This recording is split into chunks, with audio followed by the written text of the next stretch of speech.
Murim was a world where superhumans could break mountains and move rivers with a single swing. The man looked out at the landscape, remembering that crazy place. The battles there were constant and brutal. He had to fight just to survive another day. At the same time, it was a world where people could be drinking together in the evening after trying to kill each other during the day. Swords clashed, and the tension was high. They raised their cups and celebrated, but the protagonist was frustrated. He was thinking, damn it. As he fell, he remembered that kind of life was only for the powerful and then influential clans of Murim. He was just a nobody. The protagonist thought it was all a bunch of garbage. He was saying that it was an extremely ruthless place for a lowly, insignificant creature, like a mere novice in the world of martial arts, to endure. He was so frustrated about it. At the same time, he almost missed the Hell Peninsula, where he was in debt and overwhelmed with schoolwork. The guy was clearly in distress. He admitted that he missed Heaven's Peninsula so much. Energy started swirling around. It was a sign that something big was about to happen. The protagonist suddenly appeared behind an older man. He shouted that he had caught the rascal. The guy was relentless. He remembered the 7 years he spent rolling with the punches and surviving the wilderness. The protagonist was staring death in the face, but he refused to give up. He shouted that there was no way he was dying like this. No way at all. He remembered an old man talking about a sword. The old man said that the sword was a relic, and with it, he would be able to eat for a long time. The man looked very serious. The old man continued, telling him not to be intimidated and to only look for solid fights. He explained that way he would be able to live on a knife's edge. Then the protagonist asked the old man to tell him his name. The master then revealed his name was Doghorn. Back in the present, the protagonist was looking at his stats. He noticed he was ranked as unranked and untested. He was shocked and repeated the words in disbelief. He thought to himself that he had only ever gotten away with it once. He was in a really bad spot. And immediately, Kim Il-yong was sent flying through the air, completely outmatched. He was moving so fast that he was just a blur. Kim Il-yong looked absolutely furious as he glared at his opponent. He was ready to unleash everything he had. The guy looked serious as he stared down at the blade coming right at him. It was moving fast. Suddenly, a massive energy blast erupted, shaking the entire area. The power of the attack was intense. The attacker moved with incredible speed. His sword aimed right at the enemy. At the same time, the guy on the receiving end looked furious, realizing he'd been tricked with cheap tactics. Another figure was standing on the roof, looking down at the scene below. He explained that his true AMGI was hidden in darkness and the sound of breaking waves, and it was a paralyzing poison, but it wouldn't kill so easily. The guy with the sword looked absolutely furious, yelling that if the other guy thought he could make a fool of him, he might as well just kill him. But suddenly, Kim Il-yong looked surprised and said, "Oh my god." The guy who was attacking decided he'd had enough and was leaving. He told Kim Il-yong not to come after him. He was still angry, yelling that the heavens would punish him for this. At the bottom, the man looked up, furious. The man screamed as loud as the sky. After falling into the unfamiliar world of Murim, Kim Il-yong recalled crying out to all sorts of gods, but it was all in vain. He remembered lying on the floor, completely defeated. Kim Il-yong remembered falling into poverty in the Murim world. He thought that the only reason he had been able to survive until now was because he had pursued strength above all else. Mighty conquerors reign supreme, he thought. Murim is a really rough place, he thought. In order to survive and become stronger, he had to endure countless filthy situations without any hesitation, and so he had achieved the status of a top-ranked warrior. However, the sweetness of achievement is also fleeting, he realized. He had come so far, but it never felt like enough. His skills in martial arts had hit a complete dead end in front of the pinnacle barrier. He was stuck, and he didn't know how to break through. For the uninitiated, the next level is like a drug. He needed that next level. He needed that power. Kim Il-yong obtained the secret delivery of the top-class martial artist. Then, he looked down at 5 pills of Bi Huan Dan in his hand. He thought it was worth the risk. He believed that if he ate all of those pills, his personal breakthrough that was blocked at the peak of his abilities would finally be pierced. He was determined to reach the pinnacle of Murim. Kim Il-yong's eyes narrowed with determination. He was ready to reach the pinnacle of Murim. He had worked so hard for this moment, and he wasn't going to let anything stop him. Someone watched him from afar, realizing that the guy was a skilled thief who used deception as his weapon. He had stolen the secret techniques of the Bi Huan Dan and the Mu Gong Bai Jup. The observer was shocked by this revelation. Kim Il-yong was suddenly confronted by the observer. The guy asked him what was up and if he was being uptight again. He hadn't realized the other person was so close to him. Kim Il-yong fired back, asking who the bald guy was calling rude. He insisted that he didn't do an ambush. He then asked if the bald guy was so confident that he could take his neck at any time. He called the bald guy cheat. Kim Il-yong asked who the bald guy thought he would turn to. He said fortune-telling meant nothing to him. He had learned and mastered it himself, so why should he rely on it? The bald guy said that the secret medicine special techniques were for the future successors of their Amifa clan. He told Segma to remember that, and immediately, Kim Il-yong realized he messed up by stealing from the Amifa clan, thinking he was screwed. The bald man said that stealing the clan's elixirs and secret techniques was a crime punishable only by death. Kim Il-yong thought he was done for, as he wondered who was going to make it easy for him too. Kim Il-yong paused, confused by the situation. He looked around, trying to figure out what was going on. The sword came down with deadly force, aimed right at him. At the same time, Kim Il-yong remembered a time when he was a beggar, calling out for his master. He felt his life slipping away, like it was all for nothing. He wondered how he even made it this far, only to end up like this. He thought this was not how it was supposed to end. He thought he was about to die, just like before. He was ready to give up, but everything went dark. He was out cold. Suddenly, Kim Il-yong shouted, denying everything. He was standing in the middle of the classroom, looking around completely lost. Kim Il-yong was completely disoriented and shouted, wondering what the hell was going on. He looked around, trying to figure out where he was. Upstairs, the students were looking at Kim Il-yong with confusion. The professor asked him if he had suddenly gone crazy. Downstairs, the professor seemed annoyed, tapping his pointer on the desk. Kim Il-yong was still trying to process what was happening. He wondered if he was back on Earth, asking if this was real. The professor repeated his question, wondering why the student was yelling all of a sudden. Kim Il-yong thought he was dreaming, but it felt too real to be just a dream. The professor was waiting for an answer. Kim Il-yong just stared at him, completely lost. He asked the professor what was going on, still trying to figure out where he was. Kim Il-yong, with tears streaming down his face, suddenly demanded that the professor hit him with the pointer. He seemed desperate for something to happen,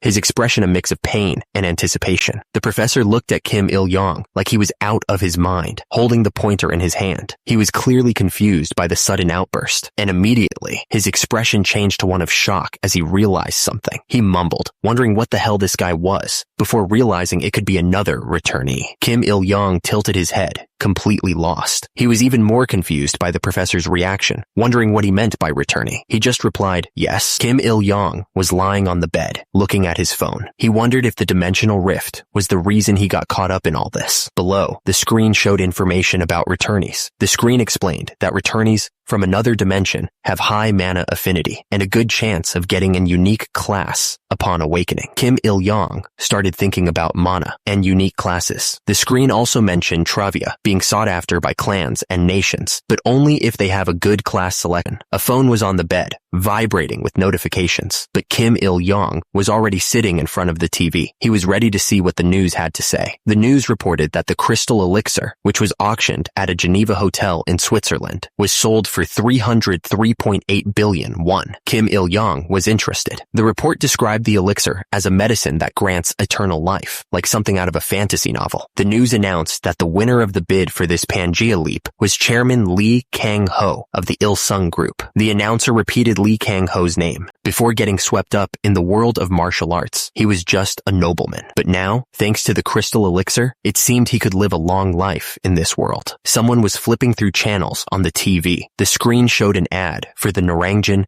Knights and Wizards Academy, promising to help people awaken their inner adventurer with the help of veteran adventurers and instructor Kang Sejin. The ad encouraged viewers to call now. The next ad showed magical interpreter earmuffs that let you understand any language just by putting them on. It then switched to an ad for Feng Li Wan, who could make your bust fuller and increase your self-confidence. The ads were pretty wild. Kim Il-yong laughed at the TV, but immediately he fell back onto the bed. So, Kim Il-yong decided to get things straightened out. The screen showed a text box explaining that one day, a sudden and mysterious dimensional portal connected to the peaceful Earth, and through that connected passage, a god named Jamoshin from Pangea came to speak to humanity on Earth. It was all so sudden, so Jamoshin Osiris greeted the other worlders, which sent shockwaves around the world. The guy in the suit looked surprised by what he was hearing. In the middle of all the shock and confusion, Jamoshin Osiris proposed a partnership and exchange to the Earthlings. Jamoshin Osiris's subordinates were those who drank from him in their dimension, Pangea. In other words, he told everyone that if they hunted a monster, he would let them have all the rights to it and the loot from that monster. And the result, as you can see on TV right now, was adventurers. Some powerful monsters have mana stones in their bodies that contain energy for processing. The mana stones were synergized with the mana circuits that Jamoshin had taught them, revolutionizing Earth's energy industry. Planes and cars now ran on mana. Plus, there was a variety of mana-containing materials, from monsters and mysterious artifacts scattered throughout Pangea. There were healing potions that could cure wounds in an instant, various magical weapons and artifacts, and elixirs that could revive anyone as long as they're still breathing. Kim Il-yong was back on Earth, and he couldn't help but laugh. He was so happy to be back. He wondered what had changed while he was gone. He looked thoughtful, maybe remembering something from his past. He was trying to figure out what he wanted to do now. He had wanted to escape so badly from that other world. But now that he was back, he realized he missed his martial arts skills. He felt a great sense of loss. Kim Il-yong saw a contact on his phone, and his eyes widened. He wondered if it was who he thought it was. He asked if it was Soon Chang. Soon Chang Park answered the phone, sounding super excited. He was happy to hear from Kim Il-yong and said he really did come back after 4 years of disappearing. Soon Chang Park was saying that it had been 7 years since Kim Il-yong left this world. He thought the concept of time was weird. He explained that some people spend 10 years on the other side and come back in a year. He told him to be thankful that he made it back. And then he mentioned hearing that Kim Il-yong told his professor to beat him up or something. Soon Chang Park asked if the rumor really got that far already. He said that news of a returnee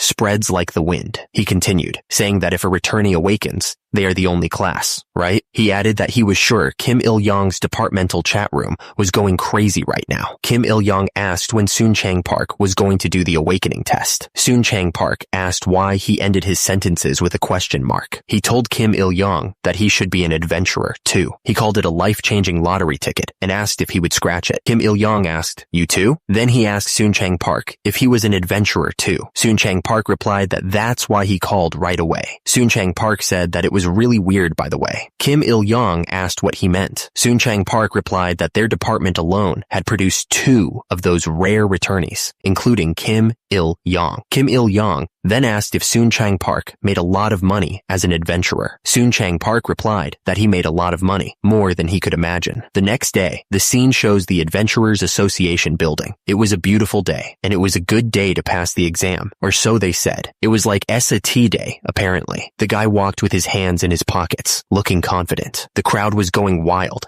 cheering on Adventurer of Applied Sciences Major Kim Jin-mo, telling him to challenge one of the major clans. Meanwhile, another guy was telling someone that his instructor said he had never seen a stone head like his before, and with that kind of hair, he was sure to get noticed by the gods. A woman told Jia that the god of magic had a high level of pride, so she must always behave politely around him. Jia replied that she had been working on everything for today, and that she was going to be a wizard just like the other woman. At the same time, a man was cheering himself on, saying he was the only one with no one else. Suddenly, someone yelled that there was a returnee. The crowd started pointing and whispering, confirming that it was indeed a returnee. The guy looked up, asking what the hell was going on. He was clearly confused by the commotion. At the same time, the crowd was going wild, shouting about a returnee and demanding the story. The guy put his hands up, saying that he hadn't even created a signature yet. He seemed pretty nervous about whatever was happening. Someone shouted, telling people to get out of the way. Meanwhile, another guy looked around with a confused expression, wondering if they were talking to him. The guy was surrounded by people, but he insisted that he was just standing there and not even looking at them. He seemed a little overwhelmed by the attention. Turns out, the crowd was swarming returnee Honghua Yan, who was apparently the second returnee from her family. But the guy who thought they were talking to him was relieved, realizing it wasn't him after all. The crowd swarmed Honghua Yan, asking if she had any awakening tips from her brother, who was apparently a S-class adventurer. They also wanted to know if her family specialized in awakening adventurers. At the same time, 2 guys were talking, with one asking where the hell the other returnees were. The other guy responded, letting them know he was right behind them, calling them jerks. The atmosphere in the team room was heavy. A guy was standing in the room, looking around. He seemed to be taking it all in. It was announced that the awakening tests for prospective adventurers were coming soon. The test was an adventurer awakening test, conducted with a divine stone, and they wished everyone the best of luck with their exams. Below, a man walked towards a podium, ready to speak. The crowd was running, creating a lot of noise. It looked like something had happened. Below, a man looked surprised, muttering that was fast. A woman spoke up, announcing that they were going to get started with the awakening test. She looked determined and ready to begin. The cloth was lifted, revealing a pedestal that seemed to glow from within. Everyone watched with anticipation, wondering what was about to happen. The instructor told the next person to put a drop of battle marks on the glowing orb. He waited patiently, watching as the next person stepped up. The drop of battle marks fell onto the orb, causing it to glow even brighter. As a result, the man's face was bathed in red light, and he looked nervous. The man felt a jolt as the orb reacted to his battle marks, and immediately, he yelled out that God had spoken to him. Overwhelmed by the experience, the instructor read the results, telling him he was in luck. Turns out, his name was Kang Baek-chul. He was level 1, and his class was Vanguard. The man was shocked, saying he couldn't believe it was all about levels and stats, like a game. The instructor congratulated Mr. Kang, telling him that his class was classified as a high-level Vanguard, and immediately, Kang Baek-chul started cheering, saying that his son had finally done it, and that he was set for life. At the same time, the Pangea guide explained that Vanguard was a fearsome class that leads from the front and crushes enemies. Meanwhile, the observers were already taking notes, saying that these rookies were worth keeping an eye on. They added that even though he might not have much hair, he was a talented young man. The representatives of the 5 major clans were starting to move, likely trying to recruit the new talent. But Kim Sang-ji was not having a good day. His status screen revealed that he was a level 1 porter, and he thought to himself that he was a low-class porter. Kim Sang-ji kneeled down, thinking that this couldn't be happening to him. As a result, the Pangea guide informed everyone that porter was the lowest class, practically a class that struggles with adventure activities, and that it was better to give up on Pangea and return to everyday life. Next up was Jia, and the instructor told her that she was a novice adventurer and a wizard class. She added that although her class was intermediate, her mana was measured to be very high, and immediately, Jia thanked her, saying that now she could be a wizard like her dad too.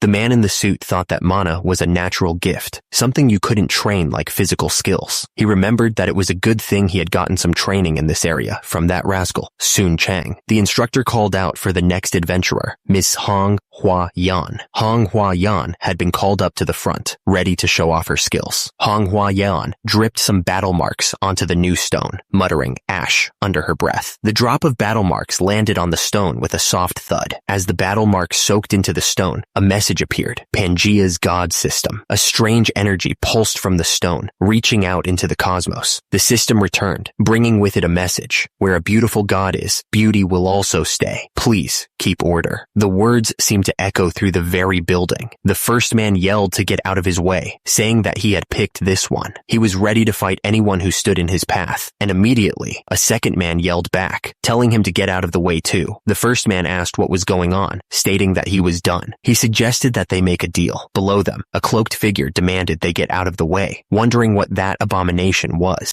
The 2 men shook hands, agreeing that they gave up. They looked relieved to be done with whatever they were doing. The cloaked figure declared that the child was theirs. They held a scythe, looking ready to take what they wanted. Hong Hua Yan's stats appeared, showing her level was 1. Her class was listed as location, and her divine contact was Harvest God. Her strength was 6, agility 6, stamina 5, mana 22, and intelligence 18. The announcer revealed that her class was Witch, and that she had a lot of mana and stamina. The crowd was shocked, because no one had ever seen that class before. They congratulated Hong Hua Yan for being the only one of her class. Hong Hua Yan thanked everyone with a bright smile. As a result, she walked down the hallway, excited about her new class. The crowd wondered what the heck a witch class even was. One of them speculated if it had something to do with spells or curses, but another person pointed out that she had 22 mana for her initial awakening, which was a lot. The announcer declared that she was a super rookie and an unconditional number 1 pick. He then called for the next person to come up. A man wondered why Hong Hua Yan was next in line. He looked annoyed that she was getting special treatment. Kim Il-young thought that things had been getting more complicated since he got here. He wondered if he was really cut out to be an adventurer. As he was thinking, the people in front of him confirmed that he was Kim Il-young, a prospective adventurer, and they wanted him to answer. Kim Il-young heard someone say that he was back again. At the same time, some people were wondering if anyone knew anything about that returner. One of them was Hong Hwa-yeon, who was peeking through the door. The man told Kim Il-young to drip his battle marks here. He didn't seem to have a choice, so he just went along with it. Kim Il-young told himself not to worry. As the words left his lips, a needle pricked his finger, drawing battle marks. The battle marks dripped into the bowl, creating a strange glowing effect. The room was silent as everyone watched the ritual unfold. Kim Il-young looked annoyed, like he had a headache coming, and immediately his eyes snapped open and he felt like yelling. He was clearly not happy about something. Someone asked if he was back again and what he was up to today. The crowd wondered out loud who would be a romantic in a martial arts world. They seemed to be joking about it. Someone asked where the hell that place was and if anybody even knew. They seemed genuinely confused. Someone else asked if anyone had heard of a contract holder on Earth, mentioning the world of martial arts and chivalry. At the same time, the figure in the dark landscape seemed to be waiting for something. The woman casually drank her wine and said that if he was a returnee, he had a lot of potential. She added that he had missed someone earlier. The crowd went wild, each person wanting Kim Il-young for themselves. They were shouting at each other, saying that he was theirs and telling the others to get lost. They were ready to fight over him. The girl looked shocked, asking what the others had just said about nothing and narrow. She seemed confused by their words and wondered what was going on. The girl, annoyed, called them rude and told them to move. She was pushing her way through the crowd, saying that at last, they meet. The girl stated that she needed a suitable contractor who could work with her. She then told a woman to move aside, calling her a dum-dum. The girl, looking furious, told them not to call her Irek. She seemed very sensitive about that name. Hildegreen declared that she was the mother of every hero and the superior deity. She then wondered if it was a higher power that she was sensing, and then she realized it was that kid. Meanwhile, the group of men below looked at each other, unsure of what was going on. Hildegreen stated that if they knew the subject, they would be able to dive right in without hesitation. She added that the author belonged to her now. At the same time, one of the men below told the lesser gods not to dismiss them, reminding them that they were gods too. One of the men ran forward, calling the person a half-wit. He looked furious and ready to attack. One of the men said that he couldn't take it anymore and suggested that they make her pay with a pincer attack. Another man looked at him, seemingly agreeing with the plan. Hildegreen taunted them, telling them to go ahead and be cowardly. She added that it was easier to beat them that way. Below, the group of men were running towards her, ready to attack. Hildegreen didn't waste any time and attacked. The man looked completely caught off guard by the sudden attack, his eyes wide with fear.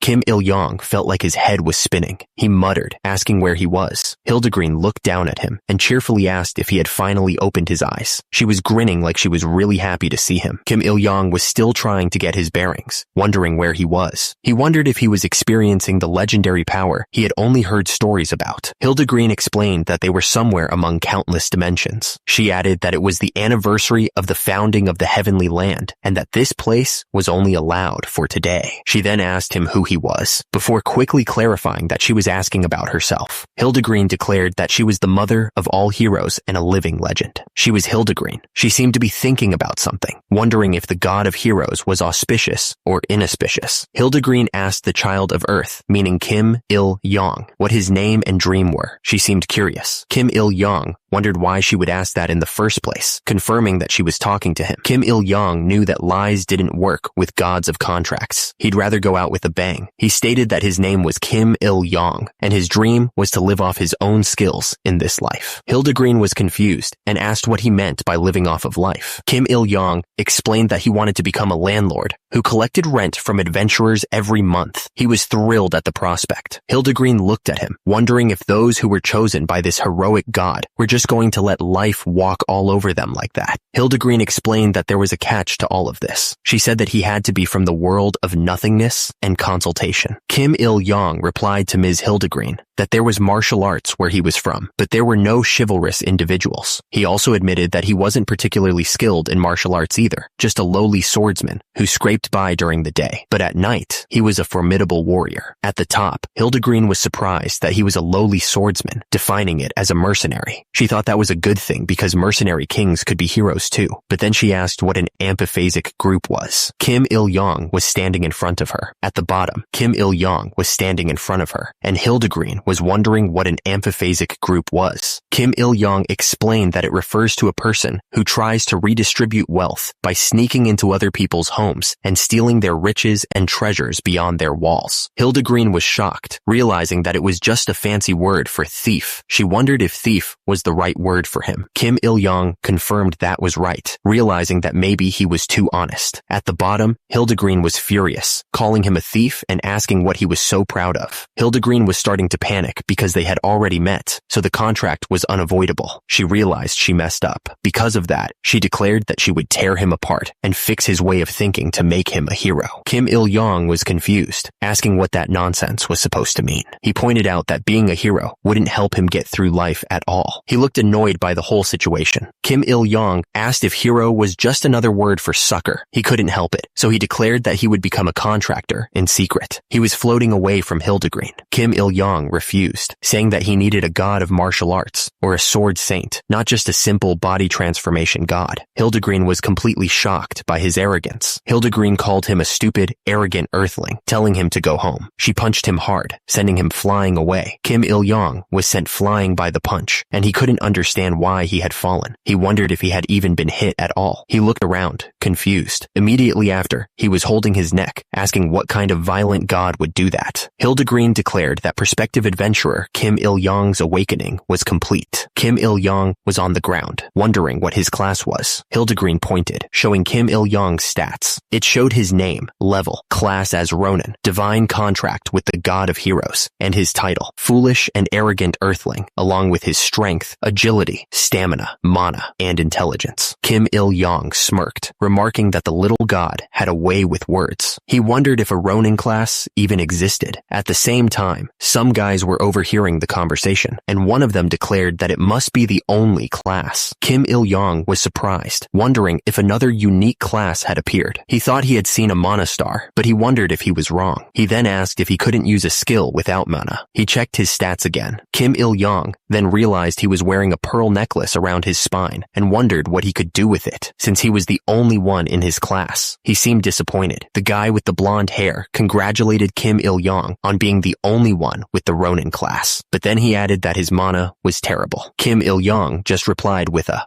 yeah. They say that a returnee is like a lottery ticket that hasn't been scratched. At the same time, a woman with red hair was listening in the hallway. Kim Il-yong complained that he got a winning class, but the mana was terrible. The red-haired woman looked around, seemingly surprised, and then she leaned in closer to listen, curious about what was being said. Kim Il-yong wondered what was going on and if it was a mistake. He thought he should at least look at the status window. He was hoping for just a single active skill. The screen showed inactive skills and then one that was active. Kim Il-yong begged for it to be good, but then he realized that this was terrible. The status window showed that his internal work was at 10, which was really bad. Kim Il-yong was confused, wondering what was going on with his internal work. He couldn't believe it. Then suddenly, he could faintly feel something returning to him. He was sure of it. Kim Il-yong realized that this was why his mana was at 0. He thought it was great, sarcastically. He immediately opened the skills window to see what was going on. Kim Il-yong looked at the screen and was completely shocked. He couldn't believe what he was seeing. Kim Il-yong was pumped. He saw all the martial artists he had been searching for in the Zhongyuan mainland right here. He could not believe it. He saw martial artists from the 3 kingdoms all the way to the top of the world. He was grinning from ear to ear. It was like opening the gates to the imperial treasury. The light from the gate was blinding. Kim Il-yong was standing in the middle of a bright light. He seemed to be getting pumped up by whatever was happening. He had been smiling, but suddenly his face dropped. Kim Il-yong asked what the hell was going on, because this sucked. Kim Il-yong realized he wouldn't be kicked out anymore for begging for martial arts lessons from martial artists. He knew more about the weaknesses of those martial artists than anyone else. He realized realized that his 7 years weren't in vain after all. Kim Il-young was smirking, ready for another round. He thought this delicious meal would be great. Kim Il-young was still sitting in the Awakener's waiting room, glowing with a blue aura. The other people nearby were whispering about him, wondering what the hell was going on with that guy. Kim Il-young was sitting there, thinking to himself, noting how slow the 3 judgment method proficiency was increasing. He was a little annoyed by this, but he didn't let it get to him. Kim Il-young knew it wasn't 0, but it was still slow and steady. He realized that he needed a higher level inner core method, and he wondered if leveling up was the answer. He was determined to acquire all the martial arts he had only dreamed of. Do-yoon Lee addressed the prospective adventurers, acknowledging that the test was tough. He mentioned that the Taichiang clan had prepared a cheering drink for them. He then asked if they had any plans for the future. Hong Hua Yan explained that their clan was offering an unbeatable deal. Someone in the background was thinking that they were jealous of her because the snobby Big 5 clans were begging her to join. They also noticed Jia around Hong Hua Yan. It seemed like everyone was interested in signing Hong Hua Yan, calling her the princess of the group and a wannabe S-rank adventurer. They heard that she had the only class with perks that leveled up, and they envied her. Meanwhile, the crowd was getting a weird vibe, wondering what was going on. The crowd was clearly trying to figure out what was happening, but one guy thought that the situation was ice cold because even the Gunsu clan officials were out of business. The guy's face showed that he was not happy with the situation. He was clearly annoyed that the Gunsu clan officials were out of business. Suddenly, they heard a voice telling everyone to pay attention and that break time was over. All prospective adventurers were being asked to report to the clearing. It was time for adventurer aptitude training to begin. They were told that only after rigorous training and education could they move on to Pangea. Do-yoon Lee explained that the aptitude test was also a time for clan leaders to reaffirm the potential of prospective adventurers. He greeted everyone, introducing himself as Do-yoon Lee of the Adventurers Association, their instructor for this aptitude training. The instructor addressed the group, saying that there was an A-list adventurer among them. He added that he could smell the sunshine from there. The instructor continued, stating that no reporters were allowed on the training ground. From that point on, it was just them adventurers. The instructor told everyone to put on the adventurer bracelets they had been given. He explained that the bracelet was proof that they were adventurers. It allowed them to translate the Pangean language and look up each other's adventurer information. He warned that adventurers without it were likely to be outsiders or killers from other countries. The instructor warned them to watch out for those people in empty dungeons and hunting grounds unless they wanted to be reported missing. He clarified that outsiders and killers weren't monsters. They were human hunters. He added that the bracelet was embedded with a passivized divine stone, so they could talk to the Covenant gods if they were lucky enough. Meanwhile, Hong Hua Yan spoke, asking if someone could hear her and thanking them for their help, promising to do their best. At the same time, the instructor wondered if he had heard that little god. Someone was getting angry about something being empty. At the same time, the instructor told them to get started with the aptitude training. He explained that the prospective adventurers had to find the right weapon from the ones in front of them. The instructor continued, explaining that weapons were an adventurer's best friend, so they should choose carefully. He added that when they were done, they could just run back to where they were. Meanwhile, Kim Il-young thought to himself that he needed a sword that fit his hands and that there was no such thing as too much. Kim Il-young realized that, unfortunately, he had to compromise with reality for now. He noticed that the center of gravity was evenly distributed. Kim Il-young thought it was okay, but he needed a few more raindrops. He confirmed the weapon numbers, the steel sword, and the rain. The instructor warned them not to lose it because the weapon they had received was now theirs. At the same time, Kim Il-young told himself not to give up. The instructor yelled at them to stay strong and proceed with determination. He added that no one should be dumb enough to drop their weapon just because things got hard, because if they did, they didn't deserve to be an adventurer. He then told them to run. One of the wizards couldn't believe they were suddenly being asked to run when they didn't even have the arms for it. She huffed, clearly annoyed. One of the guys running with a sword felt like he was gonna die. He was clearly struggling to keep up. The instructor kept yelling that this was the training that all the amazing S-class adventurers had gone through. He told them to run, saying every drop of sweat was for building their future. He then mentioned building owner Kazuha, a S-class adventurer, and told them to just wait. Everyone's morale was charged. Kim Il-young thought to himself that he was the one who started out as a beggar and ended up as a first-class citizen. A foot stomped down, declaring that he could never lose. Kim Il-young screamed, frustrated that it was so hard to make a living. He was clearly at his wit's end. Suddenly, a notification popped up, saying that a request had been generated. Kim Il-young looked at the screen, confused. He wondered if something like that even existed. The notification showed showed the request name, Road to Becoming a Hero. It also said the difficulty was the lowest possible. The screen then listed the request details. It said a hero, who was gasping for breath, was not attractive, so they had to train their stamina. As a result, Kim Il-young was thinking that the reward was way too small for something at the lowest difficulty. The request's name was displayed again, Road to Becoming a Hero. Kim Il-young wondered what was more, a hero.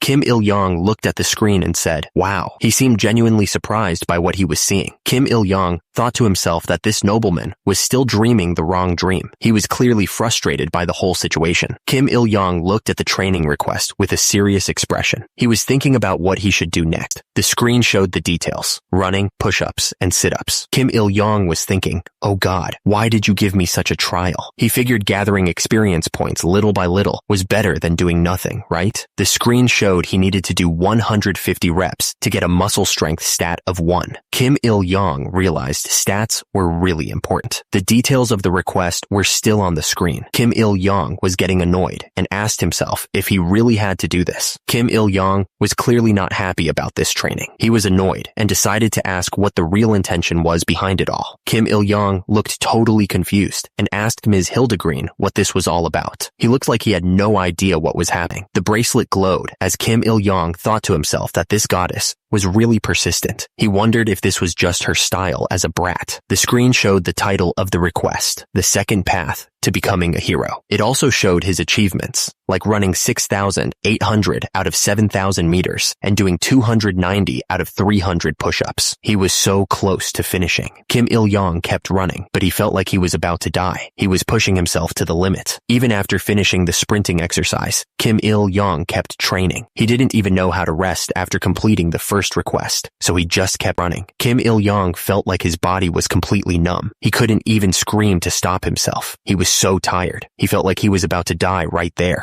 But the young master kept running and running, pushing through the pain. He finally completed the 7,000 meters. Kim Il-young kept running, gasping for air. He was pushing himself way too hard. It turns out that in martial arts, there's a big secret about passing on skills. People don't just share them. But here, martial arts were spread like a buffet under the name of skills. The protagonist realized this was an incredible chance to break free from being weak. The young master slammed his hands on the ground, pushing himself up with a grunt. He asked himself how he could rest with that in mind, clearly frustrated with his limits. He remembered the instructor's words echoing in his head. He had said that training never betrays you, and the more you sweat, the stronger you become. Kim Il-young kept pushing himself, doing push-ups. He counted out loud, 1, 2, 3. His body was shaking, but he refused to stop, and with each push-up, more sweat poured off him, hitting the ground. Every single drop, he knew, was building his future. Kim Il-young gritted his teeth, pushing through the pain. He forced out another rep, yelling 4 as he struggled to complete it. Someone noticed Il-young working so hard. He wondered why that person was acting like that. The others started talking about him, laughing at how he had to rely on his body because he didn't have any mana. They thought it was stupid, wondering how he could become an adventurer without skills. Kim Il-young ignored the haters and kept doing his push-ups. He was determined to get stronger his way. He gritted his teeth, sweat dripping from his face. He didn't care if they laughed. He was going to go his own way.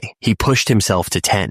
At the same time, someone explained that it was just a training period and they couldn't fight monsters yet. Because of that, all the aspiring adventurers were stuck at level 1. Kim Il-young completed the second request on the path to becoming a hero. He got 150 experience points and a stamina boost. He had leveled up to level 4, and he was still pushing himself to the limit. He was done, and he thanked Ms. Hildegreen. He was really grateful for the help. Kim Il-young raised his arms in victory, clearly proud of himself for pushing through. He was feeling the rush of the level up. Someone told him that he was doing great, but then told him to be quiet. He looked around, confused about who was talking to him. Kim Il-young turned to Ms. Hildegreen, asking if she could hear him. He even called her a little god, wondering if she would answer. Kim Il-young looked at the bracelet on his wrist. He thought to himself that the goddess had been around for a long time. He then looked around at the ceiling. He wondered where all the taxes went and what was up with the unsettling menu. The cafeteria was packed with people. Someone in the crowd commented that the 3 food police officers were there. A man was eating, but he complained that he was so hungry that he felt like he could chew and swallow iron bars. He looked absolutely famished. A group of people sat around a table. One of them said that he was restless to make friends with the famous prospective adventurer. Someone said that it was already too late for that guy over there. He suggested they should go to Dokgodai. Kim Il-young was getting ready for a good meal. He looked forward to eating well. The man's expression was unreadable. It was hard to know what he was thinking. Someone had sent a message asking why they hadn't heard anything after the awakening test. The sender said they had forgotten and apologized. At the same time, someone else was annoyed that the person had forgotten to report to the teacher. The guy was looking at his phone, but he remembered something else. He recalled that someone had promised to help him cram for his studies, but he doubted it. Someone was talking about the unique class being here. At the same time, someone else was texting, saying that they were surviving on kimchi and ramen every day. They clearly needed the adventurer's help. The person texted that they desperately needed the adventurer's help. They sent their adventurer bank number, but then said their mana was 0. They seemed confused and accused the other person of lying. The guy looked at his phone in shock. He said it was true that his mana was 0. He was clearly confused by what was happening. He was still staring at his phone, trying to figure out what was going on, and immediately a text came in asking if he was okay, showing concern for his well-being. Hwa-yeon stood in front of a seated man and called out to him, asking if he was there. She seemed to be looking for him. Someone was thinking about Hwa-yeon. It seemed like they were trying to remember who she was, and immediately someone else chimed in, saying that she was the super rookie of this year's class. It seemed like they were trying to remind the person who she was. The person wondered what the sensational rookie wanted from him. He also questioned why she was calling him senior. Kim Il-young was still staring at his phone, deep in thought. He seemed to be processing the information he was receiving. He noticed that the gorgeous person named Hwa-yeon was talking to him, but then he paused, realizing he didn't know who she was. Kim Il-young started typing a message. He figured a beautiful woman was more important than his buddy right now. He thought that up close. She was really pretty. He bet she'd made a lot of men cry. Hwa-yeon asked if he was okay, because she saw him training like a monster earlier. She also kept calling him senior. Kim Il-young asked why she kept calling him senior. He told her that he didn't know any junior like her, and wanted to know why she had been watching him. Hwa-yeon said she knew he was a senior. She added that she didn't know him, but he knew her. Hwa-yeon told him that they were in the same department. She explained that she also studied material science and engineering. Well, the monster material science department now, she corrected. Kim Il-young was then asked if he was the one who had returned to the classroom before her. He seemed a bit confused by her question. Hwa-yeon insisted that he remember her. She pointed out that they had even met at orientation. She was really trying to get him to remember. She looked at him expectantly, waiting for some sign of recognition. The young lady really seemed to want him to remember her. She couldn't believe he didn't remember. She asked again, just to be sure, if he really didn't remember her. Kim Il-young remembered his past. If it was something from his college days, it was from 7 years ago for him. Even that memory was clouded by his intense martial arts training. He was straining to remember anything from that time. Kim Il-young admitted that he really didn't remember her at all. He was clearly confused and asked how she even knew who he was. He was trying to piece together what was happening. Hwa-yeon smiled, revealing that he wasn't the only one who had returned. She explained that he was a returnee too, a senior, as she called him. She seemed amused by his confusion.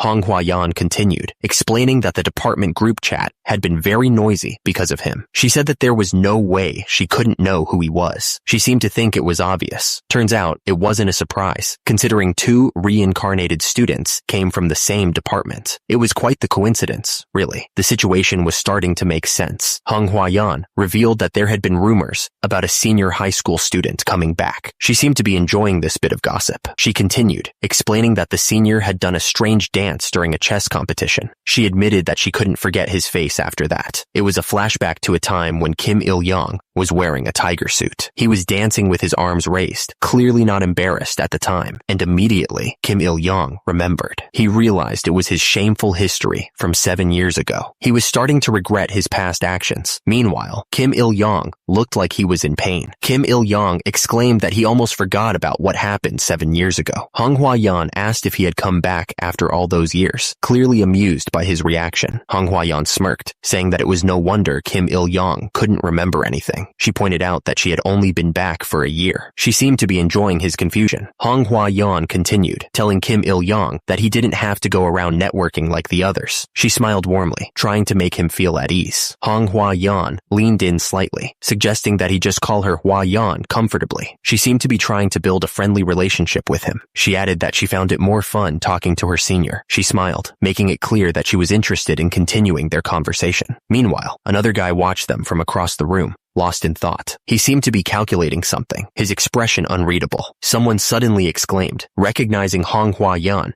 and saying it was nice to see her again. The man with red hair asked Kim Il-yong who he was. He mentioned that they had seen each other with Hua Yan at the clan gathering, pointing out that Kim Il-yong was sitting at the table next to her. The man with red hair smiled sheepishly and admitted that he had a bad memory and didn't remember. Hua Yan looked annoyed and muttered that she hated it when people suddenly started talking to her. The man with red hair then asked if the two knew each other, since they seemed to be talking so joyfully. Hua Yan explained that they were senior-junior colleagues from university. The man with the red hair called them over, saying that they weren't strangers anymore. He smiled, happy to see people getting along. Two people seemed happy to be included and nodded in agreement. They looked forward to meeting new people. The first guy introduced himself as Lee Jin-ho from the Ranger class. The young lady next to him said she was Kim Mi-na from the Swordsman class. Someone said it was an honor to meet the younger sister of that famous swordmaster. The group seemed genuinely impressed. Hua Yan smiled, but she said that the situation was still awkward. She didn't seem to enjoy the attention. An announcement called the aspiring adventurers to attention. It told everyone that lunchtime was over. The announcement said to gather at Training Ground 11 for the next training, and right after the announcement, someone said they'd go first. Hua Yan said she would go first. She seemed a little nervous, but also excited to get started. But then, someone called out, stopping her. They yelled for Miss Hua Yan to wait a minute. Hua Yan was suddenly sent flying. The other trainees watched, completely surprised by what just happened. The red-haired trainee watched Hua Yan disappear and commented that she was gone like the wind. The others around him seemed equally surprised by her sudden departure. The red-haired trainee was bummed that Hua Yan left so quickly and asked if anyone managed to get her number. Someone replied with a simple no. Meanwhile, someone was walking away from the group. It wasn't clear who it was or where they were going. As the man walked away, the red-haired trainee changed the subject. He asked if anyone wanted to join him for training, saying that training was the only way to survive. The man glanced back with a slight smile, wondering if there would be another mission this time. He seemed eager to get started. The group started moving forward, their footsteps echoing in the training area. The sounds of everyone walking together filled the air. The instructor yelled, asking if everyone had eaten well before coming. The students responded with a loud, "Yes!" Another trainee shouted back, confirming that he was ready to go. The instructor grinned, telling them to digest their food now, because this training involved a mock dungeon. He looked like he was enjoying this. The instructor explained that ugly goblins were waiting for them inside the dungeon. He quickly added that it wasn't that dangerous, trying to reassure them. The instructor told the group that the enemies they were about to face were tough, but he added that they were perfect to show off the skills they had been training. The instructor then revealed that they would be fighting a training chimera. The chimera was made from the bodies of mutated slimes and goblins, which sounded pretty nasty. The instructor also warned them that the goblins had weak attacks, but strong defense. He explained that this was due to hardening magic on their skin. The goblins looked ready to fight. They were all crouched down, waiting for the signal to attack. Kim Il-yong was excited. He said he was already feeling restless and wanted to test the martial arts he had been practicing. Kim Il-yong smirked. He had registered some of the approved third-rate martial arts as skills, ready to level up. The screen showed his skills: triple blade technique at 4th rank, 6 harmony fist at 2nd rank, wind blade technique at 1st rank, triple heart technique at 2nd rank, and 5 element step at 1st rank. Not bad for a beginner. The instructor announced that the training would be done by forming a party autonomously. He looked pretty serious about it. Kim Il-yong looked surprised. He asked why he was so shocked. Because hunting in Pangaea was usually done in parties or clans. He realized they needed to experience group battles firsthand. He thought they would form their own group and proceed with the training, comparing it to a college group project. The instructor continued to explain the rules. The trainees listened carefully, trying to understand what was expected of them in this timed challenge. The instructor then announced that the training would be done in time attack mode. He added that the results would be visible to all clan members. The instructor gave them a knowing smile. He asked if they knew what they needed to do to impress impress everyone. Kim Il-young looked annoyed. He realized the faceless ones were grouping together, leaving him out. Kim Il-young cursed under his breath. He knew this would happen, and he regretted not working harder to build relationships with the other trainees. Hong Hua-yan spotted Kim Il-young in the crowd. She thought to herself that she had found the right person. Hong Hua-yan walked up to Kim Il-young and asked him if he wanted to team up with her. Kim Il-young looked surprised by the sudden invitation. Hong Hua-yan looked annoyed that Kim Il-young wasn't speaking properly. She told him not to skip words like that. Kim Il-young tried to recover smoothly, asking if they could have a party together. He was trying his best to sound like he knew what he was doing. Hong Hua-yan smiled, noticing his discomfort. She teased him, saying that he must hate this, and that his face was burning up. Hong Hua-yan seemed a little offended, asking if he disliked her that much, that he would reject her with just one look. Kim Il-young denied it immediately, saying that wasn't the reason at all. He looked a little nervous, trying to explain himself. Hong Hua-yan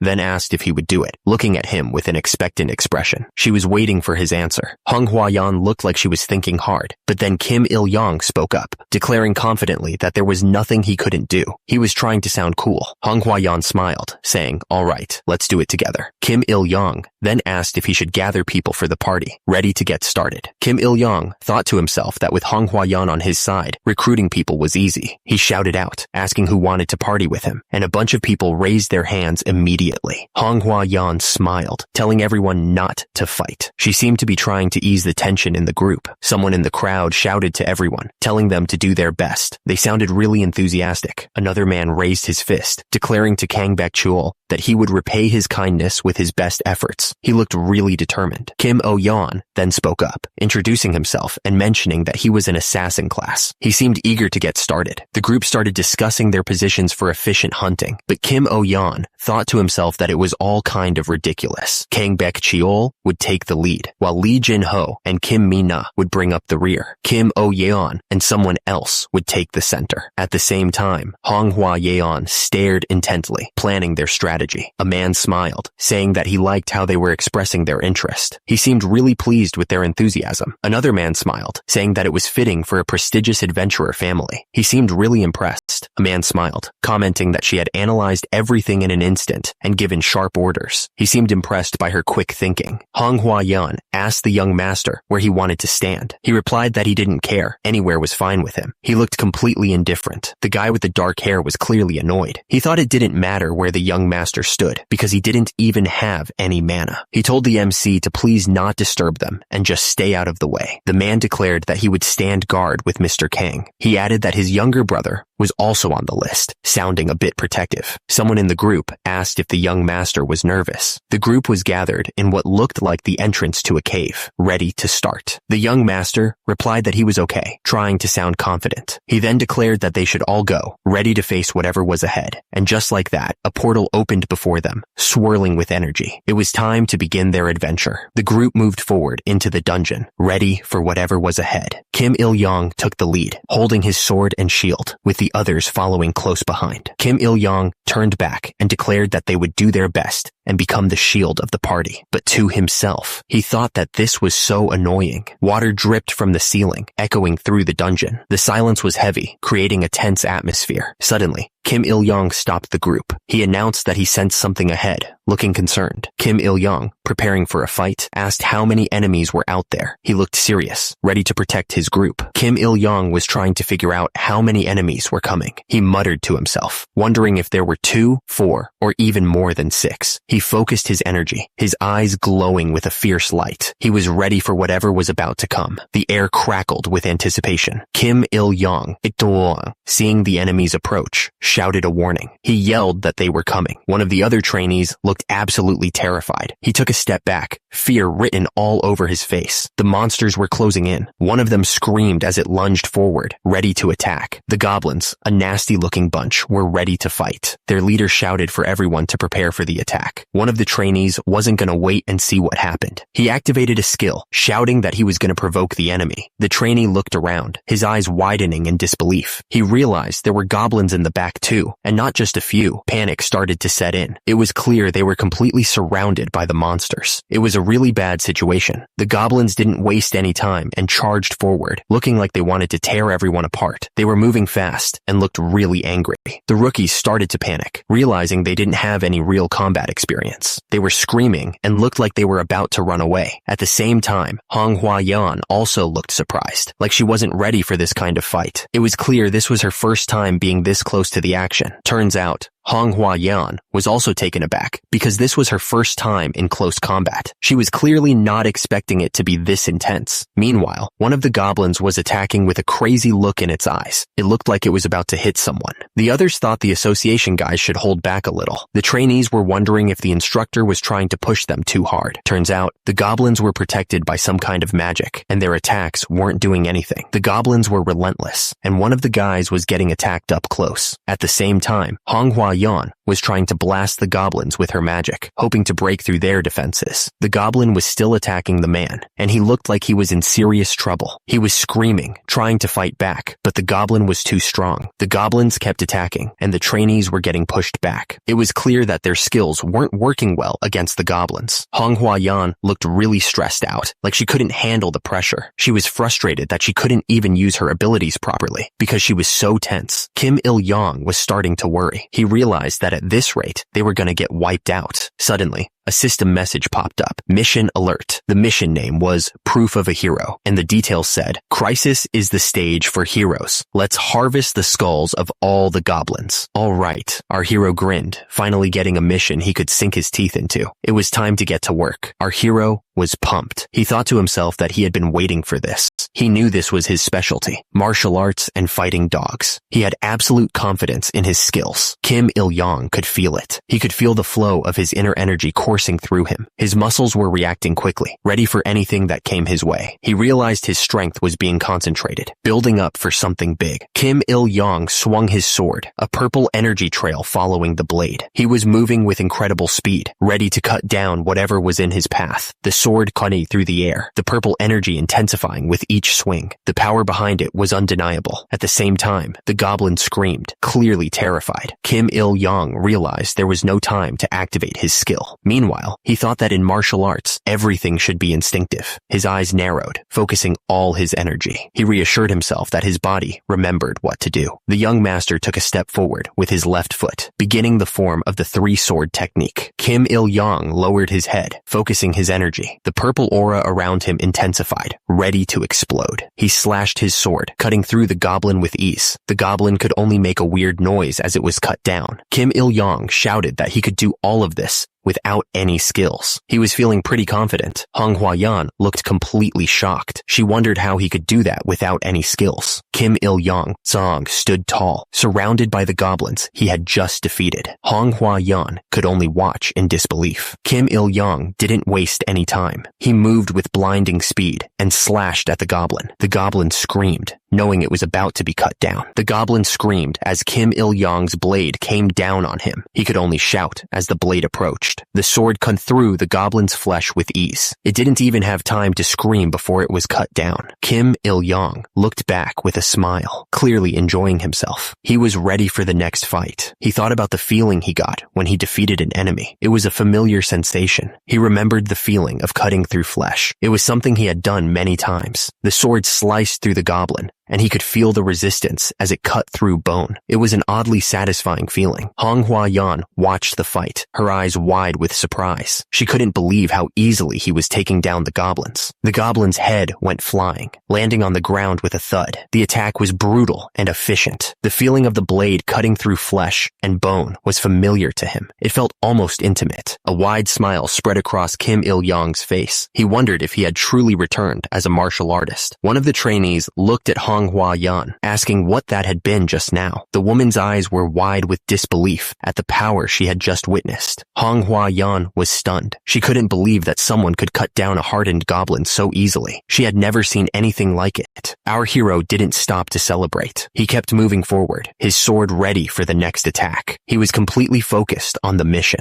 The remaining goblins were terrified. They screamed the name Kiyek as they saw him coming closer, clearly recognizing the threat. Someone shouted, asking where he was running away to. They added that even if he was going to leave, he couldn't just run off like that. Kim Il-yong screamed as he fought. He looked absolutely furious, ready to tear through anything in his path. The goblins got hit with a powerful strike. The force of the blow was enough to cut them down instantly. The young master advanced, remembering what his older brother had told him. He needed to stay calm, no matter what. Hong Hua-yan watched with wide eyes. She was clearly shocked by the scene unfolding before her. But as soon as they faced the goblins, everything went completely crazy. The situation was spiraling out of control fast. The guy was completely stunned, realizing that the young master had sliced the petrified goblin into 3 pieces. He couldn't believe that someone with no mana at level 1 could pull off something like that. Meanwhile, another man was looking with a grin, wondering where the senior was. The guy was smiling, wondering how the hero could be so calm like that. He seemed to be enjoying the show. He was still trying to figure out how the young master could be so calm. Kim Il-yong was still fighting goblins, moving with incredible speed. He was enjoying himself. The man was completely confused, wondering what the heck was going on. He couldn't understand what he was seeing. Someone was talking about Kim Oh-yeon, asking if he wasn't a loser, and if this was the only class like that. It sounded like they were trying to figure something out. The guys watching the fight looked completely stunned. They just couldn't believe what they were seeing. Their faces showed pure disbelief. Someone shouted that this was so unfair. They seemed really upset about something. The person speaking commented that there was no showmanship or pretense in the trajectory of the sword, comparing it to a machine. It was like they were analyzing the young master's fighting style. They continued, saying that he just takes the enemy's life. They seemed to be impressed by his efficiency. The sword moved with incredible speed, a blur of steel. Because of that, it was clear that he fought with the most efficient movements. The goblin didn't even have time to react before the blade cut through it. The young master had been fighting like this for 7 years. The young master grinned as he cut down another goblin. He was enjoying this way too much. Someone watching the fight was completely shocked by what they were seeing. They couldn't help but wonder what the heck he had gone through to become so skilled. The protagonist shouted as he continued his assault on the goblins. He was in his element, completely focused on the fight. The goblin screamed as the sword came down on it. It didn't understand how it was being overwhelmed so easily. At that moment, someone recognized the style. It was the most efficient, practical swordsmanship. The girl's eyes widened as she watched the fight. She thought it was just like her brother. She admitted that she wasn't as skilled as her older brother, who was a sword master. He was on a completely different level. The young master continued to cut down the goblins with ease. The red-haired girl could only watch in amazement at his overwhelming power. The young master felt a surge of confidence. He realized that his speed was still top-notch, even when it came to swordsmanship. Meanwhile, the red-haired girl was deep in thought. She was remembering that the senior had only awakened as an adventurer a few days ago. The protagonist kept his focus, ignoring the girl's thoughts. He knew he had to keep moving if he wanted to level up. She couldn't help but wonder what was going on. She questioned what exactly the senior's identity really was. Hong Hua-yan looked at her hand, trying to figure out the situation. She was clearly confused by the young master's power. She thought to herself that she hadn't expected much help. She admitted that they had only formed a party because he was a friend of Sun Chang, who she had a personal connection with. The god of harvest, Hildegreen, may be childish, but the god of harvest whispers that the girl is also good at calculations. She also has sharp eyes for people. The god of harvest quietly murmured that there might be some hidden benefits to the situation. The girl's eyes widened as she considered this. She wondered what kind of benefit could make up for 0 mana. What reward could possibly compensate for that? Kim Il-yong moved like a blur, slashing at the goblins with incredible speed. The purple energy of his blade cut through the air, making short work of the monsters, and immediately a voice echoed in the air, calling him an adventurer with boundless potential. It was like the system itself was acknowledging his strength. The voice continued, calling him a hidden gem. It was clear that someone or something was watching him very closely. Then the voice declared that the first one to pick him up would become the owner. It was a strange way to describe a person, but it seemed to fit the situation. Hong Hua-yan smiled to herself, thinking that her brother always complained he didn't have clan members good enough to use. She seemed to have an idea.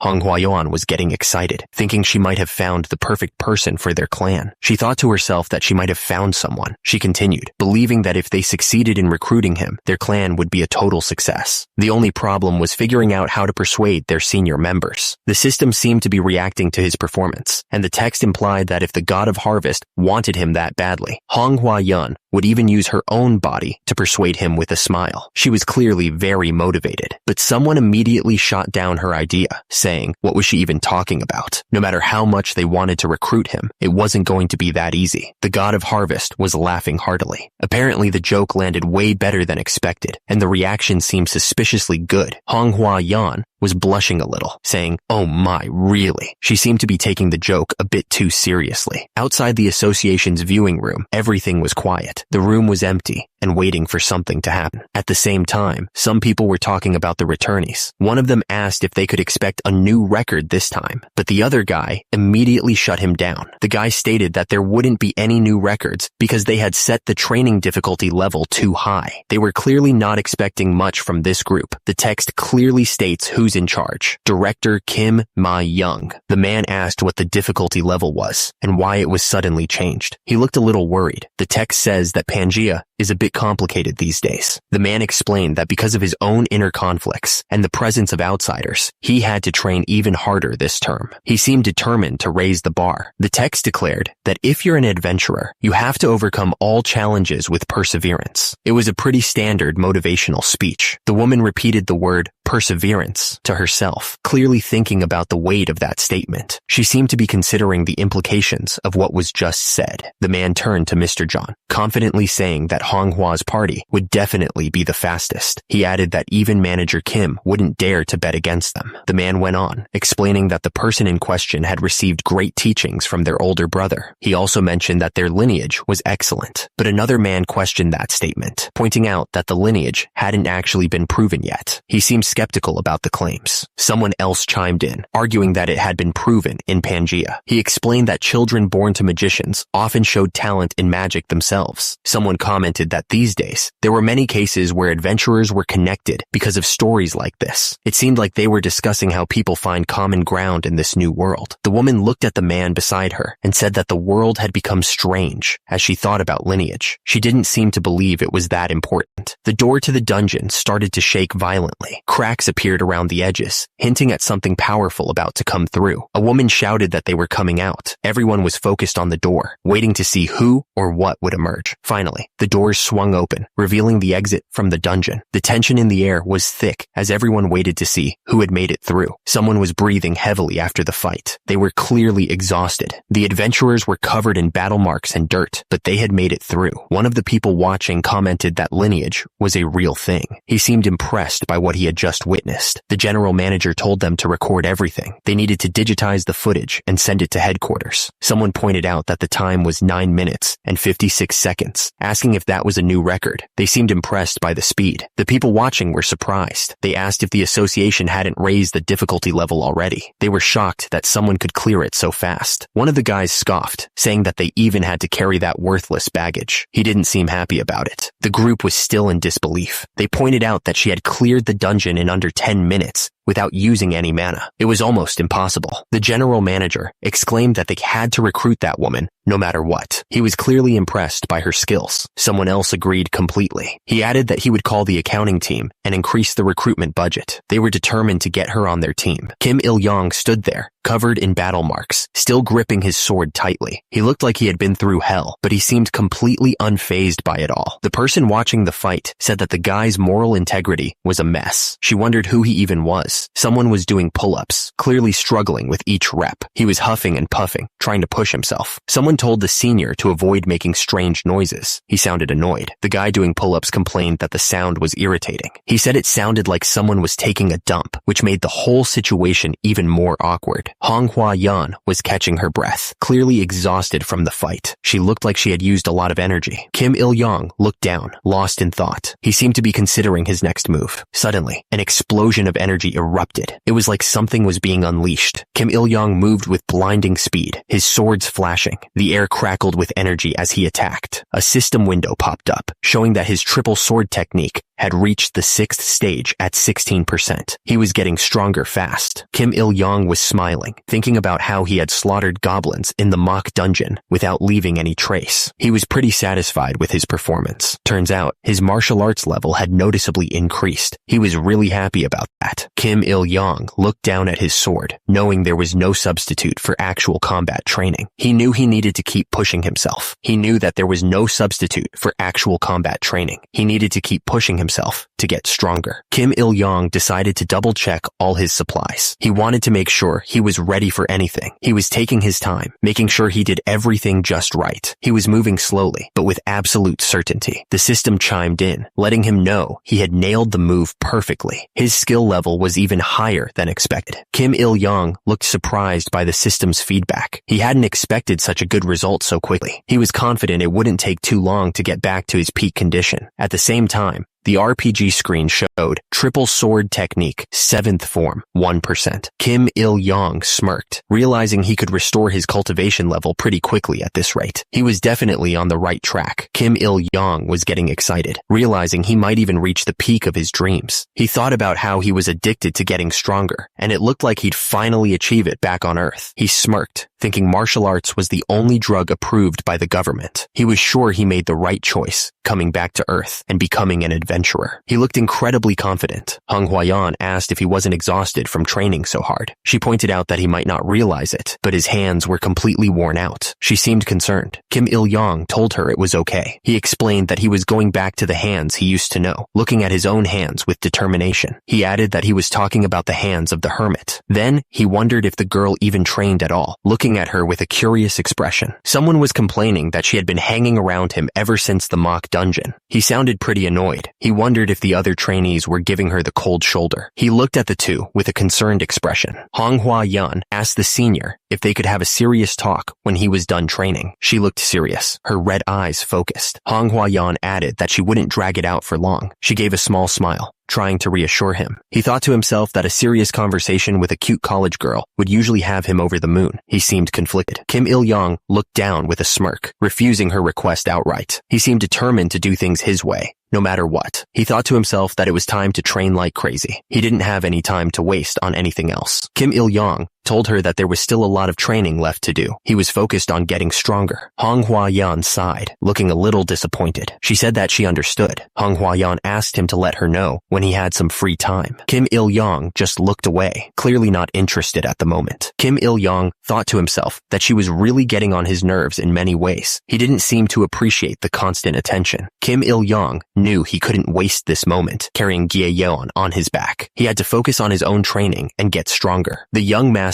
planned to train the wind technique, fist technique, and inner power technique. He knew that focusing on only one skill was a foolish act. Kim Il-yong started practicing his wind technique, moving with incredible speed. He was determined to master it. Suddenly, a notification popped up. Proficiency in the wind technique had increased. He was making progress faster than he expected. The young master continued to train, pushing himself to improve his skills. He saw that his wind technique was now at first stage, 15%. He was really happy with his progress and kept pushing himself. He thought to himself that he needed more and more training. Kim Il-yong smirked, ready and motivated to keep going. He knew he had to keep training to get stronger. He was determined to make the most of his unique class and its special benefits. The protagonist knew he couldn't afford to rest if he wanted to get stronger. The boy couldn't help but feel amazed by his good fortune. He thought Hildegreen might be an even more amazing god than he realized, giving him this chance. The hero god clicked her tongue, asking if he was just now figuring things out. Kim Il-yong looked up, a smile forming on his face as he asked if it was Hildegreen. The hero god simply nodded in response, confirming his suspicions. Kim Il-yong was still smiling, but he was also curious. At the same time, the hero god explained that it was because of the power of the gemstone on his bracelet. Kim Il-yong realized that she wasn't as all-knowing as he had assumed. He added that she could get angry like a human too, which he found interesting. Kim Il-yong looked at her, asking if she was completely angry now. He seemed to be pushing her buttons on purpose. The hero god exhaled through her nose, asking who was angry. She was trying to keep her cool, but it wasn't working. Kim Il-yong looked up again, and he declared that he had another question to ask. He was clearly enjoying this back and forth. The young master was smiling as he asked if the requests he sometimes saw were given by Hildegreen. He wanted to know how much control she really had. The hero god explained that her will was reflected to some extent, but most of the requests were based on unseen providence. She seemed a little annoyed to have to explain this. Kim Il-yong was ready to fight. He held his sword, and purple energy glowed around him, showing he was serious. He was thinking about what the hero god had said. He realized that if her will was reflected to some extent, Kim Il-yong asked if there were any easy requests where he could just swim and walk around. He wanted to find something something with low difficulty but high rewards, and he was smiling mischievously as he asked. The hero god firmly shook her head, denying his request. She explained that it was beyond her abilities to create something like that. Kim Il-yong was disappointed. He wondered if it was impossible to take advantage of her like that, and he seemed a little bummed out. Kim Il-yong looked down, thinking about what he should do.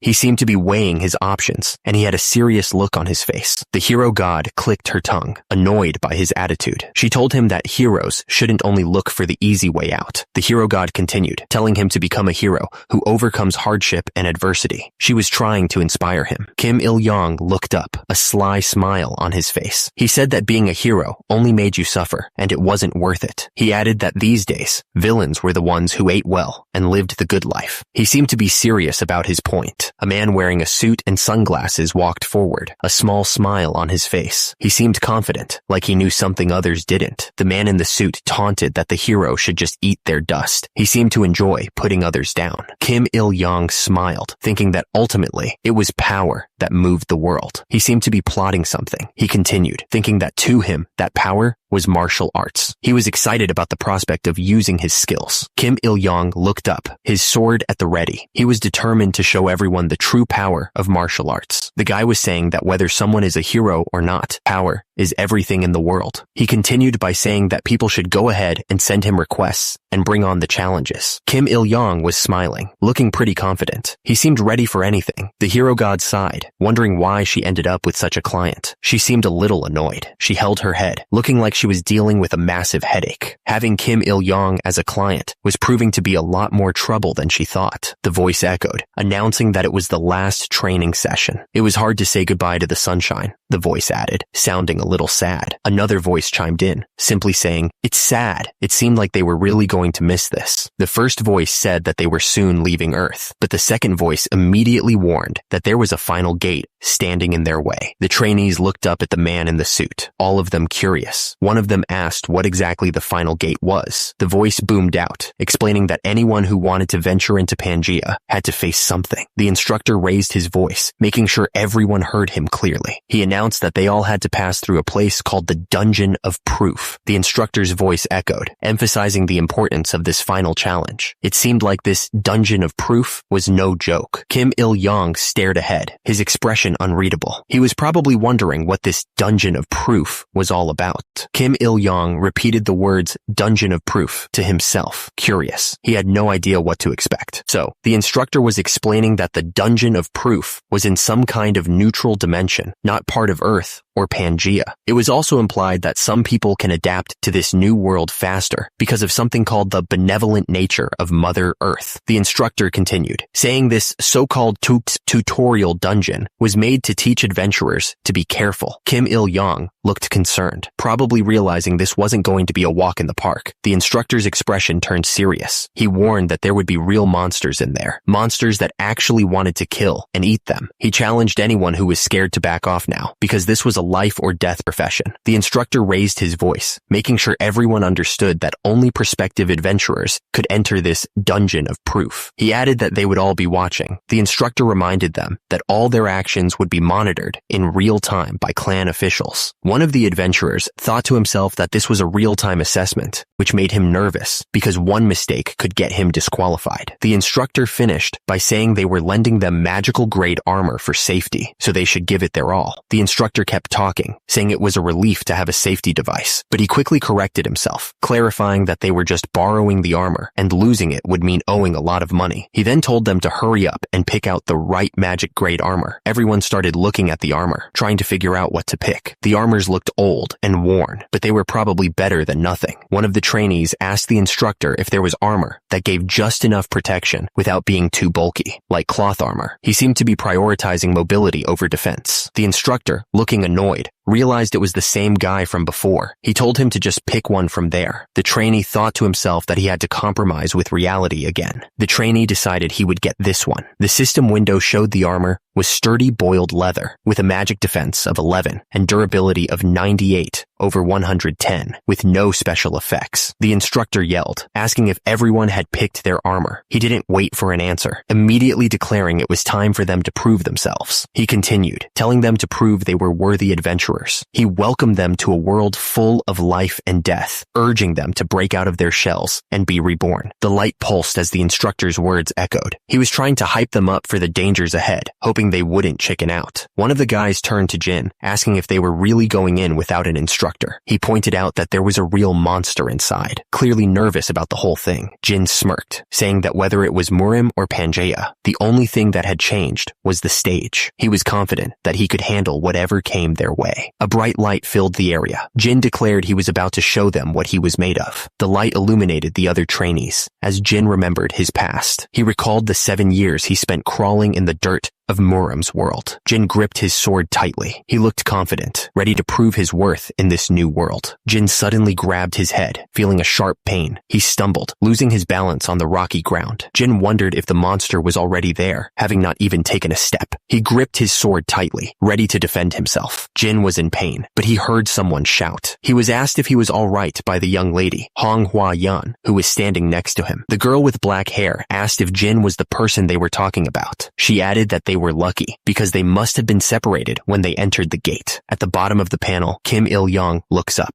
Manhwa said that since the senior was there, their party would surely win easily. The other girl asked if Manhwa wasn't mistaken. The girl added that Jin didn't even have mana, let alone a skill. Suddenly, someone in the group shouted. They looked furious, ready to defend their friend. Kang Byok-chul shouted that he had witnessed it firsthand. He was talking about how impressive Kim Il-young's martial arts were. Kim Il-young looked confused, wondering what Kang Byok-chul meant by Hyung. Kang Byok-chul asked Kim Il-young if he was younger than him, calling him Hyung. He seemed really confused by the situation. Kang Byok-chul insisted that he was 21 years old. Kang Byok-chul didn't think Kim Il-young believed him. He told him to look in the mirror, wondering if people would believe him. Meanwhile, Kim Il-young looked furious as he thought about his receding hairline. He said that whatever, it could happen. Manhwa commented that there were 10 people in the party, which was neither too many nor too few. She then asked Li Jia if she could keep up the light magic. Li Jia replied that it was possible and that she was confident in her mana reserves. Manhwa said that was good and told everyone to get moving. She reminded them that their situation was being broadcast live to clan officials. Li Jia looked shocked, realizing that if she became conceited, that would be a bad thing. She wondered what she should do. Kim Il-young thought to himself that he had to pretend to be firm and composed. He was clearly feeling the pressure of being watched. Manhwa told everyone to get into position based on their roles. She said that Kang Baek-cheol and the senior would be leading the charge at the front. It seemed like she knew what she was doing, but the others looked a little nervous. Kang Byok-chul was pumped to be on the front lines with the senior again. He was clearly enjoying himself. Meanwhile, Kim Il-young sighed, realizing there was no way he was going to be able to sneak away quietly. Manhwa then asked Li Jia to move the light forward. She was clearly in charge and making sure everyone was doing their job. The dungeon looked dark and scary. Li Jia replied immediately, saying, "Of course." She looked happy to be helping out. She was probably trying to impress the clan officials who were watching. And immediately, Li Jia cast her light magic, illuminating the dark dungeon. The place looked pretty creepy, with twisted trees and strange shadows. It was definitely not a place to wander around alone. The party moved forward into the dungeon, but they were immediately met with a swarm of spiders. The horde of creepy crawlies was enough to make anyone's skin crawl. Manhwa screamed, asking what that was and saying it was gross. She looked absolutely disgusted by the sight of the spiders. At the top, the party stood ready to fight the spiders, but at the same time, Kim Il-young sighed, saying it was just a bug and that Pangea wasn't living up to his expectations. He was clearly not impressed by the challenge so far, smiling confidently. Manhwa cast her Song of Sowing spell, preparing to attack. But immediately, she realized she had lost the initiative. She looked surprised and worried. Up top, a bright light shone as someone cast a spell. Meanwhile, Manhwa was concentrating hard, ready to unleash her magic. The spiders were being attacked by some kind of magic. They were starting to slow down, becoming easy targets. The guy watched the spiders, noticing their movements were slowing down. He wondered if it was some kind of debuff. Manhwa unleashed her Sickle of Harvest spell. She was impressed by her own power, exclaiming, "Wow."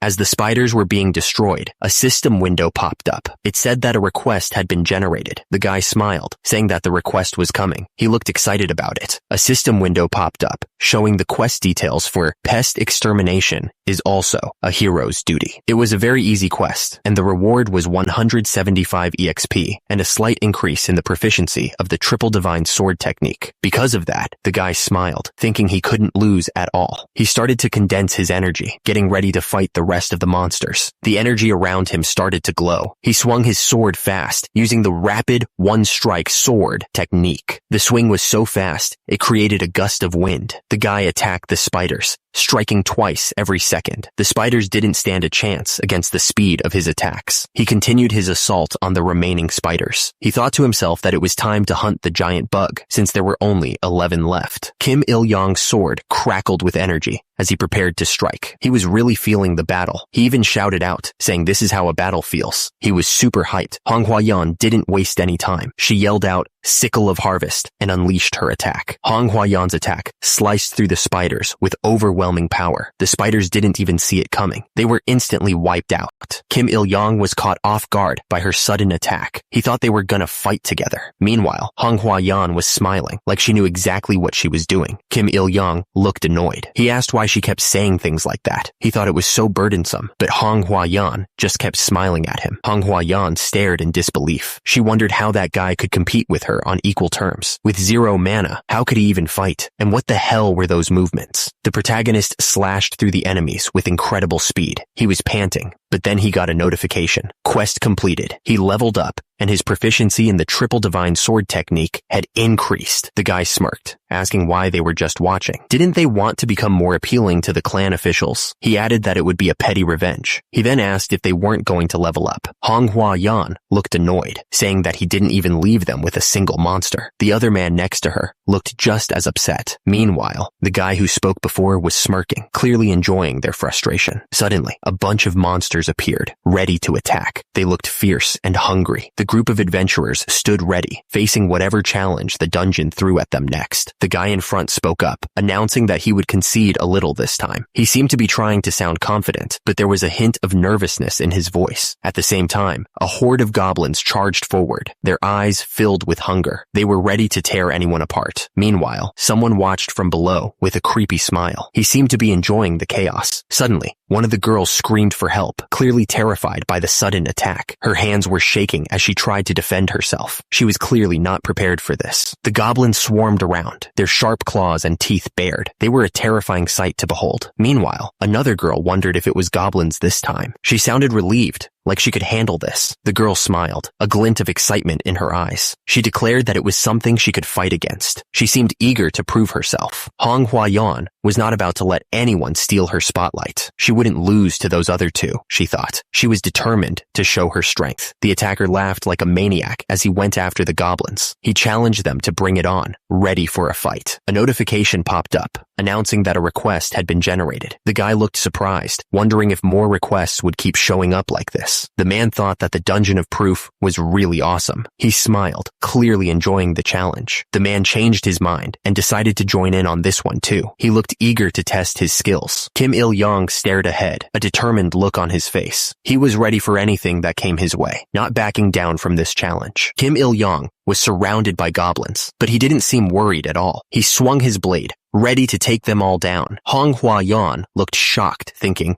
what is this? You said you wouldn't get involved in this one. Although it's unfortunate, now that things have turned out this way, all of these monsters. Meanwhile, Kim Il-yong was smiling, ready to take on the challenge. Kim Il-yong was pumped up, thinking that all of these monsters would become his experience. He was ready to level up and get stronger. The goblins didn't stand a chance against Kim Il-yong. They screamed in terror as he unleashed his power. Kim Il-yong was in his element, shouting, Hiap! That's the feeling. He loved the thrill of battle and the feeling of getting stronger. Kim Il-yong was covered in battle marks and scars. He thought to himself if this was what they called an addiction, remembering his 7 years of intense experience crawling at the bottom of the Mirim world that he would never forget. The protagonist felt like he was still stuck there in some way, back in that hellish place. Even so, he loved this feeling of battle. An unknown person said that this guy was really a crazy scumbag and that he was willing to give them this one. The person then said that this was where the competition would start. The unknown person continued that people, as expected, needed competition to push their desire to get better to new heights. He seemed very excited about the upcoming challenge. The woman looked surprised, thinking about how crazy the guy was. Meanwhile, Someone was laughing like a maniac, clearly enjoying the situation. The observation room was located on the very top floor of the association building. The place was huge. Mr. Kim asked if this was really the viewing method of the 21st century. The director fired back, asking if Mr. Kim really expected any kind of filming drone to work Pangea. The director explained that this was thanks to the Mother of Earth, Osis, and her consideration. He added that in the past, they couldn't even see what happened inside the dungeon. Anyway, the unknown woman asked who that guy was and where he came from. She seemed very curious about the new player. One of the men responded that if he remembered correctly, the guy was previously judged to have 0 mana. It was quite a surprise that he was now a powerful player. They noticed that his class was unique. It seemed that he had a special class called Ronin. The unknown woman wondered what kind of skills he used. She knew it was just a F-class monster, but it was almost like a massacre. She watched the protagonist slice through the monster with ease. She wondered if Manhwa could do something like that. The group was shocked by the protagonist's fighting style. They wondered how he could extend his blade like that. One of them asked how that was even possible, since he had 0 mana. The group thought that was definitely weird. They figured there must be some special benefits to his class that they didn't know about. They decided to start digging for information about him. The woman explained that he wasn't just a dummy grenade. Basically, she was saying that he wasn't an useless distraction like they thought he was. She ordered them to contact the recruitment team and add him to the checklist as well. The man replied that he would tell them right away. The woman thought that was to be expected of a unique class. Even if the person was worthless, he was still a warrior. She realized that if this continued, she'd need a lot of military funds. Below, the liquid swirled in a circle. Back in the dungeon, our hero continued to fight the monsters. He moved with incredible speed, cutting through their ranks with ease. The protagonist's sword sliced through one of the monsters. The blade cut through its flesh, leaving a trail of dark battle marks. The monster gurgled as it died. Battle marks poured from the wound as it collapsed to the ground, defeated. The protagonist stood with his party, looking over the monsters they had just defeated. They had clearly won the fight, and the area was littered with the remains of their enemies. The woman with the red bow was furious. She asked if the protagonist was retaliating because she had previously ignored him. As an immediate result, the protagonist apologized to her. The protagonist said he saw battle marks, and his vision became blurry. He then claimed he was seeing a devil. The woman and the other man looked at him, unsure of what to think.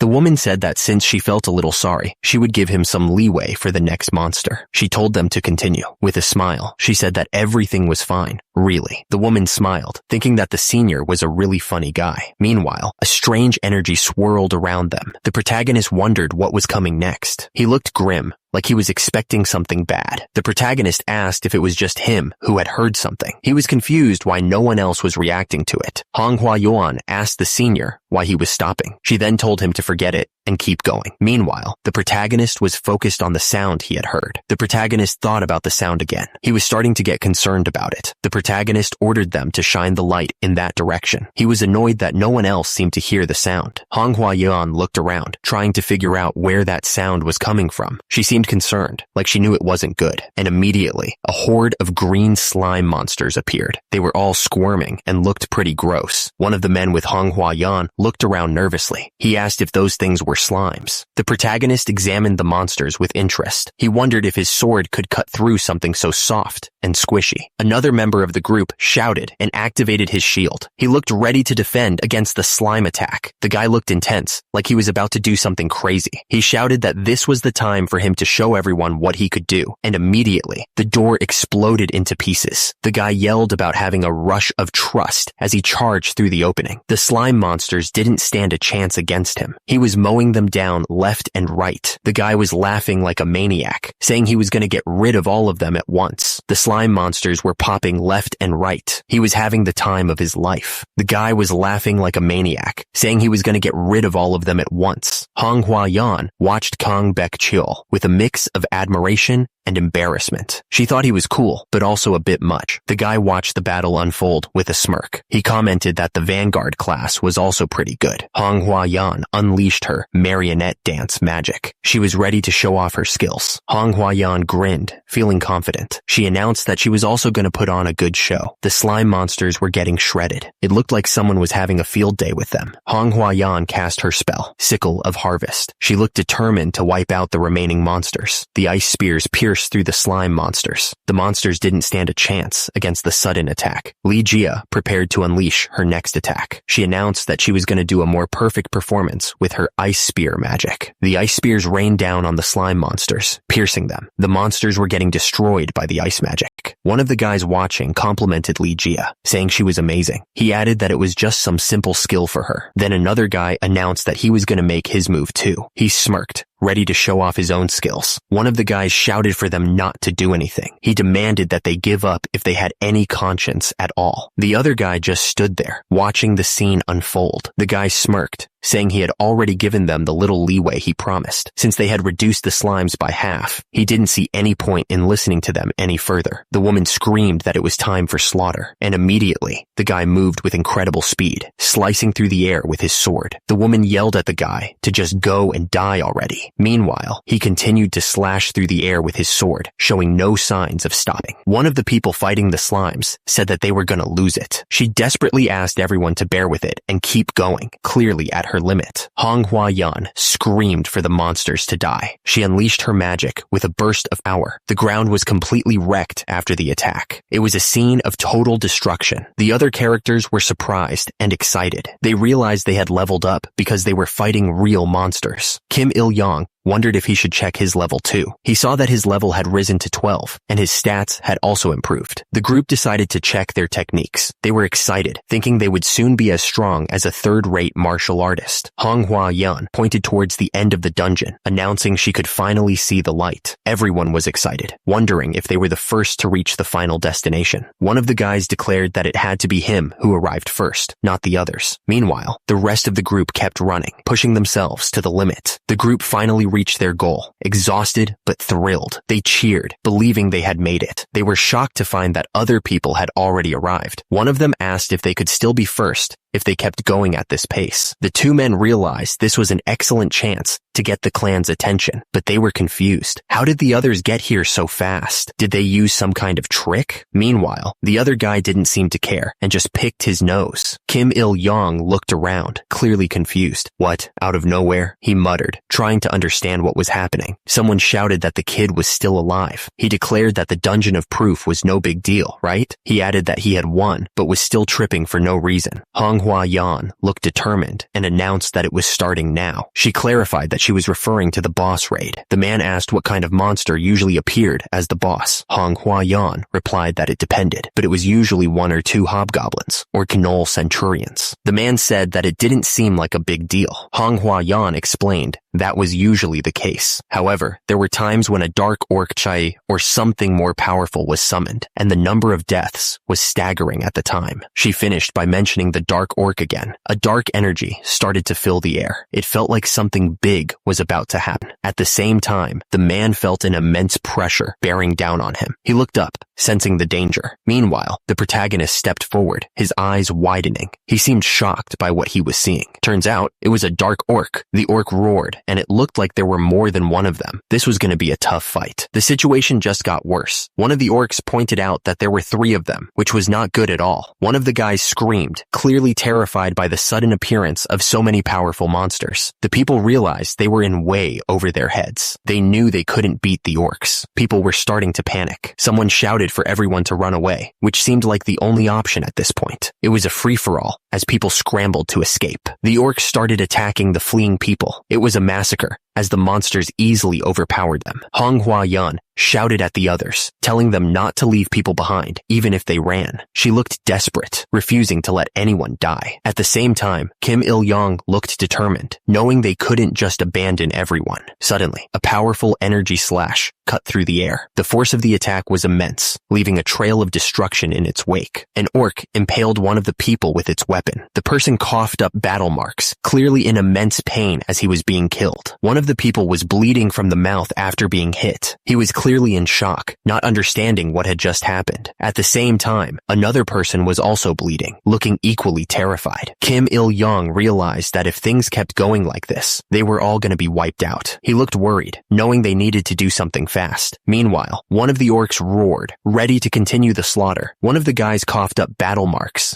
still reeling from the last attack. He looked like he was about to pass out from the pain. Another one of the people screamed, completely terrified. He didn't know what to do, and he was clearly panicking. The energy slash flew through the air, a sign of the chaos happening around them. And because of that, Kim Il-young realized that expecting these rookies to work together against the boss was pretty much impossible. An orc continued its savage attacks, not giving anyone a chance to breathe. Kim Il-young thought to himself that this was a desperate situation. The orc swung its weapon, ready to crush anyone in its path. Kim Il-young knew this was also dangerous, and he was finding it hard to deal with alone. The orc was attacking, showing no mercy, and right after that, the orc taunted that he was glad there was still someone who could hold out. Hong Hua-yan screamed that it was dangerous, and that Mr. Kong Baek-cheol needed to move back fast. She then shouted the name of her skill, Sickle of Harvest. Hong Hua-yan attacked the orc with her Sickle of Harvest skill. The attack looked powerful, but the orc seemed unfazed. The orc smirked, clearly confident in its strength. It looked like it was enjoying the fight. Hong Hua-yan screamed, looking desperate. She then shouted the name of another skill, Marionette Dance. The orc roared, showing his power, while Hong Hua-yan looked up, realizing she was in trouble. She was gritting her teeth, admitting that he was too strong. Hong Hua-yan was determined to keep fighting. She was gathering her energy to cast another spell, hoping it would work this time. Hong Hua-yan shouted the name of her skill, Song of Sowing, as she unleashed a new attack. At the same time, the orc was ready to counter, not intimidated at all. The staff glowed with intense magical energy. It was clear that Hong Hua-yan was putting everything she had into this attack. Hong Hua-yan was hit by a powerful blast, sending her flying back. She groaned in pain, realizing her attack had failed. Kim Il-young shouted at Hong Hua-yan not to come back, because she would die at that rate. And immediately, a request was generated, called "You are the savior." It said that to rescue a beauty in danger was the mark of a hero, and the reward was 235 EXP, and a big boost to the triple divine sword technique, plus the hymn of the hero for 5 minutes. Kim Il-young was fighting the orcs. He didn't expect a request like this to appear. He didn't expect that he would need to put his life on the line just to fight a boss. Kim Il-young was worried, wondering if he felt scared. He had the triple divine sword and could use the hymn of the hero for 5 minutes. The orc was about to strike Hong Hua-yan with a massive weapon. Kim Il-young wondered if he was willing to let her die. Kim Il-young decided that obviously he wasn't willing to let her die. He admitted he may be scared, but he was not a coward. The orc raised its weapon to strike Hong Hua-yan, and at the same time, Hong Hua-yan shouted for her senior. Kim Il-young moved forward with determination. He thought that he had been in this situation numerous times before. Kim Il-young ran across the battlefield. He remembered how fear and hopelessness overflowed in those battles, but he had survived time and time again. The orc roared, ready to attack, but Kim Il-young shouted that it was time to prove it. Kim Il-young dashed forward, thinking that his 7 years crawling at the bottom of the Murim weren't wasted. He was ready to use that experience. The orc roared and swung its weapon down, and immediately after, the orc roared and swung its weapon down, and immediately after, the orc roared once again, ready to crush anyone in its path. Kim Il-young was about to be hit right in the face. He yelled, knowing he was in danger. Kim Il-young grimaced in pain. He was pushing himself to the limit. The orc growled, clearly not happy. It was ready to destroy anything. Kim Il-young was aware that the orc wasn't just strong, but also skilled. He knew he had to give it everything he had, so he thought that it was do or die. Kim Il-young launched a counterattack against the orc. He was relieved that his plan had actually worked. The orc was surprised that even after getting hit,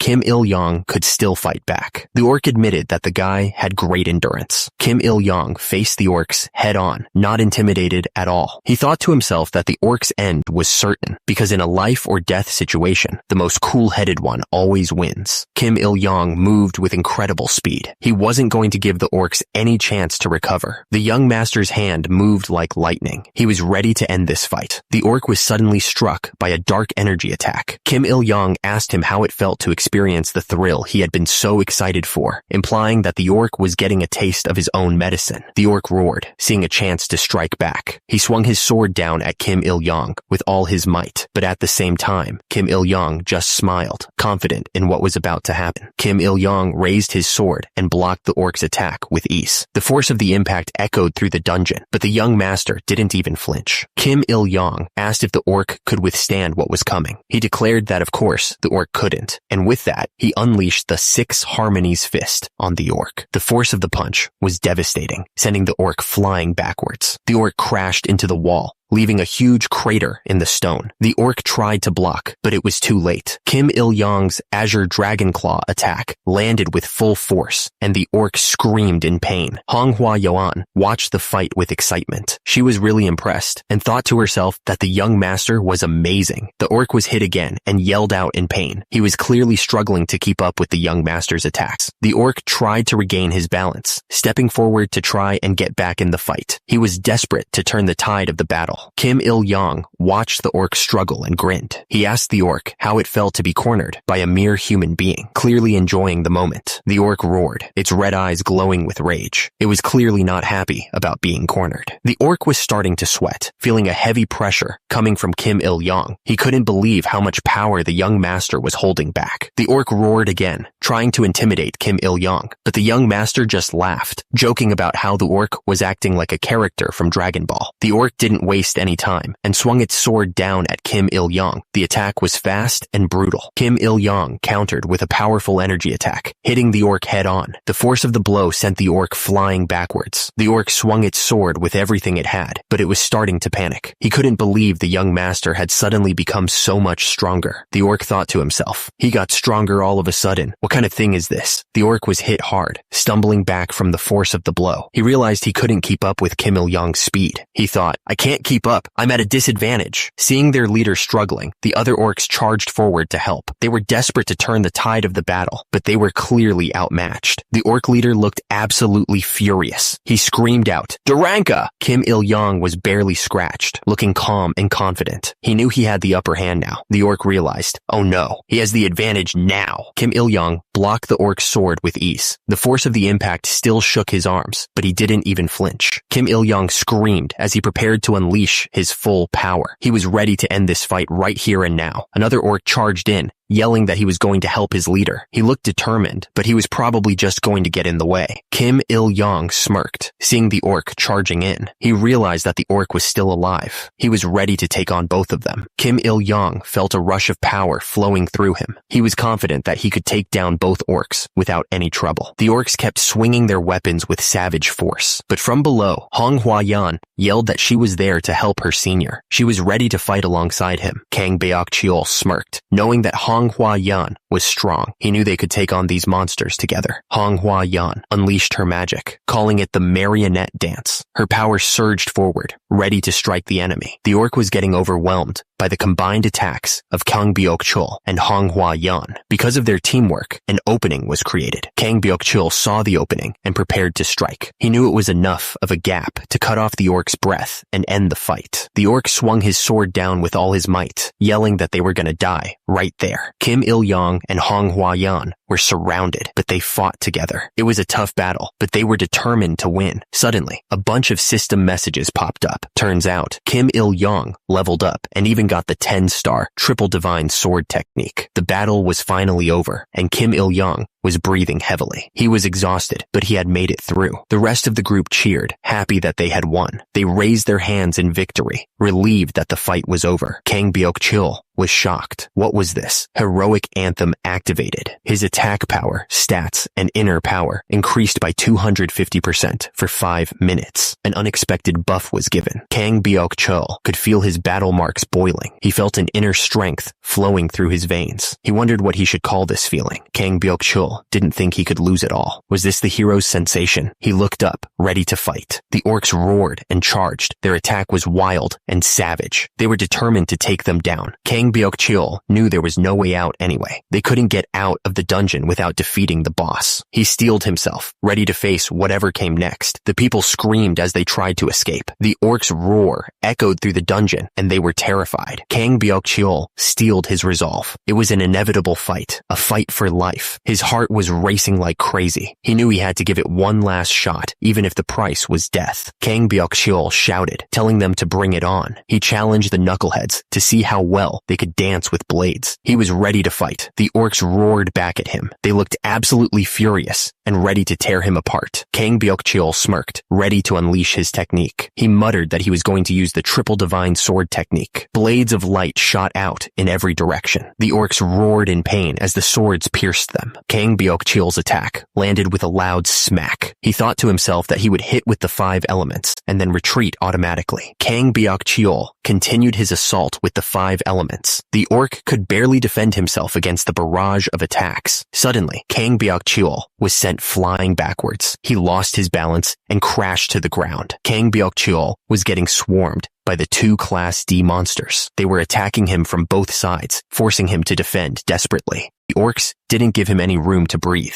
Their swords came down on him with incredible speed, forcing him to block and dodge. He was starting to feel the pressure. The orcs kept attacking, pushing Kang Byuk-chul to his limit, and immediately, one of the monsters screamed in pain. Kang Byuk-chul was pushing through his pain, landing a solid hit on one of the orcs. The monster roared, clearly hurt by the attack. The orc screamed, feeling the full force of Kang Byuk-chul's attack. He was in serious pain, but he wasn't giving up yet. He shouted in pain. Kang Byuk-chul was getting ready to attack. He knew his abilities were limited compared to the monster's power. He was determined to make his next move fast, closing the distance in an instant. The sword sliced deep into the orc. Dark battle marks sprayed as the blade cut through its flesh. The orc was hit hard, staggering backwards from the force of the blow. He coughed up battle marks, clearly in a lot of pain. The orc roared in anger, trying to shake off the pain. Kang Byuk-chul was still standing, but the 2 orcs were ready to keep fighting. Kang Byuk-chul was breathing heavily, sweat dripping down his face. He thought to himself that facing 2 opponents at once was exhausting, even with the heroic anthem buff. He felt overwhelmed. Kang Byuk-chul realized he was facing 2 Class D monsters, which was way too much for a novice like him. He was about to get wrecked, and immediately he kicked out with all his might, trying to take down one of the monsters. The orc roared, shouting some nonsense at Kang Byuk-chul. He looked furious. Meanwhile, the 2 orcs were ready to fight, standing their ground as they prepared to attack Kang Byuk-chul. Kang Byuk-chul wondered what was happening, trying to understand the situation. He was completely caught off guard. He wondered where that move even came from. One of the orcs roared again, showing his anger. At the same time, Kang Byuk-chul realized his buff was about to run out, and he was not happy about it. He knew this situation was bad. The orc roared, getting ready to attack again. He looked like he was enjoying this fight way too much. Kim Il-yong stared down the orc, ready for whatever was about to happen. He wasn't even fazed by the battle marks splattering around him. He was calm and collected. The battle raged on, and the group was running to join the fight. They were determined to help their senior. They were going to arrive just in time. Hong Hua-yun shouted that it was killer timing. She looked determined to turn the tide of the battle. She was ready to unleash some serious power. Kim Il-yong smirked, a glint in his eye. He seemed to be enjoying the chaos unfolding around him. He was ready to show them what he could do. Hong Hua-yun shouted, "Sickle of Harvest," as she unleashed her magic. The orcs didn't stand a chance against her power. She was a force to be reckoned with. Hong Hua-yun shouted, "Swift Strike," as she unleashed her attack. Her eyes were full of determination as she prepared to strike. The orc was hit by a powerful blow, and he screamed in pain. The force of the attack sent him flying back. The orc shouted back, ready to retaliate with his axe. He looked absolutely furious. The battle raged on as the group fought against the monsters. Someone cried out in pain, showing how intense the fight was. The man swung his sword, struggling to survive. He was clearly overwhelmed and shouted that it was like like hell on Earth. The fight was pure chaos, a whirlwind of blades and magic. The group was giving it everything they had against the orcs, but it was still a tough fight. Manhwa shouted the incantation for her spell, unleashing a powerful magic attack. The orc screamed as the magic struck him, clearly in immense pain. The orc kept screaming as the magic coursed through him. Meanwhile, Manhwa looked on, seemingly unaffected by the monster's pain. The scene shifted to Kim Il-yong, his expression unreadable. He seemed to be deep in thought, his eyes narrowed slightly. Il-yong gripped the hilt of his sword tightly, his knuckles turning white. He thought to himself that his body felt as heavy as a water-soaked sponge. Kim Il-yong stood his ground, his stance firm and ready. He looked determined, prepared for whatever was about to come next. Kim Il-yong wondered if the so-called Mother of Heroes was just going to stand by and do nothing. He asked himself if he should abandon this crucial fight because she wasn't supporting him, but then he remembered that he lives by the sword and can't back down now. At some point, a moment of adversity will come, an old man thought, and at that moment, no trick will work. He knew. Kim Il-yong remembered some advice. Just trust in the martial arts you've built up. He took a deep breath, trying to focus. He recalled being told to steadily cut down each enemy before him, without wavering. The man in the memory said that in doing so, the martial way would surely respond. He remembered those words clearly.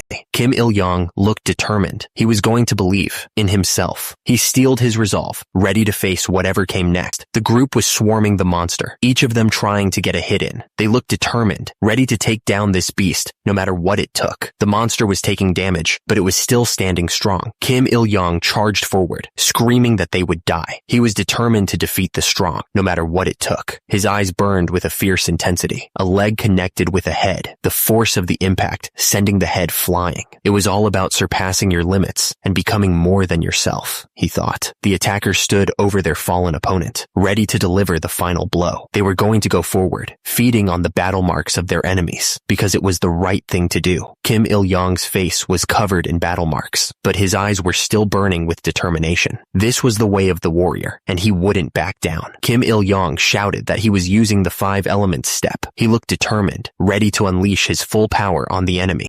The orc looked shocked, its eyes wide with disbelief. It had no idea what was coming, and it was too late to prepare. Kim Il-yong unleashed a devastating attack, the energy exploding outwards. The force of the blow was enough to shake the entire area. Kim Il-yong's face was set with determination, sweat dripping down his forehead. He was pushing himself to the limit, but he wouldn't stop until the job was done. At the same time, Manhwa and someone else were cheering him on. They shouted for him to go for it, saying that this chance wouldn't come again. Kim Il-yong was ready to finish this fight, shouting to the orc to drop dead. He was putting everything he had into this final strike, his face full of anger. The orc could only stare as the attack came closer, its eye wide with fear. It knew it was about to get hit hard. Kim Il-yong didn't hold back, screaming as he struck the orc. The sound of the impact echoed through the dungeon. Kim Il-yong kept up the pressure, telling the orc to stand its ground. The orc was sent flying backwards from the force of his blows. The orc lay defeated on the ground, unable to move. Kim Il-yong had finally beaten the strong, just like he always did back in the Murim world. The strike landed with brutal force, splattering battle marks everywhere. The red energy around his fist showed just how much power he was putting into it, and immediately, a system message popped up. He had leveled up. He got the title Dual Class Warrior and unlocked a new skill. Kim Il-yong couldn't help but grin, finally achieving something big. He remembered the dream he couldn't even reach in the world of martial arts. He let out a triumphant shout, finally feeling like he was getting somewhere. At the same time, Manhwa commented that Kim Il-yong was born to fight. He had wiped out the orcs in one fell swoop. Another woman looked on in shock at the dark orcs' defeat. One of the other adventurers looked at the destruction with worry. He was clearly nervous about what had just happened. Manhwa looked at Kim Il-yong, admitting that she had been mistaken about him. She seemed surprised by his power. The guy went on to say that if his brother's blade was like a chilling ice storm, then the senior's blade was like an erupting volcano. He was clearly impressed by the power he had just witnessed, and immediately, someone in the crowd was freaking out, wondering what they had just seen. He couldn't believe that a rookie adventurer who had only awakened a week ago could have such strength. He was completely baffled. One of them asked who exactly that young person was. The other one replied that his name was Kim Il-yong, the rookie adventurer with an unusual talent for defeating F-rank monsters. But the first guy dismissed that, saying defeating F-rank monsters wasn't that big of a deal. The guy asked if, since he had been keeping an eye on them, he had a plan to recruit them. The other guy said that last time, he had been told to go all out to recruit Manhwa Yan, but he hadn't had a chance to contact that young man yet. He then asked if he hadn't even approached him, but then said there was a positive side to this. The man wondered who this new person was. The guy below was furious, yelling about how no other clans had contacted him,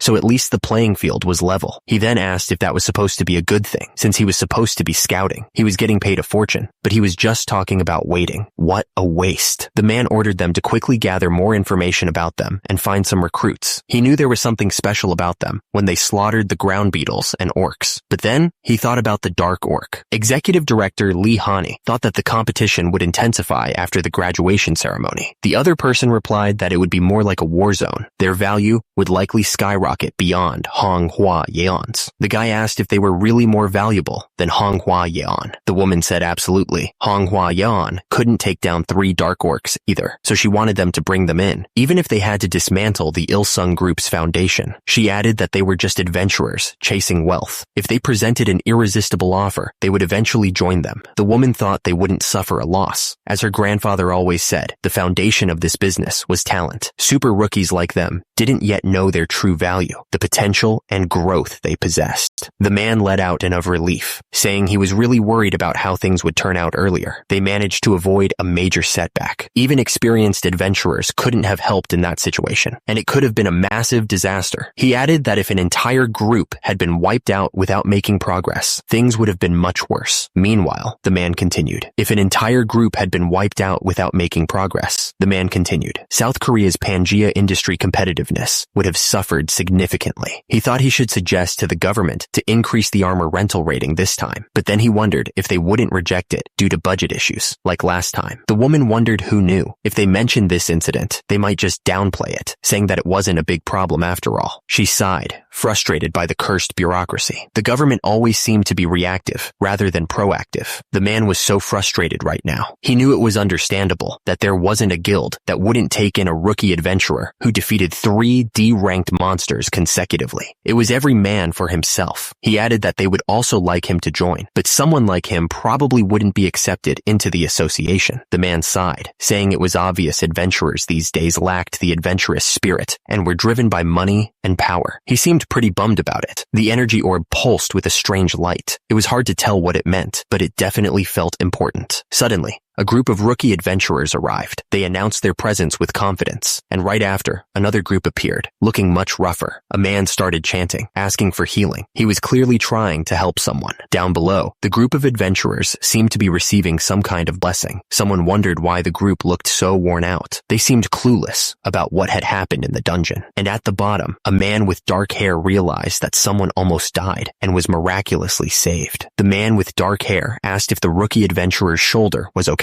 He seemed genuinely concerned. Meanwhile, someone was getting healed with a potion. The healer gave another bottle to the injured adventurer. He said he had to leave to help others who were hurt worse. He was clearly very busy. The adventurer looked at the potion in his hand, thinking about the world around him. He thought Pangea was full of wondrous things, and experiencing it was truly amazing. With this kind of healing power, it might just be a matter of time before doctors become jobless. But the taste, well, that was another story. The potion really tasted awful. The person in front of Kim Il-young pointed out that he wasn't a rookie anymore, now that he had passed the trial dungeon. They asked him who he was. The woman smiled and introduced herself as Kim Mi-young, the director of the Adventurers Association. She said that Kim Il-young had become quite the sensation as an adventurer. Kim Il-young looked serious as a drop of sweat rolled down his face. He was probably thinking about what Kim Mi-young, the director of the Adventurers Association, had just said to him. Kim Il-young sat in the stadium, letting out a He looked like he was trying to catch his breath after something intense. He thought to himself that he must have been out of his mind, jumping into danger like that. What on earth was he thinking? It was all because of this so-called hero's aura or something, he thought. Heroes? Yeah, right. The young man wondered if being a hero was just a job where you help others with nothing to gain.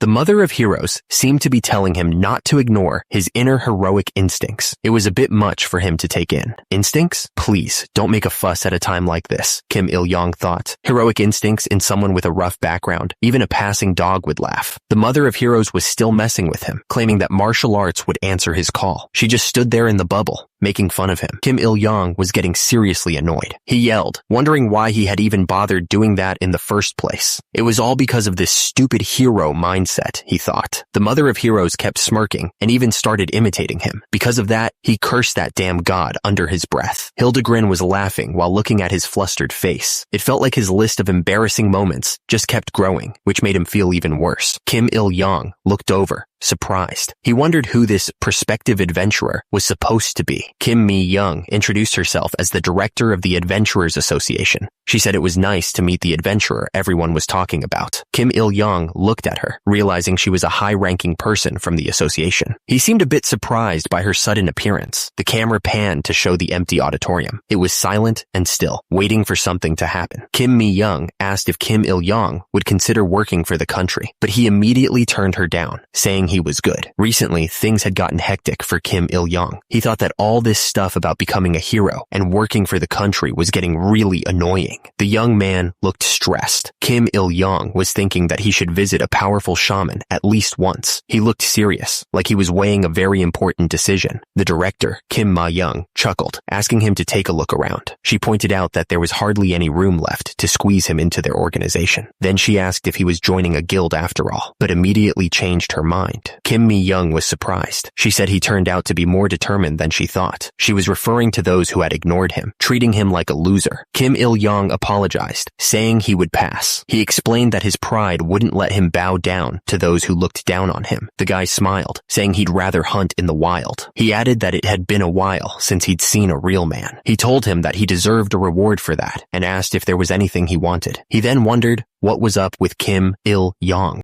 Kim Il-young was wondering why he was suddenly getting so much attention. He thought to himself, was it because he stopped the Dark Orc massacre? He looked confused. He continued thinking, was it because he said he didn't need a clan? The young man reminded himself that there was no pride when free stuff was involved. Kim Il-young realized it was one of those habits from his penniless days. He then asked if he could take something. The man in the suit said that he would cover the equipment cost personally. He added that this wasn't against the Kim Hyung-ran Act, right? He reassured him not to worry. It wasn't. The lady said to just accept it as a gift to maintain a good relationship with the association. Kim Il-young was surprised and thanked her so much, saying free stuff was always right. Kim Il-young was sitting on the stairs, looking at someone. He told them not to brag too much. He looked pretty smug about it. Two people were watching a group of people running towards them. One of them commented that the restless ones finally couldn't resist joining them. They seemed amused by the sight. The man suggested that they should step back now. He thought that the group would probably have a hard time. The lady added that she would leave too, wondering if this was really happening.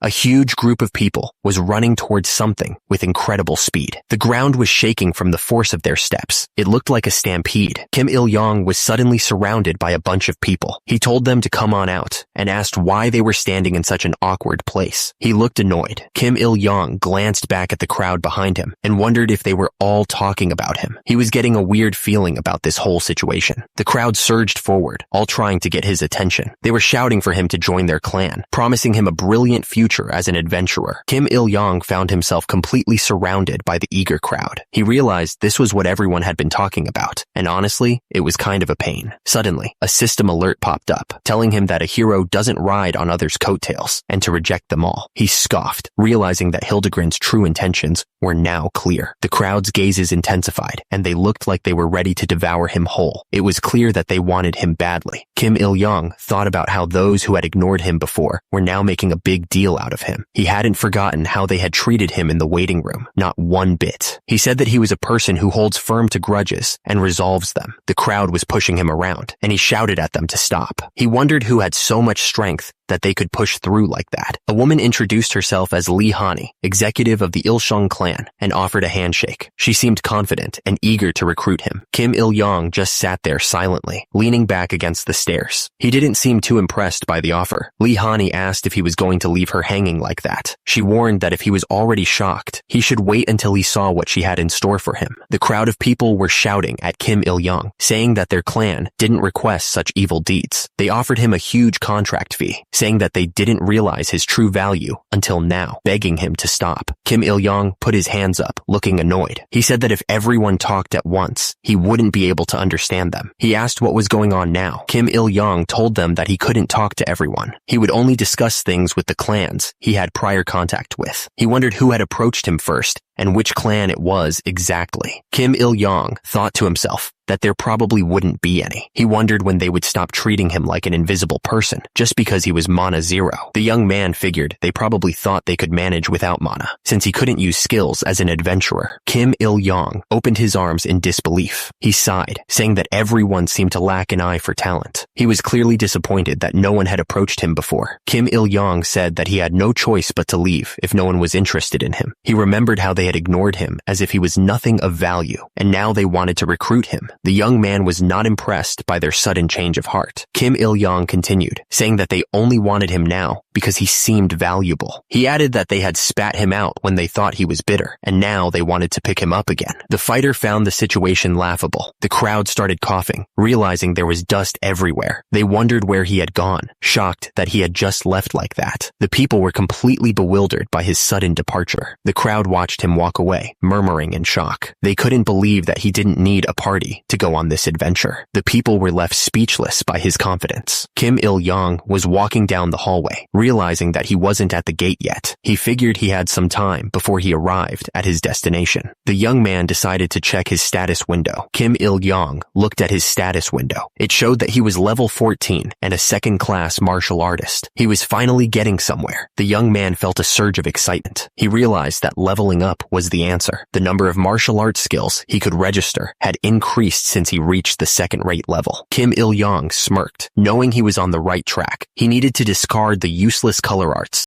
and odd job arts and focus on practical martial arts. Warp speed technique, 7 steps. Death control, wind essence, sword technique flashed in his mind. The fighter knew he had to be smart about this. Unorganized training hinders the progress of martial arts. Now was the time for selection and focus. Kim Il-yong's gaze hardened, ready to make some tough choices. First, he would start with the wind-cutting sword technique that he practiced countless times. Wind essence sword technique was his priority. Kim Il-yong wondered if he had to discard the ones he used before, like the 3-element swordsmanship. Kim Il-yong realized that he could inherit skills. A message popped up, asking if he wanted to inherit the proficiency of the 10-star, 3-element swordsmanship. He immediately accepted. The young man was eager to get stronger, but the system said that the 3-element swordsmanship wouldn't increase much because it was a lower-level martial art. However, the wind-cutting sword technique increased to 2 stars. He was happy that his past efforts weren't wasted. Kim Il-yong decided to inherit all of them, 5 second-tier martial arts. He smirked, ready to absorb all the power he could. The system showed him the stats. Wind essence, sword technique, 2nd stage. Hexagonal fist, 2nd stage. Small radiant technique, 2nd stage. Silent wind, 10 steps needle, 1st stage, and 7 steps death control, 2nd stage. Kim Il-yong realized he was now truly a 2nd-tier martial artist. He was making progress faster than he thought. It took Kim Il-yong a year and a half to reach the 2nd tier in the martial world with nothing. He remembered the struggle and the hardship, but with the help of the Pangea system and special assistance, he reached the 2nd tier in just 7 days. The young man was amazed at how far he had come. He thought to himself that he was incredible. Hildegren said that it was his class that was amazing, not Kim Il-yong. He added that Hildegren also had a bit of a bragging style. A group of people stared in awe at a bright red portal. It seemed like they were seeing something incredible. Hong Huayan pointed out that it was the city for novice adventurers and the dimensional gate leading to Illidel.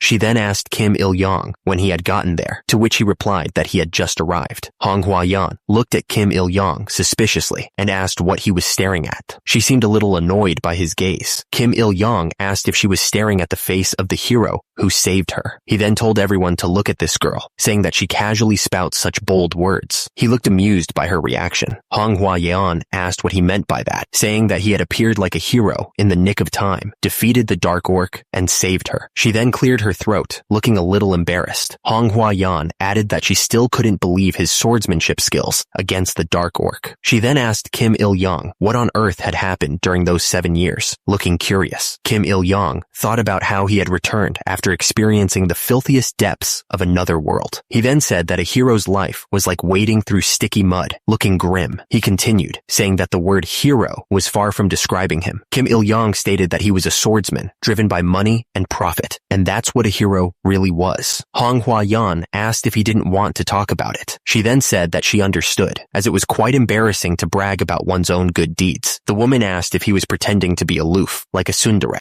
Manhwa insisted that he would appear out of nowhere to save someone in danger like her, no matter where he was. But Kim Il-young denied it, saying that was a serious misunderstanding. Manhwa changed the subject, asking if he was okay since she had heard he had been rejecting all the clan recruitment offers. She looked at him with concern. Kim Il-young scoffed, saying that he was fine and didn't need a clan's protection. He seemed confident in his own abilities. Kim Il-young thought about how quickly people's attitudes changed, saying they weren't even bats. He added that his teeth still grinded when he thought about the disregard he had received so far, looking angry. Kim Il-young stated that his motto was to let gratitude flow like a river and to carve resentment in stone. Manhwa then asked again if he wasn't interested in joining their Hong family, looking hopeful. Kim Il-young stated that he wasn't interested in a small elite atmosphere with almost no profit sharing. He raised his hand, showing that he was firm in his decision. Manhwa grabbed his arm, begging him not to be like that. She looked at him with pleading eyes, hoping he would change his mind. Manhwa went on, explaining that they don't collect profits, don't mess with others, and all he needed to do was show up. She called it a barrage of temptation, trying to make it sound appealing. Manhwa said that she was getting dizzy, still trying to persuade him. She looked at the young man with a hopeful smile, but he didn't seem to be budging. Kim Il-young sighed, saying that he still wasn't interested. He explained that he didn't like having someone above him, making it clear that his decision was final.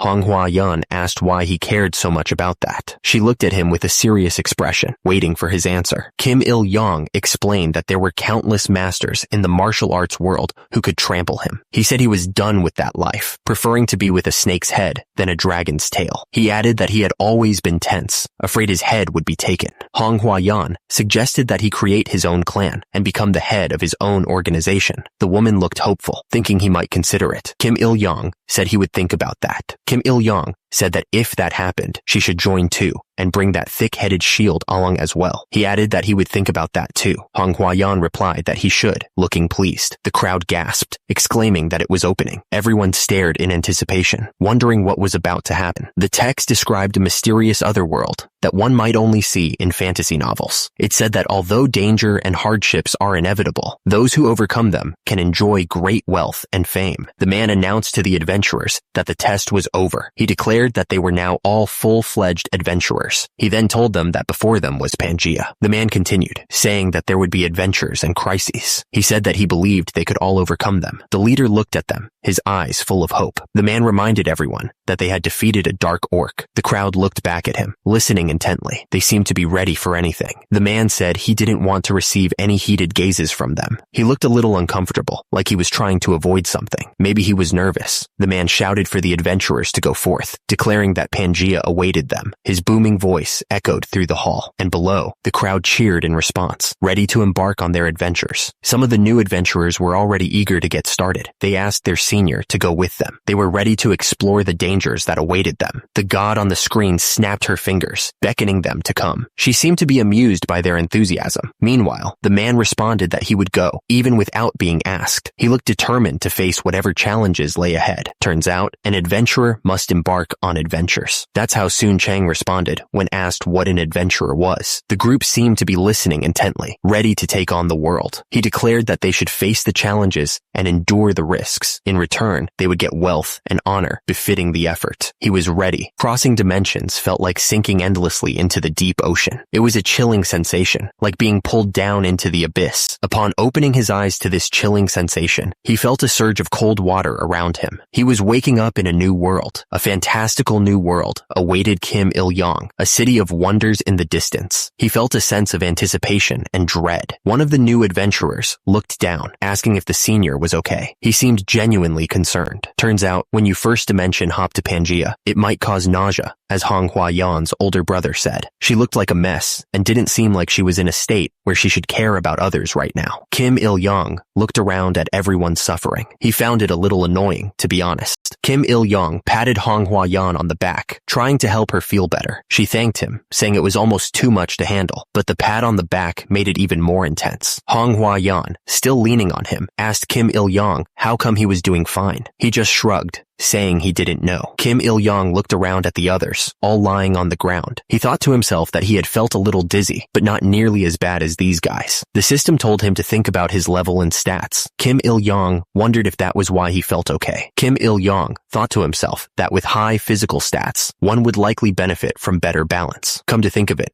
Honghua Yan's physical stats weren't great. Even if they leveled up, their stats mainly increased in what they used, so it was inevitable for mage-type characters. Kim Il-young continued thinking that maybe they should have picked a better class from the start. But no, with their current class, they probably picked well. A man cleared his throat. He welcomed the new adventurers to the City of Prosperity, Illidel. The man continued, stating that although it was an honor to witness Earthlings' meal choices every time, they should please get a grip, as they were quite busy. Another man stepped forward, asking who they might be. The man stepped forward, bowing slightly. He apologized for the late introduction, stating that he was the loyal head butler to their lord. He then introduced himself as Yahello Waterman. Yahello Waterman extended an invitation from his lord, asking the adventurers, who had struggled to reach Pangea, to attend a welcoming party. He asked if they would grace them with their presence, which made some of the adventurers wonder if they were talking about a medieval lord. Kim Il-young thought to himself about the invitation. He wondered if the party was only for new adventurers at levels 1 and 2 and not for high-level ones. Was it just to butter them up in case they grew into powerful adventurers? Kim Il-young considered the idea of a party with Pangea's nobles. He thought it was a good thing he became an adventurer, wondering if there would be pretty noble ladies there. He also observed that this place was a true fantasy world where an irrational class society thrived. Kim Il-young knew that for adventurers, level mattered more than social status, so it seemed to apply more loosely to them. Since it had come to this, he figured he might as well experience a noble social party. Yahello Waterman announced that adventurers without contracts with clans weren't invited to the party and should leave. Kim Il-young was shocked, wondering what the hell they were saying, since he was looking forward to seeing noble ladies at the social party. The other adventurers started complaining, asking why only those who signed contracts with clans were invited, and what about them. They realized a line was being drawn, and some were already saying that those without contracts were useless. Kim Il-young thought he understood. Not having a contract with a clan basically meant you lacked class and talent, which wasn't a good look. The adventurers realized that to the locals, they seemed like they had neither skills nor connections, putting them at the bottom of the ladder. Kim Il-young understood why aspiring adventurers tried so hard to join big clans. It was all about status and connections, even in this new world. Turns out, the big clans take a huge cut of the money that the adventurers make. It's supposed to be a good thing for both sides, but it's really just the clans ripping them off. With all that cash, they buy their way into the good graces of the rich and powerful Pangea. Pangea's upper class gets richer, while everyone else struggles to climb up to their level. These clans secure their power early on, using their influence to keep anyone else from getting in. That's their growth strategy, basically. Kim Il-young thought it was a dirty way to play the game, kicking away the ladder like that. Completely disgusting. It didn't matter if they knocked down a few ladders, though. Kim Il-young knew he had his own inner strength and martial arts. Just jumping over those ladders would be enough for him. But because of that arrogant way of thinking, the country ended up losing a big fish. Too bad for them. Honghua Yan tried to reassure Kim Il-young, telling him she was fine and that he shouldn't worry about her. But Kim Il-young couldn't help but frown, knowing how these things usually went. Honghua Yan asked Yahello Waterman if he could possibly bring one more person who hadn't made a contract with a clan. But Yahello Waterman shut her down immediately, saying that only those with clan contracts were invited by their lord's strict order. Honghua Yan clenched her teeth, clearly frustrated by the situation. Kim Il-young then asked Yahello Waterman where those who couldn't sign a contract with a clan should go.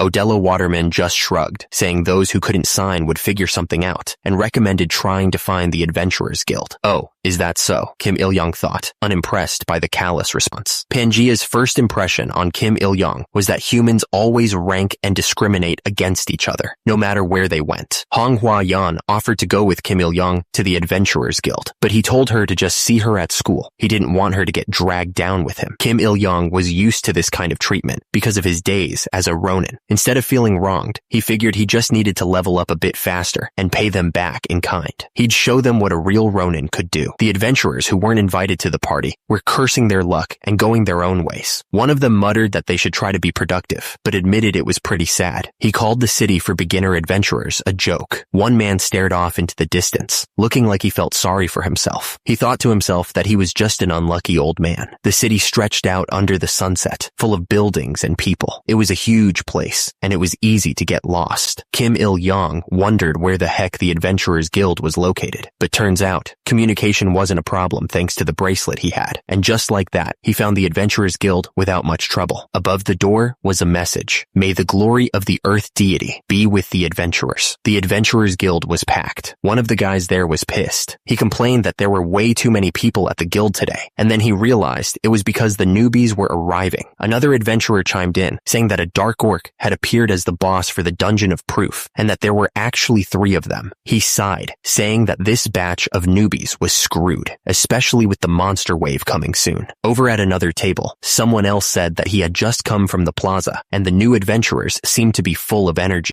He was surprised to hear about the 3 dark orcs. One of the adventurers scoffed, saying that the other guy's news was slow. He wanted to know what was up, but then he pretended his throat was dry and asked for a cold honey wine first. After getting his drink, the adventurer finally revealed that there were 2 potential unique class adventurers in this batch. He said that one of them, with a single sword, had cut off the heads of all 3 dark orcs. The adventurers were buzzing with excitement about what they had just heard. One of them was practically bouncing in his seat as he asked who the guy was that had taken down the dark orcs. The other adventurer admitted he didn't know the guy's name, but he had heard of him. He wondered if the guy's class was the Ronin class. He figured it had to be unique, and that made him jealous. He was clearly envious of the guy's power. Kim Il-young realized that only a unique class could pull off that kind of feat. It was practically a cheat class. He sighed, thinking that rumors really did spread faster than one's feet. He hadn't expected the news about him to reach the guild before he did. As expected in a beginner's city guild, most of the adventurers inside were F or E rank. Every now and then, you could spot adventurers wearing D rank badges. An adventurer called out for service, but no one came. He complained that he wasn't expecting the best service, but this was a whole new level of non-existent hospitality. He was getting annoyed. The new adventurer complained that some rude old man told him to come here. He added that the old man loved bossing people around while riding on the Lord's coattails. Turns out, the other man had fallen for the same trick. The other adventurers started gossiping about the new guy. They said he had just been scolded by the butler and told to make his way here. They figured the poor guy must have been so excited to come here, but reality was harsh. The new adventurer asked if they were laughing, imagining the embarrassment he went through, and clinking glasses. He was furious and asked if they were enjoying themselves. The man tried to calm down the new adventurer, telling him not to mind the others. He explained that their personalities had become a bit strange after fighting monsters, but they weren't that bad once you got to know them. The man wondered if the Adventurers Guild was always this crowded. He looked around, waiting for an answer. One of the adventurers spoke up, explaining that it was monster wave season. He said that after the monsters were born, they moved around a lot more. The adventurer scoffed, saying that the monsters were just a bunch of weaklings. He said most of them were F and E rank, so they could handle them without any problems. The adventurer continued, saying that according to some philosopher, this wave seemed unusually large. He mentioned that the scale had been gradually increasing every time they invaded. He got flustered and started rambling about how he should have studied swordsmanship instead of wasting time on other things. He then told the Ronin to shut up if he wasn't going to say anything, but immediately regretted comparing himself to the Ronin, realizing that Kim Il-young was standing right there. Another adventurer turned to the newcomer and suggested he register as an adventurer since he was already there. He asked for his name and class. The adventurers started making bets on what class the newcomer was. One of them guessed he was a porter based on his size, but then changed his mind and said he might be a tanker. He finally settled on warrior adventurer, betting 5 silver coins and 1 gold coin. He looked nervous, like he was about to lose all his money. Kim Il-young stepped forward, his expression serious. He announced to the group that his name was Kim Il-young. He explained that his name came from a dream his mother had. In the dream, a dragon had ascended, but she was sad that it wasn't holding a Sintamani, so it couldn't enter the immortal realm. Kim Il-young paused, then declared that he had finally grasped the Sintamani. The tavern buzzed with the usual energy. Adventurers were talking, laughing, and drinking, the air thick with anticipation for the next big score. Then Kim Il-young stated clearly that his class was Ronin. Everyone in the place froze. They were clearly stunned by what they'd just heard. You could hear a pin drop. One of the adventurers finally spoke up, her voice trembling. She asked what he had just said his class was. Kim Il-young looked annoyed. He repeated that he was a Ronin. He asked how many times he had to say it. The man with a scar on his face looked around the room. He asked if Kim Il-young was really the one who took down the Dark Orc's head. A woman with blonde hair stepped forward. She explained that to register, they needed to verify his information and asked him to show his info window. Kim Il-young held up his hand, displaying his info window. The system confirmed his name and class, Ronin. The woman looked surprised, saying he really was the one with that class. The man with the scar looked excited. He realized Kim Il-young was right in front of him. He told the newbie to tell everyone the story about the Dark Orc. Kim Il-young stared at the crowd, a bit surprised by the sudden attention. He hadn't expected so many people to be interested in his story. The scarred man looked at Kim Il-young suspiciously. He wondered if he was the only one with the Ronin class. Shouldn't he be getting a title from the castle? Why was he hanging around here instead? Kim Il-young shrugged. He explained that titles were only for higher-ranked clan members, and he hadn't signed a contract with any clan, so it wasn't his problem. Another man in the crowd looked completely shocked. He couldn't believe Kim Il-young had defeated 3 Dark Orcs and still hadn't signed with a clan. Why on earth hadn't any clan taken someone like him? Kim Il-young just smirked. He said they just didn't know how to judge people. To be precise, it wasn't that he couldn't join a clan, but rather that he didn't want to. Kim Il-young paused, a distant look in his eyes. He said he learned something during his Ronin days, hinting at a past that was about to be revealed. The image flashed through Kim Il-young's mind. The fate of a swordsman rested on his employer, who could choose his enemies and allies overnight. It was a life of not making friends, not forming connections, and not registering anywhere. One of the adventurers scoffed, saying that those clan kids just had a narrow view. He added that was why he couldn't sign with a clan either. He asked Kim Il-young what his excuse was, implying he deserved to be stuck there. He assumed that Kim Il-young had a clan, but at best, it was a small clan of beginners, with no real power. Kim Il-young asked if there was a dungeon nearby with E-rank monsters. The adventurer replied that there was, before asking how many people were in his party. Kim Il-young answered that he was planning on going alone. The woman's eyes went wide in shock. Another adventurer chimed in, calling Kim Il-young a newbie. He warned that dungeons were not for soloing and asked if he had any business there. Kim Il-young looked at the other adventurers with a bored expression. He simply stated that it was their opinion, not his, and clearly didn't care what they thought. The adventurer with the ponytail scoffed, warning that if Kim Il-young died at the entrance, he'd be a nuisance to the next party. He then offered to help him, since he seemed to grow quickly, and suggested he join their party. Kim Il-young crossed his arms, looking more annoyed than grateful. He muttered, questioning who was really going to help who in that situation. Another adventurer, a burly man with a beard, told Kim Il-young to stop joking around. He insisted that the newbie join their party, boasting that they had an almost clan-level composition and systematic hunts, and even offered a 10% increase in profit share. Another adventurer chimed in, saying that their party may be small, but they had lots of beauties. He asked Kim Il-young what he thought, hoping to sway him with the promise of attractive company. The other adventurers started yelling over each other, each trying to get Kim Il-young to join their party. They promised they'd take good care of him if he came with them, trying to pull him in their direction. Another adventurer chimed in, insisting that Kim Il-young should join their fixed party. It was getting pretty noisy, and everyone wanted the new Ronin. Kim Il-young watched them all, his expression unreadable. He figured that different people liked different things, so there was no point in getting too worked up about it. The system was brutal, and it turns out that all the useful rookies were snatched up by large clans like ghosts. It was a feeding frenzy out there. The system warned that A,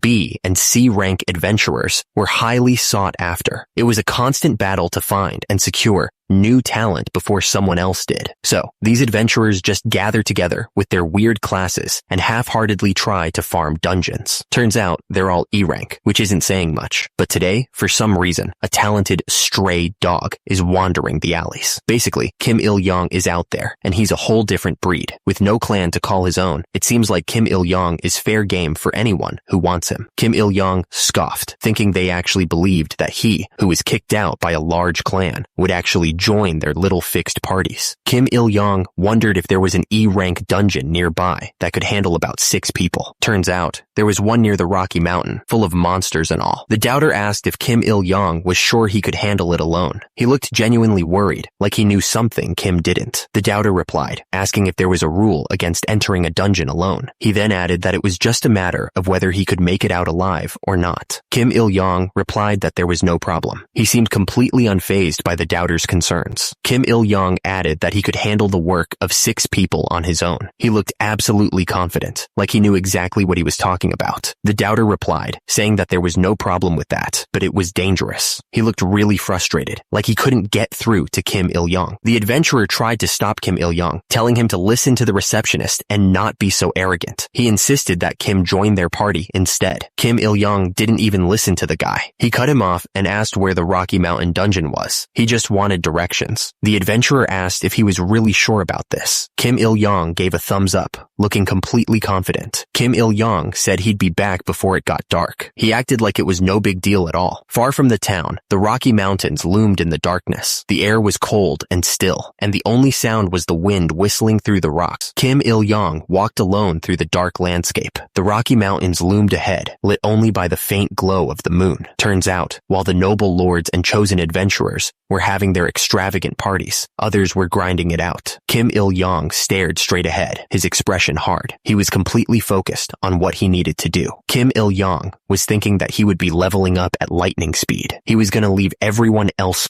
in the dust. Kim Il-young noticed deep footprints in the dirt. He figured that meant they were wearing heavy armor, while the lighter ones must be lightly armored or even unarmored. Kim Il-young scanned the rough path ahead. His eyes narrowed. He wondered if anyone else was already trying to get to the dungeon. Kim Il-young stared ahead, his eyes filled with determination. He knew there was only one reason to climb this dangerous mountain, to take over that E-rank dungeon. The rocky path was cracked and dry, with only a small stream cutting through it. It was a tough climb, even for someone as experienced as him. Kim Il-young followed the deep footprints in the dirt. He figured they would lead him straight to the dungeon entrance. The jagged peaks loomed in the distance, their dark shapes cutting into the sky. The whole place felt dangerous, like anything could be lurking just out of sight. The mountain pass was narrow and steep, but there was a faint light ahead. It seemed to be coming from the entrance to the dungeon itself. As he got closer, he could see figures standing near the entrance. A group of adventurers had already arrived. Kim Il-young sighed. Turns out there were people ahead of him after all. Kim Il-young wondered what he should do now. It's not like he could just find another dungeon at this point. Suddenly, one of the adventurers turned around, looking surprised. The adventurers turned to look at Kim Il-young, studying him carefully. One of them spoke up, demanding to know who he was. Kim Il-young didn't even flinch at their stares. He asked if they were there to clear the dungeon. He added that he had come alone, like it was no big deal. One of the adventurers, a guy with short hair, looked at Kim Il-young like he was crazy. He asked if he was suicidal, if he was trying to die in the dungeon. Kim Il-young just stood there, listening to them talk. He didn't seem bothered at all by their concerns. A female adventurer stepped forward, a smirk on her face. She said he must be a newbie F-rank adventurer. She wondered if the test dungeon was too easy for him, because he was acting all arrogant. Kim Il-young thought to himself that they didn't seem to know what was really going on yet. He wondered if they even realized that his batch had faced the hardest certification dungeon ever. One of the adventurers stepped up, telling the rookie that this was an E-rank dungeon. He insisted that they were there first, so he should just leave and not waste their time. The other adventurer just yelled for him to get going. The adventurer kept yelling, demanding that he leave right now. Kim Da-young stepped in, telling the other adventurer to calm down. She said they could at least hear his story. She then told someone named Park to get lost, clearly annoyed. Kim Il-young realized that Kim Da-young must be the party leader. Kim Da-young spoke up, asking if he was a new F-rank adventurer. She told him it was dangerous, and that he should join a party to start with a F-rank dungeon. Kim Il-yong told her that he appreciated her concern, but he was confident he could clear it on his own, which was why he came there. One of the adventurers laughed, saying that these rookies didn't know their place. He added that it was no wonder the death rate of beginner adventurers was skyrocketing every year. Kim Da-young then spoke, telling someone named Park to please stop. Park then pointed at Kim Il-yong,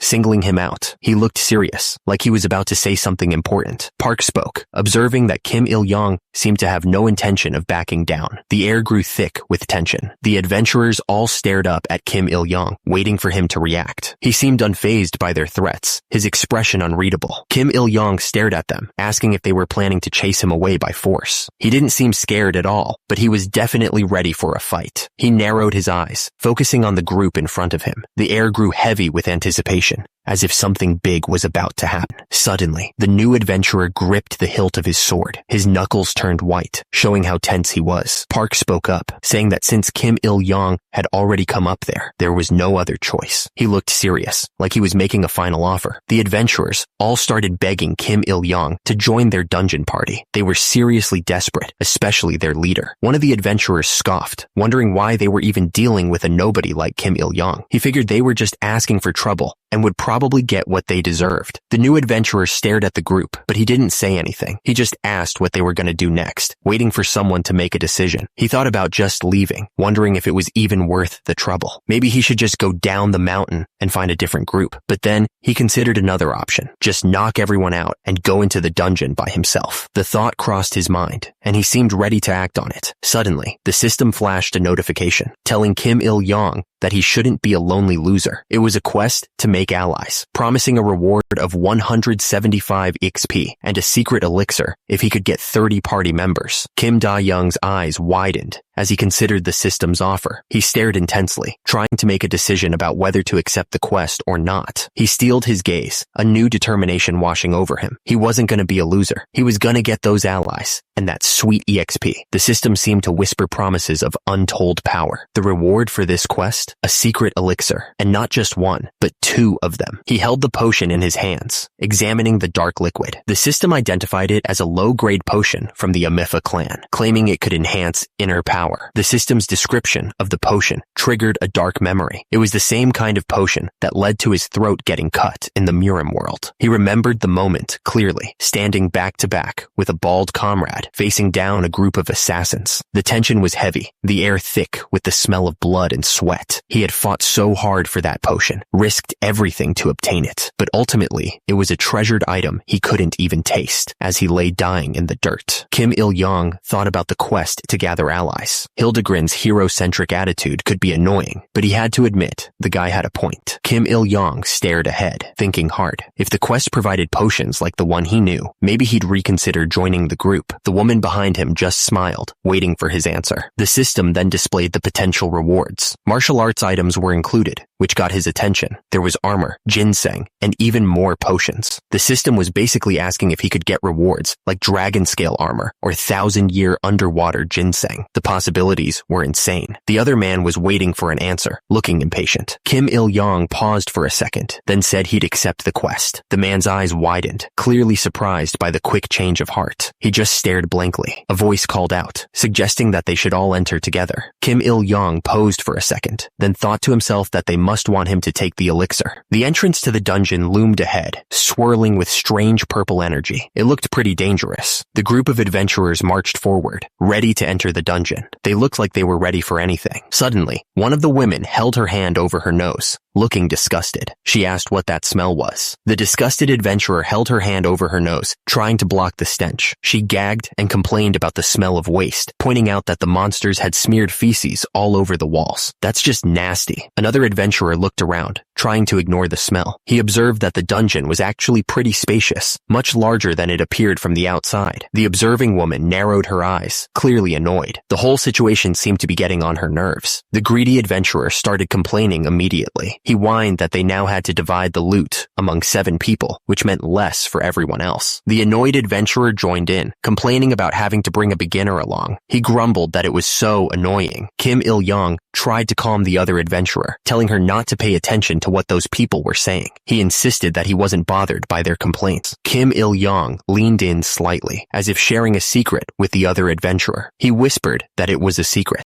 Turns out, the other adventurers couldn't find a party for various reasons. No one wanted them. The party leader felt bad for them and let them join the group. He told them not to be disheartened. Kim Il-young thanked the other adventurer for the kind words. He promised that he'd pull his weight and wouldn't be a burden. Kim Il-young thought to himself that he could easily do the work of 6 people. He was that good, no doubt about it. Kim Il-young then asked what he should call the party leader. He realized he hadn't even introduced himself yet. Lee Desum introduced herself as a healing priestess, adding that she was a blooming 29-year-old. She seemed a little embarrassed by that description. Lee Desum paused for a moment, as if gathering her courage. She was about to ask a question that had clearly been on her mind. Lee Desum asked what the various reasons were for not being able to find a party. Turns out, it was because of rumors. Lee Desum seemed surprised, questioning the mention of rumors. She tilted her head slightly, waiting for an explanation. Kim Il-young listened carefully. He wanted to know what kind of mess he was walking into. The speaker paused for a moment, building suspense. This was clearly something they didn't want everyone to know. Turns out, Kim Da-young had a bit of a reputation. The speaker explained that she had lost a rare artifact containing lightning magic when she was with her old party. And since Kim Da-young's class was a thief, people were suspicious. Kim Il-young's eyes widened slightly. He hadn't expected to hear something like that, so that's why they were having trouble finding party members. The words hung in the air, a lightning artifact. It sounded like a big deal, and Kim Il-young wondered if this was the real reason for the party's bad luck. Someone else chimed in, saying they'd suspect the rude person first. Then they pointed out the archer, mentioning that he was the only survivor after his entire party got wiped out. The speaker emphasized that an archer's job was to scout and keep the party safe. So how did he end up being the only one to make it out alive? The speaker figured the archer either had a terrible past or just the worst luck imaginable. Either way, it was a bad sign. Someone else spoke up, asking about the party leader. They admitted they hadn't been with the group long enough to know much. One of the adventurers wondered if the party leader was a good person, considering how he took in people with nowhere else to go. But the other one wasn't so sure, thinking he could be someone with a dark side. The man's expression hardened as he thought that the party leader could be someone with a dark heart. He didn't trust him at all. Another adventurer snapped, telling someone to shut up. He didn't want them advertising their presence to the monsters by being so noisy. The adventurer grumbled that he was already struggling to pay off his magic equipment loans. More people meant more sharing, which just made things more frustrating. The group seemed to agree on one thing. That rude person was really starting to get on their nerves. The adventurer looked at Kim Il-young, waiting for him to speak up. He asked if Kim Il-young wasn't going to introduce himself to the group. Kim Il-young spoke up, introducing himself to the group. He said his name was Kim Il-young, that he was 24 years old, and that his class was Ronin. The adventurer seemed surprised to hear about Kim Il-young's class. He muttered that there was a Ronin class as well, clearly not expecting that. Suddenly, Tae-seok shouted, interrupting the introductions. He announced that he had spotted enemies up ahead, his voice full of urgency. The others turned to Tae-seok, waiting for more information. He said there were about 12 of them, and judging by the lack of heavy sounds, most of them were lightly armored. The party leader sized up the situation, deciding on a strategy. He told Dasum to provide support, and Tae-seok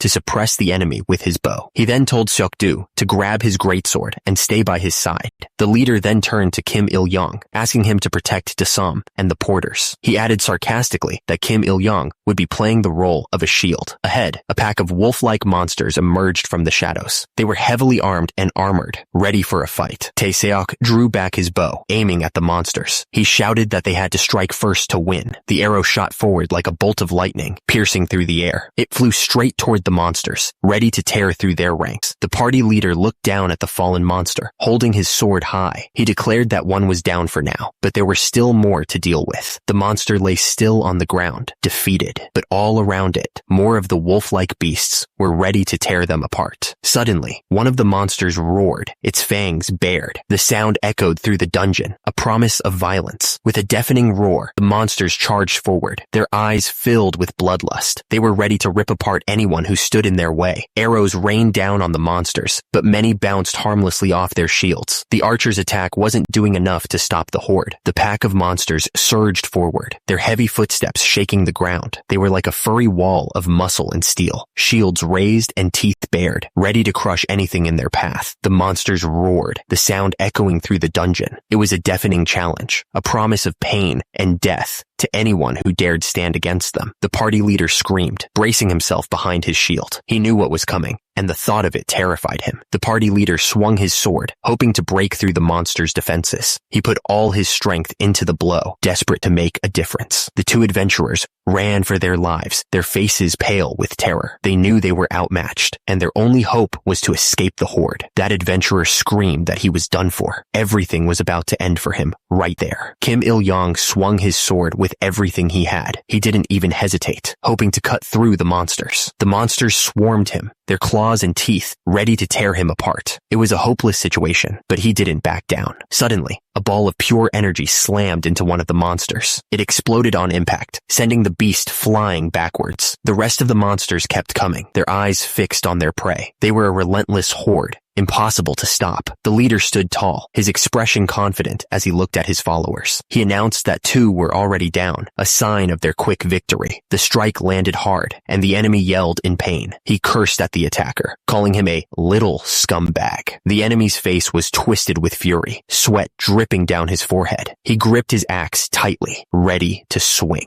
One of the enemies yelled at the other, calling him a dimwit. He shouted that he should have worn chainmail armor. The other enemy fired back, clearly frustrated. He asked if the guy thought money grew on trees, complaining about the cost of armor. The force of the axes colliding sent sparks flying everywhere, lighting up the dark cave. It was a brutal back and forth, neither side willing to give an inch. Lee Da-sum closed her eyes and put her hands together, starting to pray. She asked the divine being to grant healing and devotion in that place. Then, Lee Da-sum shouted, declaring that the healing was about to begin. Suddenly, a huge beam of light, shaped like a cross, shined down from above, healing the injured adventurers. The light washed over the battlefield, giving them a much-needed boost. One of the adventurers turned to Lee Da-sum with a grateful smile, thanking her for the healing. The wounds on his shoulder were already starting to close up. Kim Il-yong shouted, ready to jump into the fight. He was pumped up and ready to go. The other adventurers were already deep in the fight, axes and swords clashing against the enemy. Sparks flew everywhere as they fought as a team. Kim Il-yong realized that their skill level was way different from the novice adventurers he had seen in the Dungeon of Proof. These guys actually knew what they were doing. Kim Il-yong thought to himself that this was what it was like to fight with a party of veteran E-rank adventurers. He was starting to see the difference. Kim Il-yong couldn't believe that even just standing there, the missions were getting done, and he was getting experience points. He was getting stronger just by being around them. The system showed the party was making progress. Kim Il-yong thought to himself that party hunting wasn't so bad, after all. Kim Il-yong was about to say they should keep reaping the benefits like this, but then he suddenly stopped, looking surprised. Suddenly, a bunch of monsters appeared, yelling something about Karakam Dioku. They looked absolutely pissed. The monsters roared, their fangs bared. They were ready to tear anyone apart. A monster lunged forward, claws extended. Someone screamed in pain as the attack landed. The monster leaped forward, claws extended and tongue lolling out. It was a terrifying sight, like something out of a nightmare. The party leader shouted that he couldn't let them escape. He looked absolutely furious, like this was personal. Lee Da-sum clasped her hands together, a worried look on her face. She was probably thinking about how to heal everyone if things went south. The monsters roared, focusing their attacks on Lee Da-sum,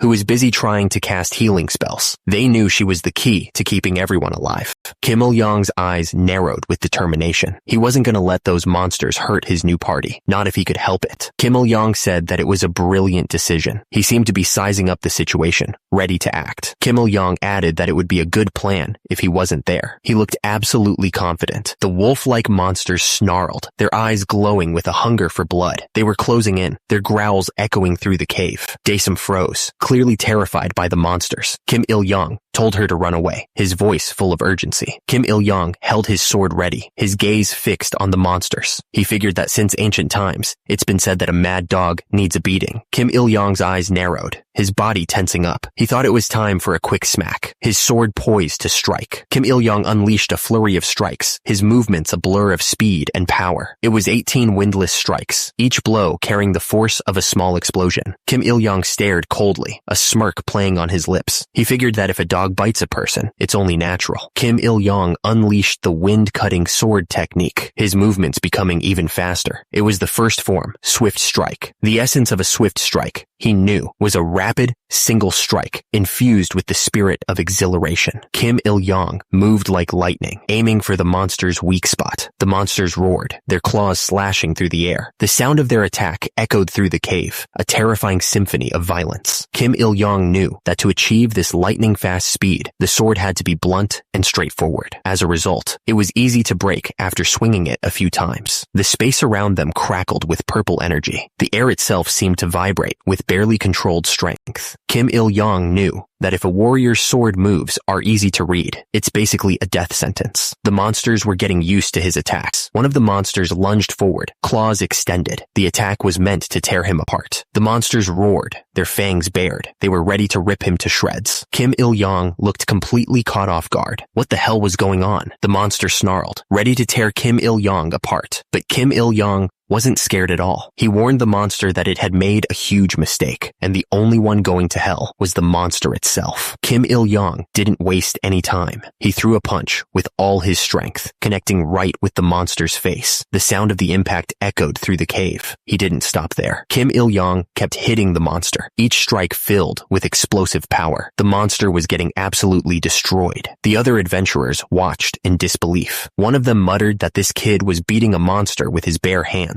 He couldn't believe that an E-rank monster was getting beat like a dog. The monster was a mess. Its face was covered in blood, and it could barely stand. Kim Il-yong had completely wrecked it. The system chimed in, saying his octagonal fist proficiency had slightly increased. Each punch was getting stronger and more effective. Kim Il-yong kept up the pressure, not giving the monster any room to breathe. He was determined to end this fight quickly. One of the adventurers watched, absolutely stunned. He thought to himself that Kim Il-yong was beating the monster so well. It was refreshing. He wondered who Kim Il-yong was, and if he was the new recruit. The adventurer thanked Kim Il-yong for saving her. She was glad to see someone who knew how to be polite. Kim Il-yong told her not to mention it, saying protecting them was his duty. He admitted that this whole situation was honestly beyond his expectations, and then introduced himself as adventurer Kim Il-yong. The adventurer asked how Kim Il-yong knew her name. She remembered him talking with Dusum earlier. She admitted that when he said he came to an E-rank dungeon alone, she thought it was just a beginner's bluff. She realized that Kim Il-yong was a skilled adventurer. Kim Il-yong replied that he just got lucky. He said that if she felt uncomfortable when their group treated him like a beginner earlier, he apologized on their behalf because he was a beginner who just came to Pangea. The adventurer asked what kind of newcomer could play with 6 gnolls like that. He asked if today was really his first day in Pangea, and then seriously demanded to know what his deal was. The adventurer stared at Kim Il-yong, and then asked if he was an outsider hiding his identity after committing murder. The adventurer remembered Kim Il-yong mentioning his class was unique. Now that he thought about it, wasn't it the only class? Then, it made sense that he was this strong. The adventurer admitted he was jealous of Kim Il-yong's unique skills and power. The adventurer eyed Kim Il-yong suspiciously, wondering why someone with a unique class would wander around without a clan. Kim Il-yong admitted that he had some issues with those clan guys, but didn't elaborate. The party leader stepped in, reminding everyone that they all had their own stories. He suggested they move on, saying that having someone as strong as Kim Il-yong in their party was a good thing. He looked at the group, hoping he was right. The other adventurers agreed, the tension slowly fading. The party leader declared the introductions over and asked the porters to take care of the cleanup. The porters quickly responded, eager to get to work. Kim Il-yong looked puzzled, wondering what they meant by cleanup. He had a feeling he was about to find out. The cave was huge, the ceiling disappearing into the darkness high above. It looked like the cleanup was going to be a big job. The porters started cleaning up the monster corpses, a grim but necessary task. The air hung heavy with the smell of blood and death. The party member asked if the monster parts had any value. Kim Il-yong explained that these creatures contained mana, which could be melted and reforged into armor or weapons. The party member then inquired about the gnoll teeth, and Kim Il-yong explained that they could be used for magic and potions. He added that the value of the equipment depended on the purity and conductivity of the mana, as well as the material of the defeated monster. One of the party members wondered if an iron sword was made on Earth, asking if there was a difference between Earth-made and Pangea-made equipment. Kim Il-yong admitted that Earth-made stuff was more comfortable and looked nicer. Kim Il-yong added that Earth-made equipment was expensive, which was a big problem. He said that Pangea-made equipment could be defective and itchy, and the finish could be messy. He recalled that the brutal wind cape he wore back in his unique class days reeked of a foul stench, implying he could handle a little itchiness and a rat smell. Kim Il-young remembered that even the hairband he wore back then leaked rainwater. He explained that any equipment of legend, rank, and above was made in Pangea. He added that people from Earth hadn't been able to copy that level of craftsmanship yet. Kim Il-young paused, then asked if someone had found something. He looked up, curious about what they had discovered. Someone gasped, recognizing what they were looking at. It was a mana stone, embedded in the chest of the creature. The mana stone pulsed with a soft blue light, almost like it was alive. Kim Il-young was surprised and shouted, wondering if it really was a mana stone. The other adventurer was excited about their lucky find. He said that free money was always welcome. The party leader then asked what grade of mana stone it was. The party leader looked closely at the stone, his expression thoughtful. He explained that the particles inside were tiny and few, so it was probably the lowest grade. One of the adventurers asked why the party leader sounded so disappointed. He pointed out that even the lowest grade was worth a lot of money. He then wondered why a mana stone was even in an E-rank dungeon in the first place. The other adventurer told him to just enjoy it and think about the money. The party leader then said that a low-rank monster dropping a mana stone could be a sign of a dungeon break. He added that as an archer, it was his job to ensure the team's safety. The archer tried to calm the other adventurer down, placing a hand on his shoulder. He told him to relax, and that they weren't interested in his guilt, whatever that meant. The adventurer didn't seem to relax at all. His face was covered in sweat, and his eyes darted around nervously, like he was expecting something bad to happen. Kim Il-young turned to the party leader, Dasam, and asked what a dungeon break was. Dasam paused, looking thoughtful. Dasam explained that there were times when the dungeon master's power grew stronger on a certain cycle. She said that when that happened, the dungeon got filled with magic, and the monsters became more powerful and numerous. Dasam continued, explaining that if it reached a critical point, the monsters would burst out like a broken dam, threatening the city with a massive wave. The other adventurers asked why they couldn't just destroy the dungeon before it exploded. The archer explained that dungeons kept coming back because of the dungeon master's power. He added that even if they destroyed the dungeons, they would just reappear. He figured it was better to manage them than to try to get rid of them completely. He also mentioned that the porters might have a better idea. The archer told the others not to ruin the mood, pointing out that the others were still fighting. He seemed to want to lighten the mood a little. The archer asked if anyone had noticed anything strange earlier. He explained that monsters with a mana stone sometimes evolved into something stronger. Kim Il-young mentioned that he had just sliced its neck in one hit, so he hadn't noticed anything. The archer asked if there was a problem. Kim Il-young said no, telling him not to worry about it. The archer wondered if an E-rank monster could actually evolve into a D-rank monster. The archer told everyone to get back into formation so they could move forward. He looked determined to get through the rest of the dungeon. The cave was quiet for a moment, but it wouldn't last. He steeled himself, knowing something was about to happen. The archer said that the goblins must have caught the scent of the ones they defeated earlier. He figured their sense of smell was like a dog's. He estimated there were about 20 of them, but one was making unusually loud footsteps. The archer figured it had to be a wolf chieftain, adding that it might have lived longer if it had stayed put in the boss room. He said their battle strategy would remain the same. Desum would draw the boss's attention while the rest of them took care of the mob,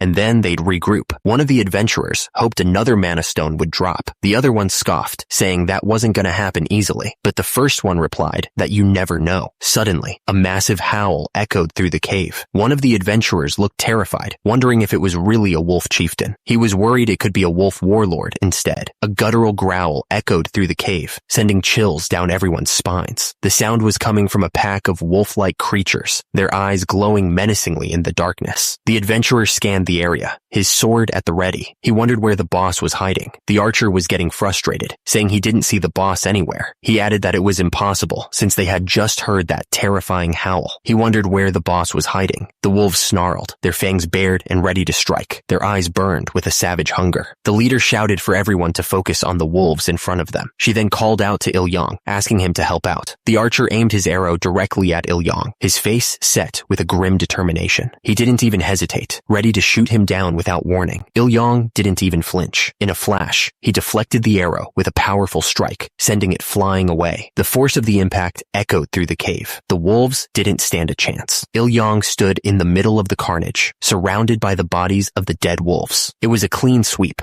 The system popped up, showing the party's hunting progress. It showed they had cleared 20 out of 30 monsters. One of the adventurers couldn't believe what he just saw. He wondered what level Il-yang was, since he made it look so easy. The battlefield was a whirlwind of chaos, with monsters screaming as they were cut down. The party fought with everything they had, trying to hold their ground against the endless waves of enemies. Kim Il-yang's face was set with pure determination. He was focused on the fight, ready to do whatever it took to win. The healer closed her eyes and put her hands together. She prayed that the benevolent touch of Jimisen would heal them all. A blinding light flashed across the battlefield as the healer cast Cure. The party members felt their wounds closing, their strength returning. Kim Il-yang dodged another strike and smirked. He thought this was too easy, but in that moment, he felt a sharp pain. The sudden shift in the dungeon's atmosphere was unsettling. All three members of the party looked around, trying to understand what was happening and what it meant for them. The adventurer was down, lying on the cold stone floor. He was out of the fight, his sword lying uselessly beside him. A massive, hulking monster stood before them, radiating power. It was bigger and meaner than anything they had faced so far. Desum stared at the monster, his eyes wide with disbelief. He realized it wasn't just a wolf chieftain, but something far worse. He wondered how a wolf warlord could appear in an E-rank dungeon, and what a monostone was doing there in the first place. The wolf warlord roared with fury, its teeth bared and its eyes glowing red. It was ready to tear them all apart. The wolf warlord was huge, easily twice the size of the wolf chieftain they had fought before. It was like something out of a nightmare, ready to tear them apart. The wolf warlord snarled, a deep growl rumbling in its chest. You could feel the raw power radiating off it, a promise of violence about to be unleashed. The archer shouted, trying to warn everyone, asking where on earth the guy was hiding. He explained that the new threat appeared right after a light burst in the corner, and he suspected some kind of invisibility skill.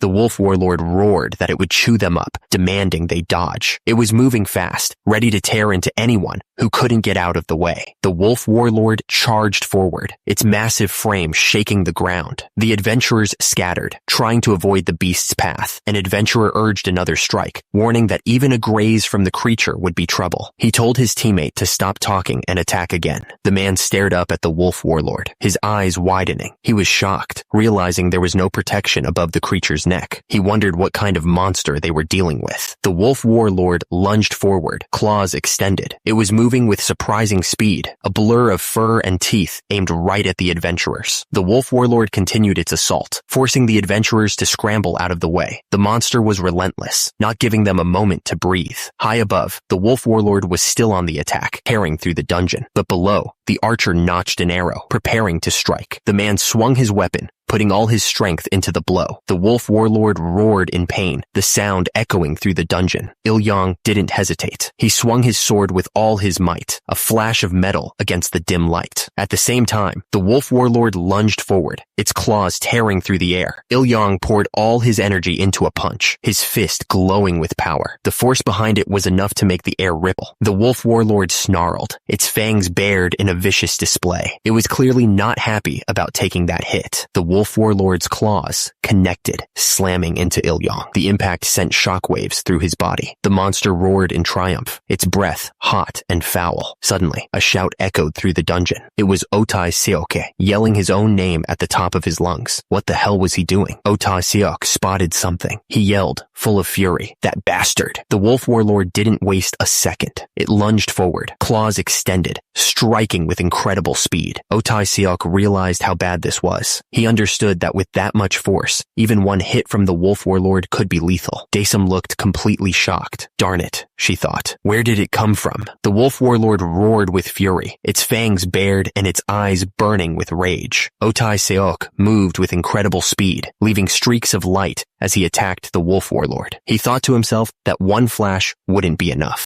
The wolf warlord dared to make a big move. It exposed its weak point, the neck, right in front of the enemy. Otai Seok couldn't believe it. How dare the wolf warlord expose its weakness in front of a swift sword master? He wasn't going to waste this chance. Otai Seok didn't hesitate. He struck with all his might, aiming for the exposed neck. The wolf warlord crashed to the ground, defeated. Otai Seok stood over the fallen beast, ready for whatever came next. Otai Seok struck with incredible speed, his sword a blur of motion. The force of the blow ripped through the air, heading straight for the wolf warlord. The strike landed with a deafening crash, shattering the ground beneath them. Rocks and dust flew everywhere as the wolf warlord took the full force of the blow. The wolf warlord roared in pain and disbelief. What just happened? Otai stood calmly, his sword held loosely at his side. He was ready for anything. Otai smirked, looking pleased with himself. He said that this was the power of a martial artist. The wolf warlord roared, a sound of pure fury that shook the very air around them. It was clear that the warlord was not happy about what had just happened. The wolf warlord's face contorted in rage, its teeth bared in a vicious snarl. You could see the pure hatred burning in its eyes. The ground was littered with the fallen. Something was wrong. These weren't just dead bodies. They were being twisted into something far more sinister. A horrifying scream ripped through the air, the sound of something that should be dead, but wasn't. It was a sound that chilled you to the bone. Otai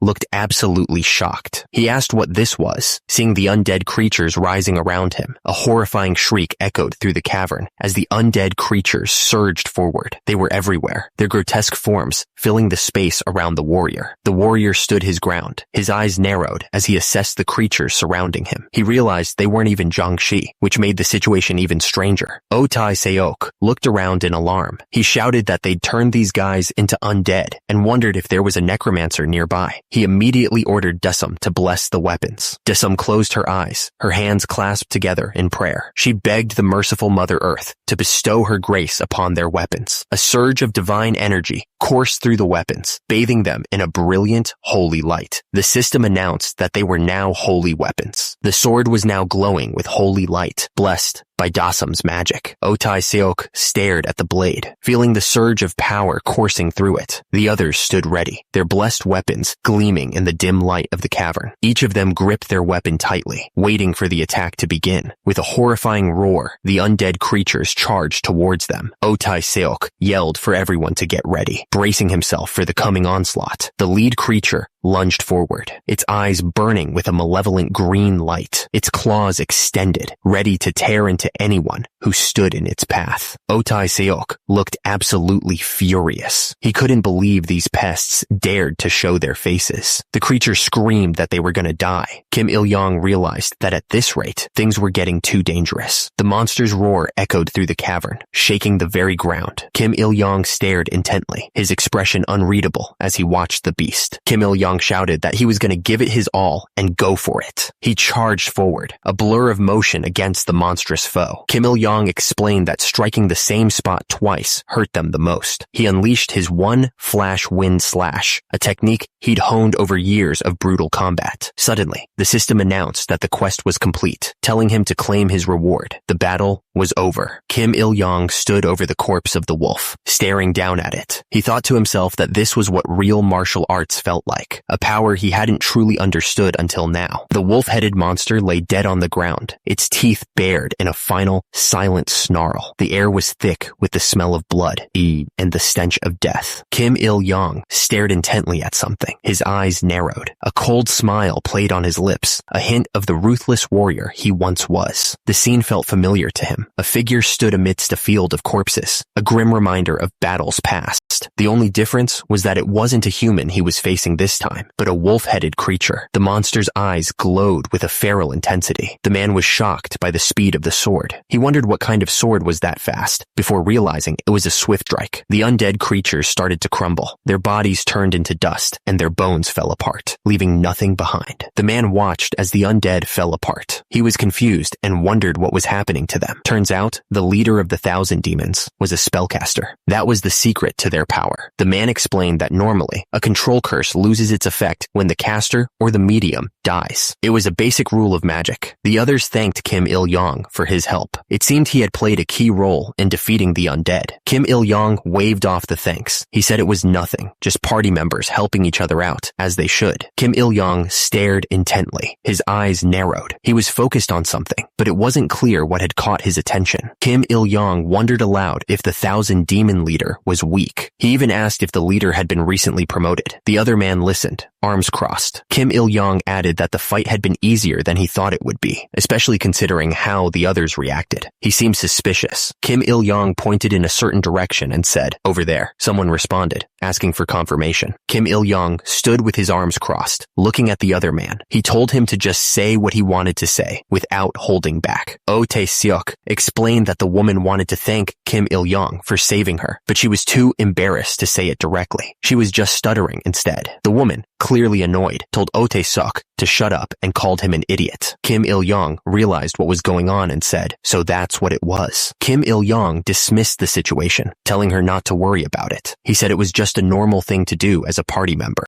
The man agreed, but added that it was only natural in a genuine party built on trust. He implied that in a temporary party like theirs, things were different. The man on the right huffed, telling them to do whatever they wanted. He was clearly irritated. The woman and the other man stood behind him, watching the scene unfold. The man looked absolutely furious, his face contorted in anger. He shouted that the other man's statement was rude. Silence filled the cavern. The only sound was the echo of their voices bouncing off the stone walls. Lying on a piece of cloth were the spoils of their adventure: a red stone, a blue stone, and a simple ring. The man announced that it was time to sort out what they had gotten from the dungeon. He seemed ready to move on from the argument. The party leader held up the scroll. It was covered in strange glowing symbols that pulsed with a faint light. Someone asked the party leader what he was holding. He explained that it was an intermediate appraisal scroll. The party leader revealed that the scroll was worth 1,000,000 won. He seemed surprised by how ridiculously expensive it was. The system displayed the attributes of the items: mana stones of low grade and a ring of feral invisibility, which slightly increased the wearer's strength and allowed the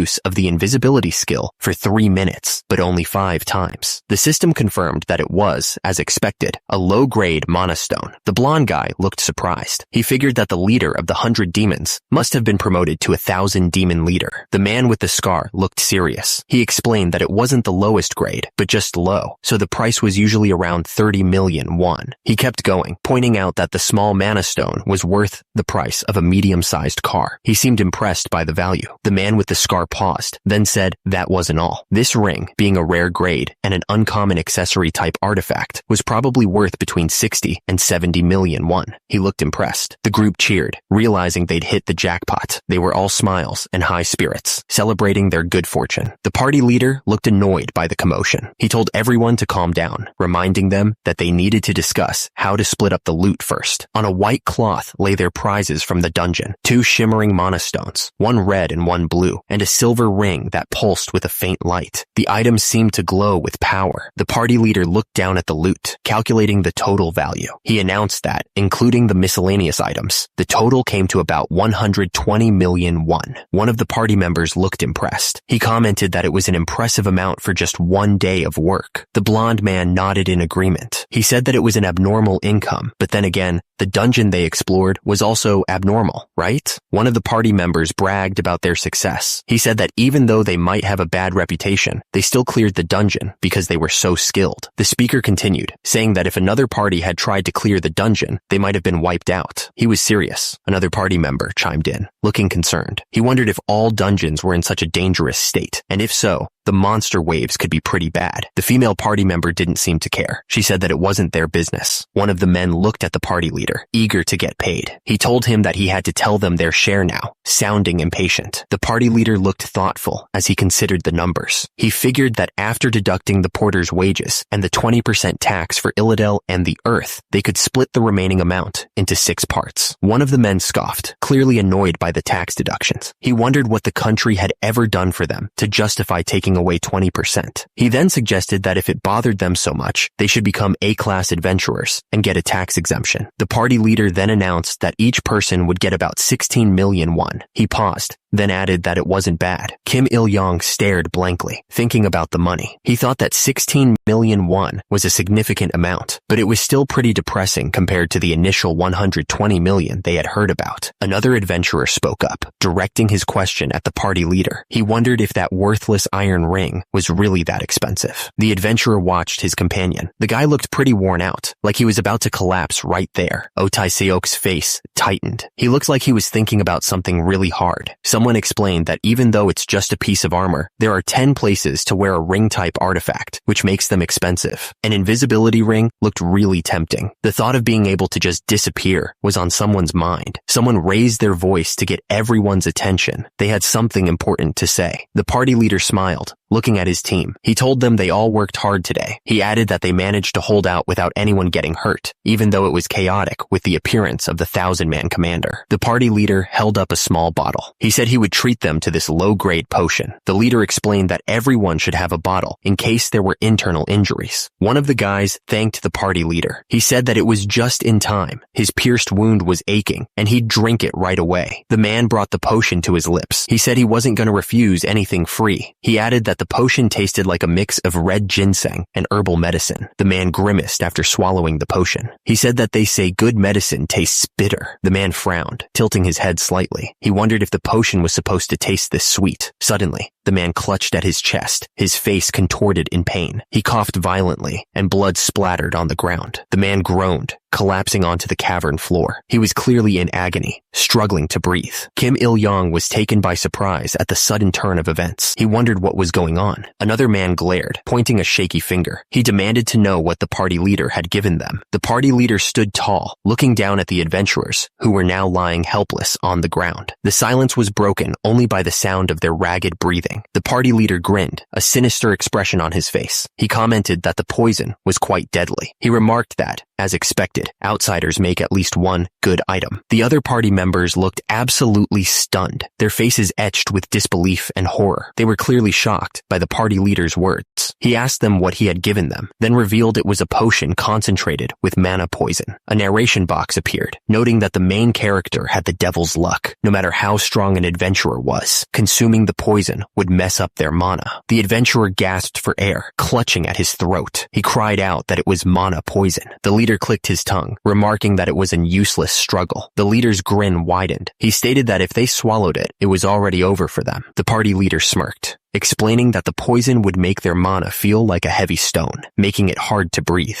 Below, the adventurer clutched at his throat, struggling against the poison's effects. Kim Il-yong looked down at his hand, wondering if the poison was something that dispersed internal energy. He felt nothing, but remained cautious. Kim Il-yong looked shocked, wondering what was happening. He could feel the poison in his system, but it wasn't doing anything. The party leader clicked his tongue, calling Kim Il-yong a fool. He sneered that Kim Il-yong didn't even have mana to begin with. Kim Il-yong's eyes narrowed in response. The party leader grinned, boasting about how lucky he was. Not only had he gathered loners like them, but he'd also hit the jackpot. He couldn't believe the party leader. Kim Il-yong's eyes widened, his face contorted in disbelief. He couldn't believe what he was hearing, wondering what on earth was happening. The party leader stood over the poisoned adventurers, a sinister calmness washing over him. He explained that adults are never wrong, and people should live without causing problems, or they'd end up facing an outsider like him in an unidentified party. Kim Il-yong cursed, realizing the party leader's true intentions. He asked if that was why the party leader accepted a wanderer like him. The party leader admitted he loved drifters like Kim Il-yong because no one would look for them, so it's easy to deal with their disappearance. Kim Il-yong shot back, asking if the party leader was really going to kill 7 people for just 120 million.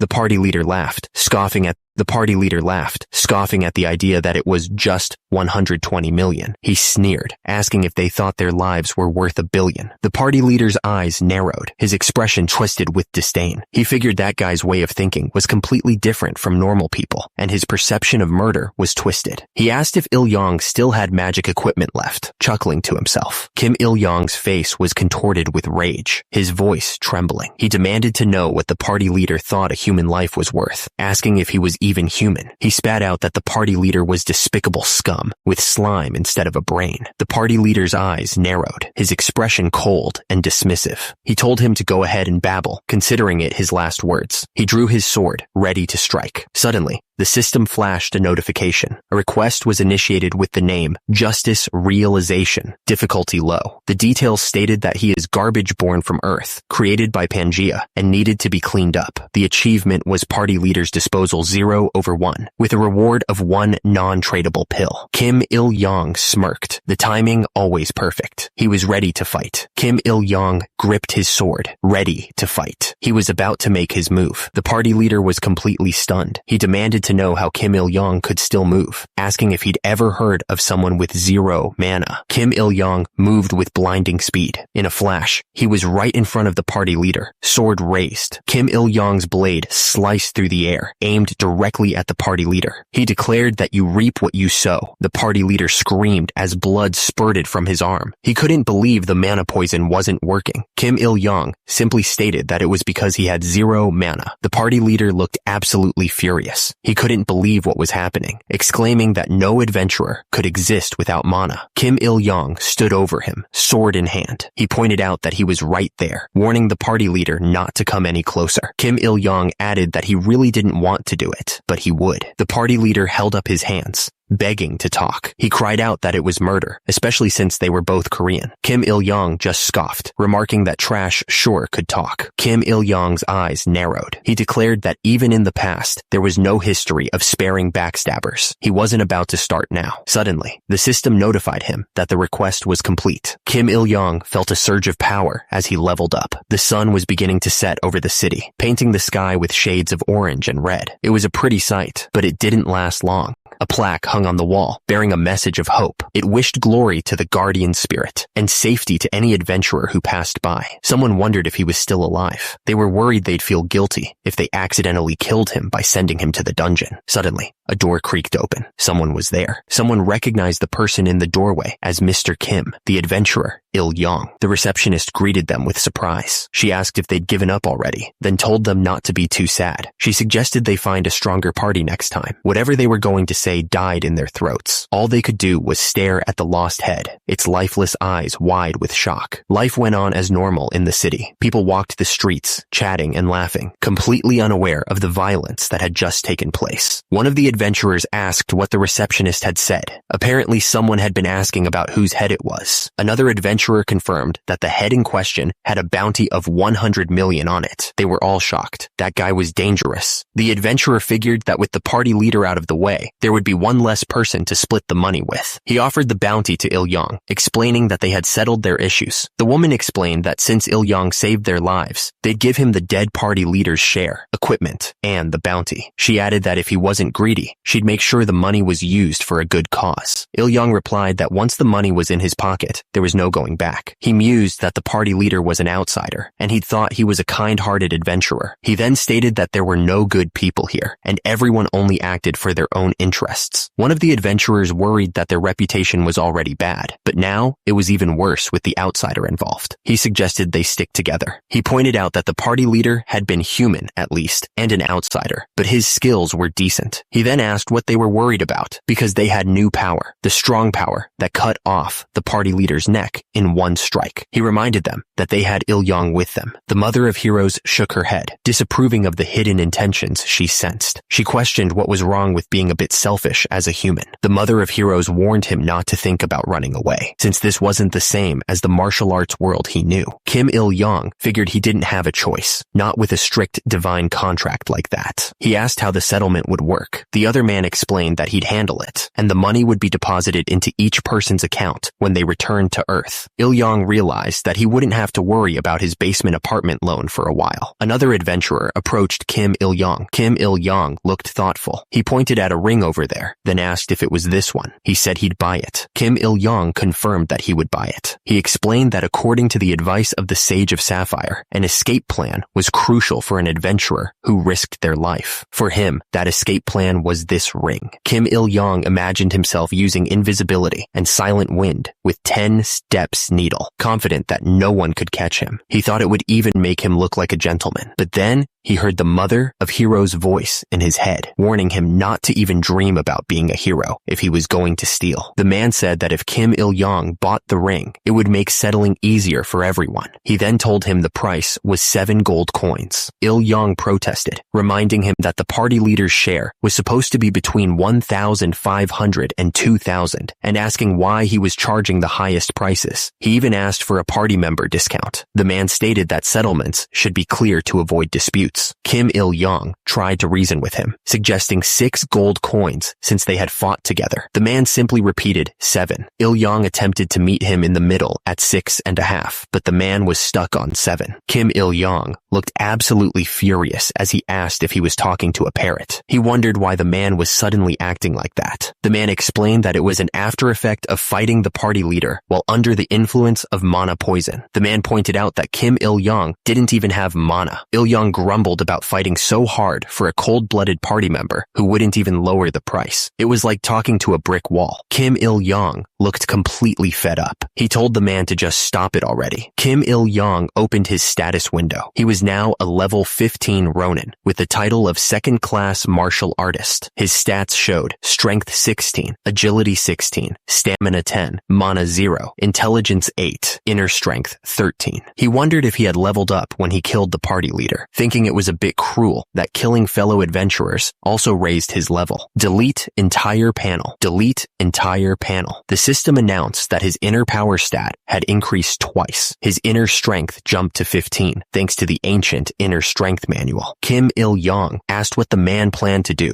with the remaining gold coins. He figured that now that he knew how good it was to be an adventurer, he should reinvest everything. The man told him that the job's income wasn't steady, so it was better to save some of it. He suggested that if Kim Il-yong wanted to buy equipment, he should go to Tangara Mountain and check out the blacksmith there, saying they were really good with metal. Kim Il-yong thanked him and said he'd go get some gear. The man said his first payment would be in his account that day. The man said that was some welcome news. He figured he could treat himself to some chicken that night. He told Kim Il-yong to meet him at the Adventurers Guild the next day at noon. Kim Il-yong just shrugged and said he might not even show up. The man reminded Kim Il-yong that he still had a second payment coming, so he shouldn't get any ideas about skipping out. Kim Il-yong just said something. A blacksmith shop stood there, ready for business. The warm glow of the forge spilled out from under the door. A man in a bandana demanded to know who was there. Kim Il-yong replied that it was a customer. The blacksmith eyed Kim Il-yong up and down. He remarked that it had been a while since he'd seen a human customer. He told him to just pick something from over there, if he could find anything he liked, that is. Kim Il-yong looked around the shop. He thought to himself that the blacksmith didn't seem too eager to make a sale. He wondered if any of the weapons were worth buying. Kim Il-yong examined a particular sword more closely. He thought it looked like something you'd see in the Central Plains, a region known for its martial arts. The system popped up a window showing the sword's stats. It was a rare grade short sword with an attack of 42 and durability of 78 out of 100. The special effect was listed as Calm Reflection. Kim Il-yong asked the blacksmith if he had made the sword. The blacksmith said someone else had sold it to him and left it there. He added that no one had bought it because of how it looked, but if Kim Il-yong liked it, he could buy it. The blacksmith admitted he actually liked it himself. Kim Il-yong asked the price, and the blacksmith said it was 4 gold coins. Kim Il-yong said he couldn't afford 4 gold coins. He offered 3 gold coins instead, pointing out the sword would just rot there otherwise. The blacksmith countered with 2 gold coins. The blacksmith countered, saying 3 coins was his final offer, since it was a rare grade item. He added that the price included repairs and maintenance. He then asked Kim Il-yong what he thought. Kim Il-yong agreed to the blacksmith's offer. He figured it was a fair deal. Kim Il-yong thought to himself that the sword was made with good materials by a skilled craftsman. He decided that this was the sword for him. The blacksmith remarked that Kim Il-yong had a unique taste in swords. Above, the sign of the blacksmith shop hung steady. Down below, the blacksmith grinned, happy to see Kim Il-yong had returned. Kim Il-yong stood there, ready to test the blade. He asked if he could try drawing it out. The blacksmith gave him the go-ahead. He saw the true form of the short sword revealed before him. The blacksmith asked if he was satisfied. The blacksmith explained that he'd thrown together a temporary sheath for the sword. He said there wouldn't be an extra charge for it, just to use it well. Kim Il-yong thought the guy really didn't want to do business. Kim Il-yong held the sword, the sheath fitting perfectly. The blacksmith remarked that it suited him well, like watching a longtime daughter getting married. He then asked if he should call him his father-in-law now. Kim Il-yong warned him not to push it. He then asked what the sudden ringing sound was all about, looking around the shop suspiciously. The blacksmith's face turned pale. He shouted that the ringing meant the city was being invaded. Kim Il-yong repeated the word invaded in confusion. The castle stood tall against the colorful sky, its flags flapping in the wind. The air was still and quiet, but something felt wrong. The woman sat on her throne, her face etched with worry. She looked at the messenger and demanded to know what he had just said, her voice barely a whisper. The Persia Knight's captain kneeled before his lord, his head bowed in shame. He reported that the monster wave assault had failed, and the D-class and E-class hunters were suffering near total devastation and retreating. The woman on the throne was stunned. How could this happen with just a monster wave? The captain explained that it wasn't a simple monster wave, but a well-organized invasion, as if they were waiting for them. The woman's eyes widened in horror. Could it be that someone was deliberately targeting IILDEL? The captain confirmed that the monsters were marching in formation like an army, and they looked withered and twisted, much like undead. The woman on the throne looked absolutely shocked. The thought of undead being controlled by someone was a terrifying prospect. The captain confirmed that the assumption was a high-ranking necromancer in the enemy camp. Ordinary monsters were already bad enough, but undead? That was a whole different level of trouble. An immortal army that knows no defeat. The thought sent chills down everyone's spines. The city burned, smoke rising into the sky. If this continued, there wouldn't be anything left. The woman looked at the steward, her face etched with worry. Ildel, which they had protected and governed for generations, was on the brink. They were only prepared for an ordinary monster wave. She asked if he had any good ideas. The steward admitted to the Lord that he had no knowledge of combat. He looked nervous, knowing the situation was dire. The woman on the throne asked if they had heard from the allied king they had been trying to contact. Turns out, since other territories were also being invaded, immediate support seemed unlikely. The Lord demanded that they contact them immediately, telling them that Ildel wanted to repay their kindness. She then warned the steward that if they didn't send reinforcements, she would have no choice but to test his capabilities. The steward simply responded with a quiet yes. He knew what a terrible situation they were in. The steward continued, explaining that adventurers were like mercenaries, only moved by money. He added that they must have hesitated to help because they were offered more money elsewhere. Moreover, there were rumors that a significant portion of the funds that were meant for the clans ended up in someone's pocket. The captain argued that they should have focused on building up Ildel's own army and knights. He looked absolutely furious, placing the blame squarely on someone else's shoulders. The captain agreed that the captain was right, but insisted that now wasn't the time for blame. The steward then reported that they had only about 100 soldiers left, but could gather around 400 more if they conscripted people. He also mentioned that some adventurers hadn't participated in the monster wave. The steward explained that it would be difficult to get the remaining adventurers to help. He pointed out that they hadn't even been invited to the Lord's castle and had been ignored by him the whole time. The captain accused the steward of scheming, saying that the adventurers had no reason to help Ildel. He looked absolutely furious, convinced that they wouldn't get any assistance. The Lord sighed and ordered them to lock the gates immediately, promising to take responsibility for any anger it caused. She told them to empty the entire vault if they had to, just to get the adventurers on their side. She was willing to do whatever it took. Someone shouted in shock, asking if monsters were really invading Ildel. The sky seemed to reflect the danger, glowing with an ominous red light. Voices erupted with urgent questions. What happened to the adventurers who went out to intercept them? Why on earth did they lock the gate? Someone called for everyone to be quiet,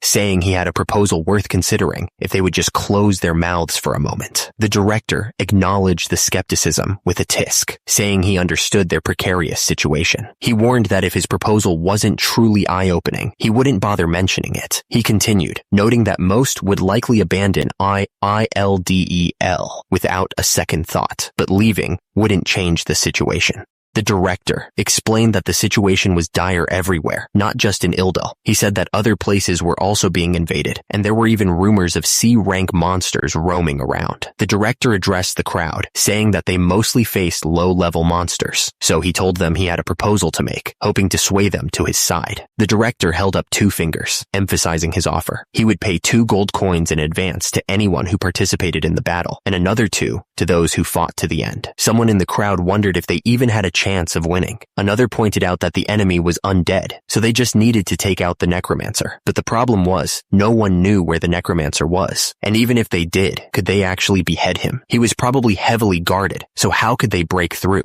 Someone asked Kim Il-yong what he was going to do. Kim Il-yong replied that he didn't really need the money urgently, thanks to his recent windfall. Someone scoffed, asking if it wasn't better to make money while he could. They accused Kim Il-yong of being greedy and repeated the word for emphasis. One of the men chuckled, saying that just pretending to fight in the battle would earn them 20 million won. One of the men said that they wouldn't let them go easily, as they had invested their money too. The other one said that the Lord's cherished clan members would take care of them, so they would just pretend to help and then make their escape. One of the men wondered what would happen if Ildel really fell, since there aren't many territories where E-rank adventurers could operate. The other man shrugged it off, saying it was none of their business, even if it was a disaster for the Heaven Peninsula. He added that at this point, she must be quite frustrated. The system gave a sarcastic announcement that this was why quests like this occur. A quest appeared, Call of Duty, Man to God difficulty medium. The objective was to defeat one enemy with a reward of 352 experience points. He considered the offer. This Hildegren was said to be made from absorbing natural energy in a mountain range with mystical power for 1,000 years. It sounded like a pretty good deal, but the difficulty was medium. He remembered almost dying even when the Dark Orc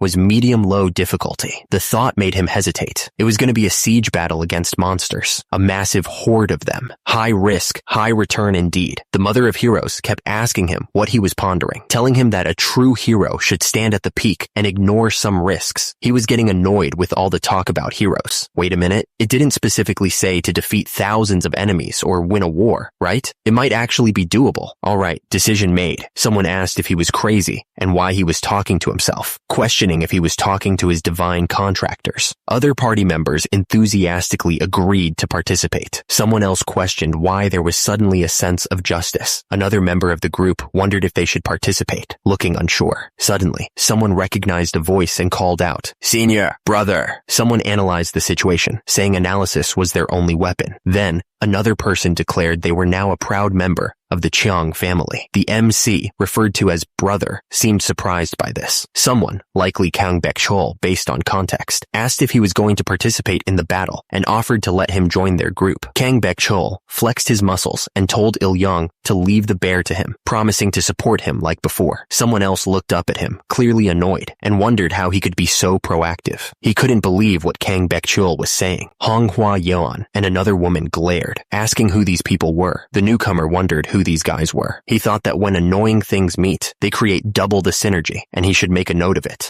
Honghwa Yeon and the other woman argued that they were the ones who had been through hell and back, the real comrades who had struggled and suffered. Someone asked them to not drag him into such a bothersome and tedious situation. The Mother of Heroes chuckled, glad to see two women fighting over Il-yong, calling it a wedge for women. She said she was glad to have a hero who could play with women's hearts, but someone told her to not do it. Honghwa Yeon and the other woman pleaded with Il-yong to choose them. Kang Baek-chol reminded Il-yong of the roaring cry he let out in the Dungeon of Proof and begged him to go with them. Il-yong felt this was getting more and more burdensome, and every time he saw Kang Baek-chol, his hairline seemed to be receding. Someone asked Il-yong if he would continue to go with them. Il-yong realized this was a situation where either side he chose would lead to criticism. He decided that he could not choose just one side. In order to save Il-yong, the time for everyone to join forces would do. He declared that they would all do it together, thinking that was very cool. Someone said they knew their senior would say something like that, but it was still a bit cringy. He told Honghwa Yeon, calling her Ms. Senior, to come with him for a moment. Il-yong thought to himself that this was getting so burdensome. He really didn't want to deal with all this. High above the castle walls, the wind howled, the flags flapped wildly in the night, illuminated by the dim lights from within. Inside the castle, Il-yong and Honghwa Yeon walked down a long hall, their footsteps echoing in the empty space. The silence was broken only by the crackling of the torches on the walls. The halls were lined with gold, and the guards stood tall in shining armor. Il-yong couldn't help but notice the stark difference between the level of class inside the castle and the town outside. The doors opened wide, revealing Honghwa Yeon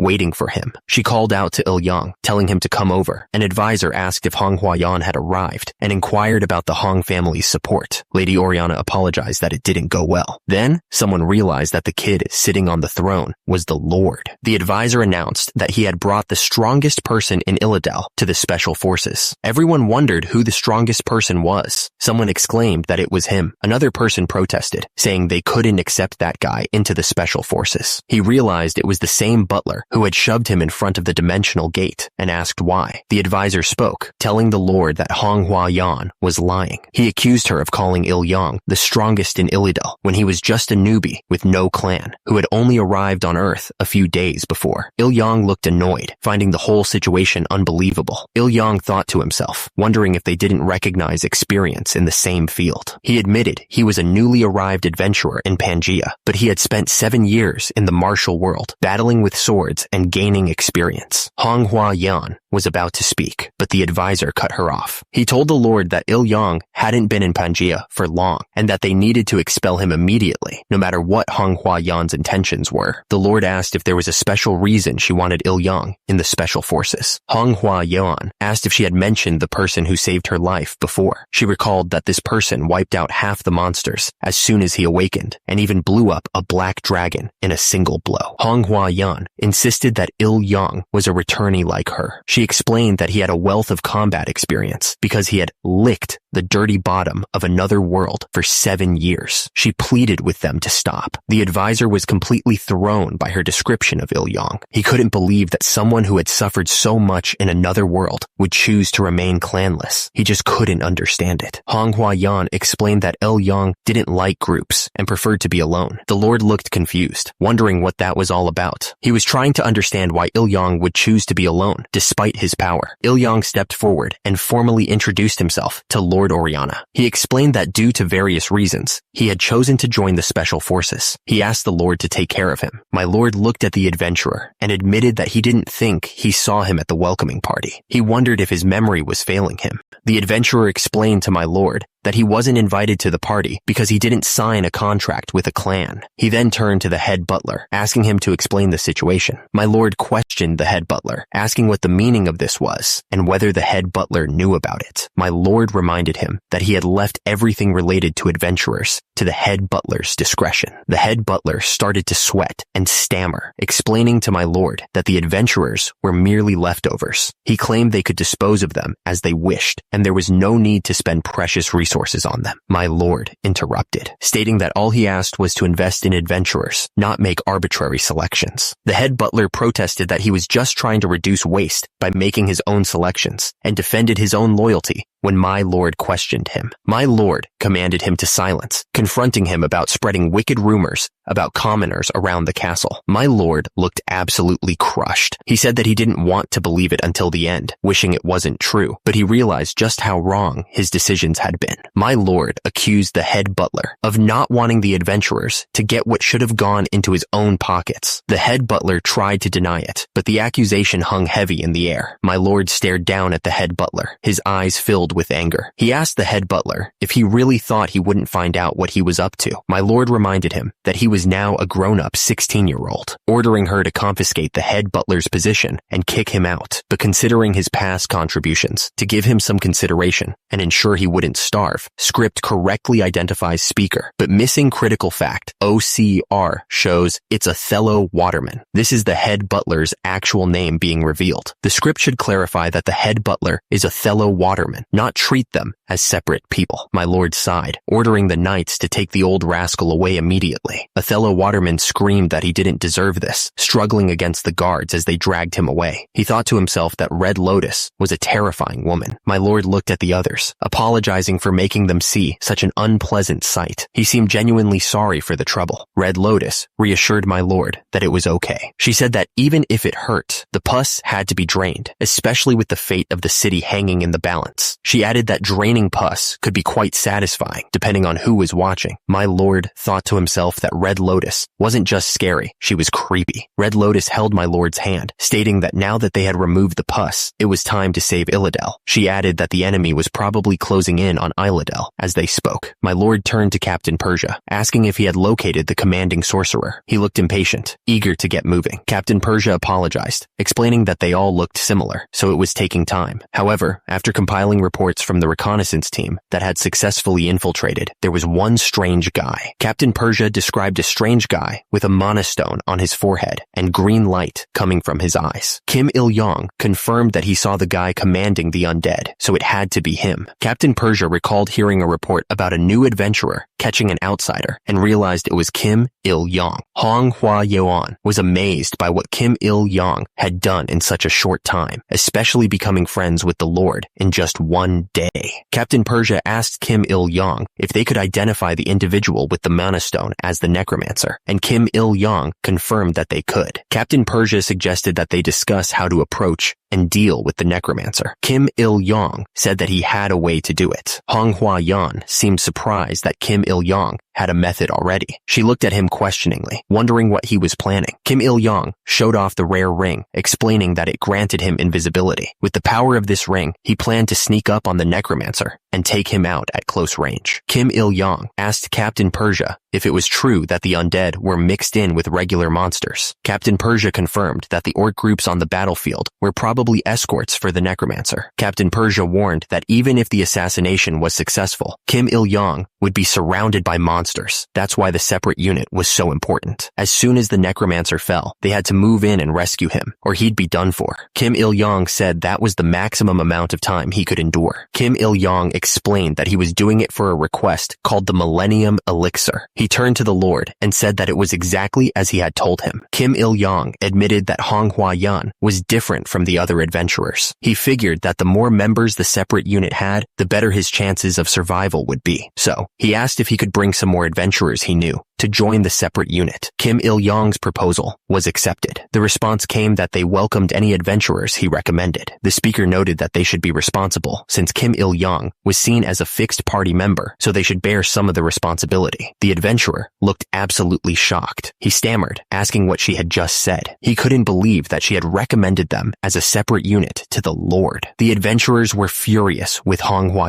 One of them yelled that she was crazy, calling her a real piece of work. They looked ready to explode. Kim Il-yong tried to calm them down, holding up his hand to show 5 fingers. He explained that the participation reward for the separate unit was 5 gold coins. Plus, depending on their performance, there would be bonus pay. He reminded them that they were going to participate in the battle anyway, so why not do it for 5 gold coins? One of the other adventurers called out to the rookie, asking why he was acting like he didn't owe anything to Kim Il-yong. Kim Il-yong smiled, saying it was because he was the only one who could do it. He told them all they needed to do was deal with the remnants of the weakened undead and save him. He added that they should try to get some of the Millennium Elixir, too. One of the adventurers thought about the offer. Another among them muttered that it might be okay. He was thinking about the 5 gold coins. Kim Il-yong smirked, ordering them to try saying thank you to him. One of the adventurers replied that he guessed he should be thankful. One of the adventurers admitted he actually wanted to see Kim Il-yong panicking for once, but for the sake of additional pay, he would do his best. Kim Il-yong laughed, saying that what really moved people wasn't friendship or hope, but money. He told the adventurers he'd see them at the North Gate Wall and wished them good luck. He seemed confident in their greed. Kim Il-yong stared ahead, a serious look on his face. He knew he should also get ready for battle, because the situation was about to get real. The city stood tall against the horizon, a beacon of hope. But closer to the castle, the sky turned a menacing orange, as if the world itself was warning of the horrors to come. The soldiers stood shoulder to shoulder, their faces grim. Before them stretched an endless sea of undead, their numbers seeming to multiply with every passing second. The undead roared, their teeth bared and eyes burning with an unholy light. The soldiers braced themselves, fear gnawing at their resolve, but they stood their ground. He muttered that they shouldn't have been defeated by just 2 gold coins. The soldier yelled for them to pull, his voice cutting through the chaos. The other soldier's face was pale with fear, but he gripped his weapon tighter, ready to follow orders. The archers stood ready, bows drawn, awaiting the order. The commander's face was set, his eyes narrowed as he scanned the field, anticipating the coming clash. The order to fire rang out, and a storm of arrows flew towards the approaching undead. The arrows rained down on the horde, each one carrying a spark of hope against the encroaching darkness. The undead screamed as the arrows found their marks, but they kept coming, their numbers seemingly endless. The commander frowned, realizing that these were not ordinary creatures. The commander requested fire arrows, his voice urgent. The Lord granted permission without hesitation, knowing the situation was getting desperate. The order to load fire arrows was given, and the archers quickly complied. They pulled back their bows and let loose a volley of flames, hoping to turn the tide of battle. The sky rained fire as the archers unleashed unleashed another volley of flaming arrows. The undead horde was engulfed in flames, their screams echoing across the battlefield as the arrows struck home. The undead continued to scream as they were hit by the arrows. The commander yelled at his soldiers to keep firing, his voice barely audible over the din of battle. Arrows kept flying, striking the undead one after another. The undead howled in pain, their bodies riddled with arrows. A soldier rushed to the commander, his face pale with fear. He reported that the enemy's ladders were reaching the walls. The undead were about to pour into the fortress. Undead swarmed up the ladders, their rotting hands grasping for the top. The commander screamed for boiling oil to be poured down on them, a desperate attempt to stem the tide. The undead continued their climb, even as flames engulfed them. One of the creatures snarled, its rotting flesh burning, but it didn't stop. A soldier yelled, wondering how the boiling oil didn't stop the undead. The commander looked absolutely shocked. The undead were still climbing the walls, ignoring the defenses. The soldier screamed for them to stop the undead. The creatures just kept climbing, stepping over the bodies of their fallen comrades. The undead attacked, their rotting claws tearing through armor. The soldiers fought back, but the creatures were relentless. A soldier told the knight commander that it was too dangerous and he needed to retreat to the inner fortress. But the knight commander refused, saying that if the outer fortress fell, the inner one wouldn't last much longer either. The Lord knew what the soldiers would think if they saw him running away. He'd rather share his fate with Illidel. The soldier understood and agreed to stay by his side at all times. On the battlefield, the knight called out for the adventurer, Kim Il-yong. He hoped that the blessings of the benevolent Jimo god would be with him. Below, the undead horde continued to advance, their guttural growls echoing across the battlefield. They were a terrifying sight. Arrows rained down on the undead, exploding into flames as they hit their targets. But even the fire seemed to do little to slow their advance. Suddenly, Kim Il-yong appeared in the middle of the battlefield, his feet planted firmly on the ground. He felt the heat from the flames around him. Kim Il-yong thought back to his days as a mercenary. Back then, on the battlefield, a mercenary's life wasn't worth much. The employers saw it as a loss if too many mercenaries survived. He had seen countless showers of arrows coming from both friend and foe, but this was the first time he had seen fire arrows used like this. Of course, this time the arrows weren't meant for him. That meant he had hidden himself pretty well. Kim Il-yong yelled at the troops to push the undead back. He knew that the swordsmen belonged right there on the front lines. The undead continued their relentless assault, swarming forward with terrifying speed. They were determined to break through the defenses. Kim Il-yong saw that his invisibility skill had about 2 minutes left. He figured it was worth 6 god coins after all. He knew that an ordinary adventurer with weak movement skills would have been caught 3 minutes ago, but there were just too many undead blocking his view. Someone wondered where on earth Kim Il-yong could be. The undead made weird noises as they moved. It was like they were communicating with each other. Finally, Kim Il-yong found him. The ground shook as the undead horde advanced, their guttural roars filling the air. The sheer number of them was enough to make anyone freeze in terror. The fighter yelled, urging everyone to push the undead back. He was determined to hold the line, no matter the cost. The fighter smashed the zombies with brutal force, determined to wipe them all out. He looked absolutely furious. The battle raged on,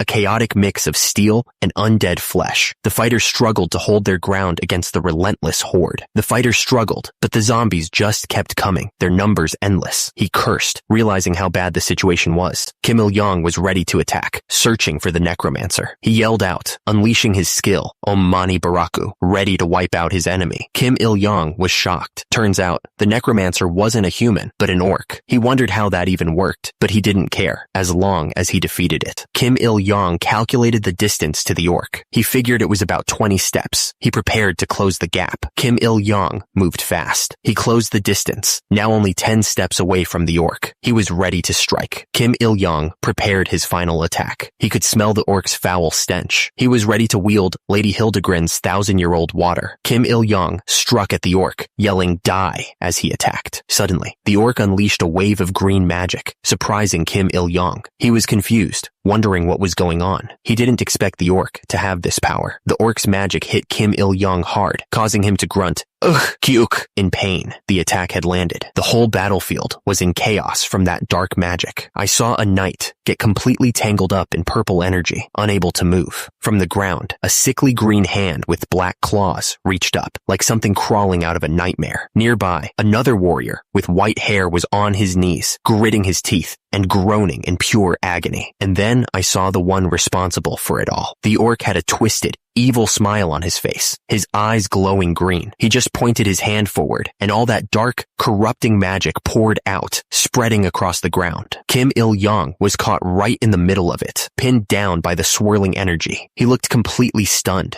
cursing to himself about what kind of sorcery this was. This wasn't martial arts. It felt like he'd been dropped into some cursed fantasy world. But the orc wasn't stopping. He began to gather even more power, forming a massive, glowing ball of energy right in front of him. A bright ring of light spun around it as he charged up the attack. Even with that dark energy swirling all around him, trying to hold him down, Kim Il-young refused to quit. He grunted in pain, planting his sword into the dirt and using it to force himself back onto his feet, ready for whatever was coming next. Suddenly, something went horribly wrong with Kim Il-young. He let out a pained grunt as his mind was flooded with terrible thoughts. He had this overwhelming urge to chew on human flesh, to drink blood and kill. It was like a dark voice whispering inside his head, telling him to crush bones and eat people. At that moment, a message appeared in his vision, a desperate warning from someone called the Mother of Heroes. It screamed that he was under a transformation spell and was losing his mind, begging him to regain his sanity before it was too late. But the warning didn't work. He let out a low, animalistic growl, his face twisting into a horrifying snarl. The only thought left in his head was the hunger for human flesh. The transformation finished, and he was no longer human. He had become a terrifying, skeletal monster, his body wrapped in dark energy, and his eyes glowing with a mindless hunger. Without any hesitation, the monster lunged forward. It moved with terrifying speed and slammed its arm into one of the soldiers. The impact was brutal, sending the man flying backward into the wall as dark energy exploded from the blow. Another knight, a woman in full armor, quickly stepped in to stop it. She raised her sword just in time to block a powerful swipe from the creature. Sparks flew as her blade met the monster's attack, holding it back for a moment. Elsewhere on the battlefield, the situation was getting desperate. A soldier rushed to his commander, shouting that their southern forces were being destroyed by the undead. He warned that there were still civilians who hadn't escaped the chaos. Another soldier ran up, yelling that it was going to be tough, but begging his lord to hold on. Then,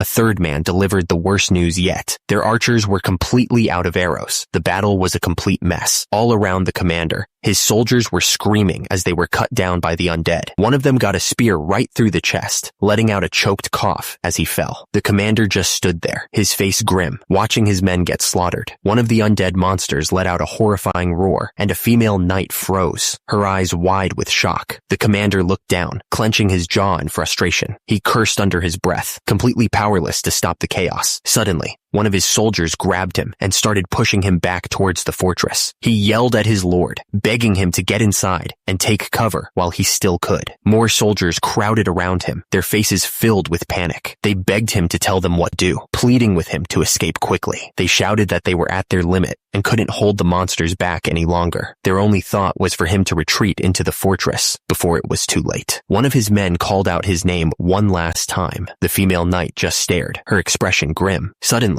a huge monster was right in the commander's face, letting out a deafening roar. But the commander didn't even flinch. He just glared back, cursing the creature. Without a second to think, the commander swung his sword with everything he had. The blade, glowing with a faint blue light, sliced right through one of the undead creatures, cutting it down where it stood. But for everyone he cut down, more appeared. A whole horde of them, their eyes glowing with a sickly green energy, let out a terrifying roar that shook the air. The commander just stood there for a second, completely frozen by the sight of them. Then they were on him. The creatures swarmed him from all sides, clawing and biting. He grunted, straining with all his might to push them back, his face twisted in pain and effort as he roared back at them, refusing to go down without a fight. Suddenly, a massive green hand shot out and grabbed him, lifting him off his feet. One of his men saw it happen and screamed out for his lord in pure terror. The rest of the horde closed in, and the commander let out a horrible scream as they tore into him. But even then, he wasn't done. With a look of pure fury on his face, he fought back against the pain. He swung his sword in a powerful arc, and a wave of blue energy erupted from the blade, slicing clean through one of the monsters attacking him. One of the knights rushed to his commander, grabbing him by the shoulders and shaking him hard. He desperately pleaded for his lord to wake up. As he did, another warrior looked out over the burning battlefield, a tear welling in her eye. She seemed to be losing hope, thinking that the adventurer, Kim Il-yong, might have already been killed in the chaos. As the commander faded in and out of consciousness, all he could see was the terrible sight of the fortress under attack. Flames and dark smoke billowed everywhere as the enemy swarmed the walls. A wave of regret washed over him, and in his mind, he apologized to his grandfather and his father for failing them. He felt a deep sadness, believing he couldn't protect someone named Illidel. But out on that same battlefield, Kim Il-yong wasn't dead. He was standing amidst the chaos, and a strange, dark energy was swirling all around him. A low, animal-like growl started to come from his throat. The growl got louder, turning into a terrifying snarl. His face was twisting and changing, his skin cracking like porcelain. His eyes were completely white, glowing with a scary light as he bared his teeth like a wild beast. His hand, covered in the same strange cracks, tightened its grip on his sword. As he did, the sword itself began to react, glowing with a brilliant blue light that pulsed with raw energy. It was like the weapon was coming alive. Just as he was about to be completely overwhelmed, a strange message flashed in front of his eyes. A skill called Clear Mirror Still Water had just activated. Below him, an endless army of dark creatures and undead soldiers was charging, a wave of death about to crash down on him. Suddenly, a blinding blue light exploded outwards from where he stood. The blast was so powerful, it tore through the charging army, sending dozens of monsters flying through the air like ragdolls. The entire battlefield was engulfed in the brilliant, destructive energy. But using that power came at a cost. Kim Il-yong hunched over, letting out a pained grunt. The monstrous transformation was still fighting for control. He growled, his face still twisted with those horrible cracks and glowing white eyes. He fell to his knees, trembling and gritting his teeth, fighting with every bit of willpower he had to push the darkness back. Slowly, the cracks on his skin faded away, and the terrifying glow left his eyes. He looked up, sweat pouring down his face, completely exhausted. He let out a huge breath of relief. He had done it. He survived. He looked at the lingering system message, finally understanding what that Clear Mirror Still Water skill did. Just then, the orc he'd been fighting stomped forward, his face twisted in pure rage and disbelief. He screamed at Kim Il-yong, demanding to know how a mere human could have possibly won. Kim Il-yong just smirked, touching his chin with a smug look, and cheekily replied that even he had no idea what he was capable of. The orc let out a nasty laugh. He said he could smell the greed coming off Kim Il-yong and started mocking him, calling him a pig. But Kim Il-yong just gave him a little smirk. He seemed to think that his sword would be the perfect response to the insult. Then,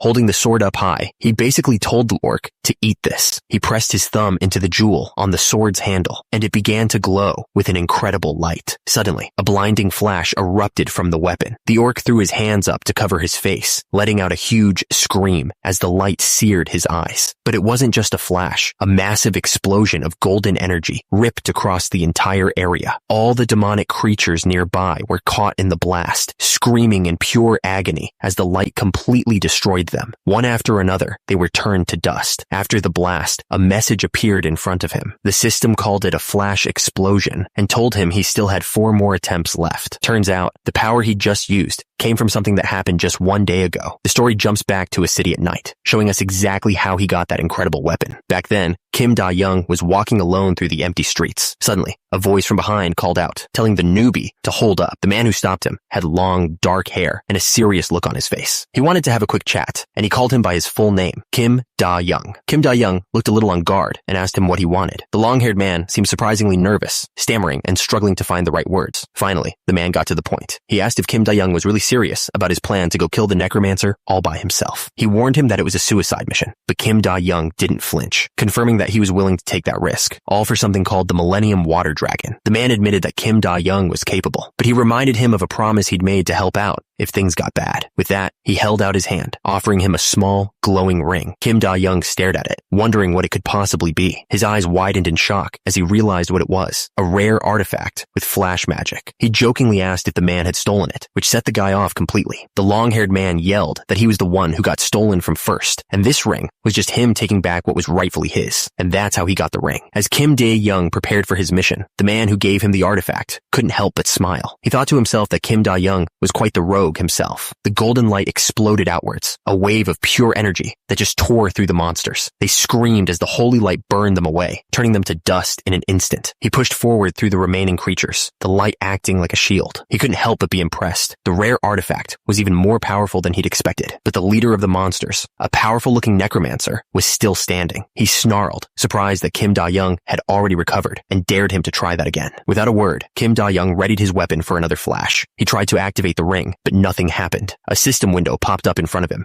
showing a 24-hour cooldown. He realized with a sinking feeling that he couldn't use it 2 times in a row. The necromancer saw his chance. With a furious scream, he told Kim Da-young to just die already. A blast of dark, purple energy shot straight towards him, but Kim Da-young just smirked, saying that wouldn't work on him. He activated his own skill, the clarity technique. A brilliant blue aura exploded around him as he unleashed a counterattack that sliced right through the dark magic. The necromancer stumbled back, letting out a strange cry for help. A moment later, 2 massive orcs appeared at his side. Kim Da-young realized they must be his bodyguards. He didn't even hesitate, calling them meat shields. He charged right at them, his blade glowing. He screamed that there was no escape as he cut a path straight towards the necromancer. He leaped high into the air, his sword raised above his head. With a powerful scream, he brought the blade down with incredible force, aiming right for the bodyguard. The necromancer collapsed onto the ground, his body twitching. All the other monsters around him seemed to freeze, confused and scared now that their leader was down. With the necromancer dealt with, Kim Il-young turned to the last bodyguard. The orc was on his knees, begging him to stop, but Kim Il-young just stared at him coldly and refused. The orc continued to plead for his life, but it was too late. Kim Il-young unleashed a final, powerful slash, declaring that he wouldn't miss an opportunity like this. With the last enemy down, the system lit up in front of him. A message appeared, confirming the request was completed. He leveled up twice in a row, and even got a new title, felled the enemy leader. But that wasn't all. A new message popped up, announcing that a skill called Hero's Ballad had been activated. A massive golden aura of fire erupted around him, and he could feel the power surging through him. A confident smirk spread across his face as he recognized the feeling. He remarked that it had been a while since he'd felt this power. At that moment, the remaining monsters on the battlefield started screaming in fear. His new aura was clearly having a huge effect on them. They roared and flinched back, their bodies starting to crumble under the pressure of the golden light. Kim Il-young gave a satisfied smirk. His plan to take down the necromancer had worked perfectly. Far below, the soldiers on the front lines stared in disbelief. They couldn't believe what they were seeing, wondering how one adventurer could have possibly pulled it off. The golden aura wasn't just for show. All across the battlefield, the holy light washed over the demonic creatures. They began to crumble into dust, their assault on the castle walls coming to a sudden halt. One by one, the monsters were completely erased, their bodies dissolved into nothing, their screams silenced almost instantly. The soldiers could only watch, stunned by the overwhelming power. The confusion on the front lines slowly turned into hope. A woman in red armor smiled faintly, as if she knew all along that he would succeed. The soldiers started to realize that the impossible had happened. They had won. With the monsters finally on the back foot, the soldiers' fighting spirit returned. One of them gripped his massive sword, eagerly asking if it was their turn to charge in. But their commander, Knight Orion, held up a hand. He watched the chaos with a serious expression, telling his men to wait and see what would happen next. The tension finally broke. The soldiers threw their fists in the air, shouting with pure joy and relief. They had actually stopped the horde. A soldier rushed to Knight Orion, confirming that Kim Il-young had defeated the necromancer, but he quickly followed the good news with a warning. He urged his lord to send backup immediately, because now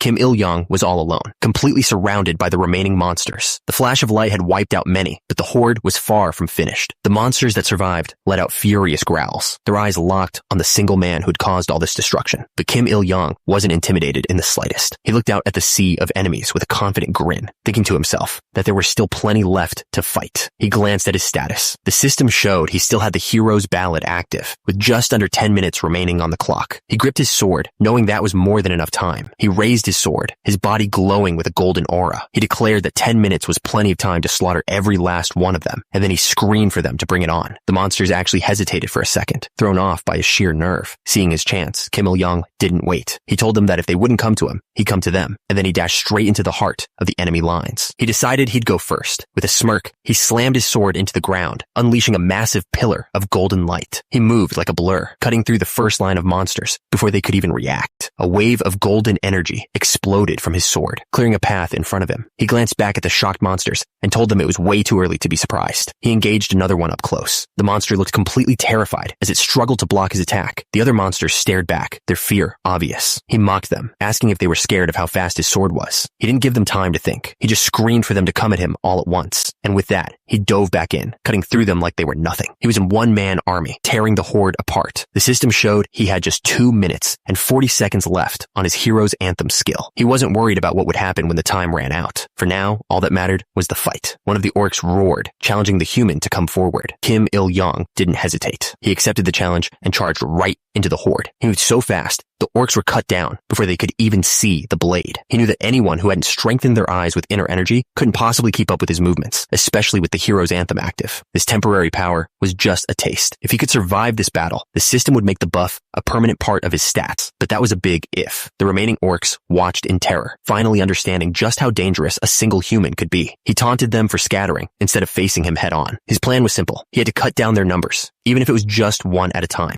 But killing them wasn't enough. He needed to completely crush their will to fight. So he stood his ground and told them they weren't even worth his time. The orcs roared back, absolutely furious at his insults. The entire horde began to gather, preparing for a massive charge. He watched them, wondering if he should be flattered. And that's when it happened. A system window popped up, announcing that his hero's anthem skill had just ended. Just like that, the golden glow around him vanished. He stood there, suddenly feeling like he'd been in this exact situation before. Then he realized something important. The orcs had no idea his power-up was gone. One of the orcs stepped forward, mocking him for standing still. The creature laughed, saying that while he might seem strong now, the Demon King was furious. He warned that soon, powerful demons would arrive to make every human pay. But Kim Il-yong just casually cleaned his ear, completely unimpressed. He had no idea who this Demon King even was. The orc couldn't believe it. He demanded to know how anyone could be ignorant of the Demon King. But Kim Il-yong just casually asked if he was supposed to know, explaining that he was new around here. The creature was furious at his response. The creature couldn't understand how a newcomer could have so much power. Kim Il-yong just admitted his growth was a bit strange. That's when it clicked for the orc. He finally understood why the Demon King wanted to wipe out all the adventurers. He declared that creatures like Kim Il-yong could never be spared. He was a direct threat to the Demon King's greatness. The orc leader turned to his brethren. He yelled that even if it cost them their lives, they had to take this guy down. The entire army roared back, ready to fight. Kim Il-yong watched them, and he could feel the mood shifting. He realized this was going in a very bad direction. They were getting ready for an all-out charge. He knew exactly what was coming next. The second they finished their chant, a massive suicide charge was going to begin. He looked out at the endless sea of monsters. He had to admit it to himself. He was screwed. This was definitely a bit much, even for him. And then, the entire horde let out one final, deafening roar. They were coming.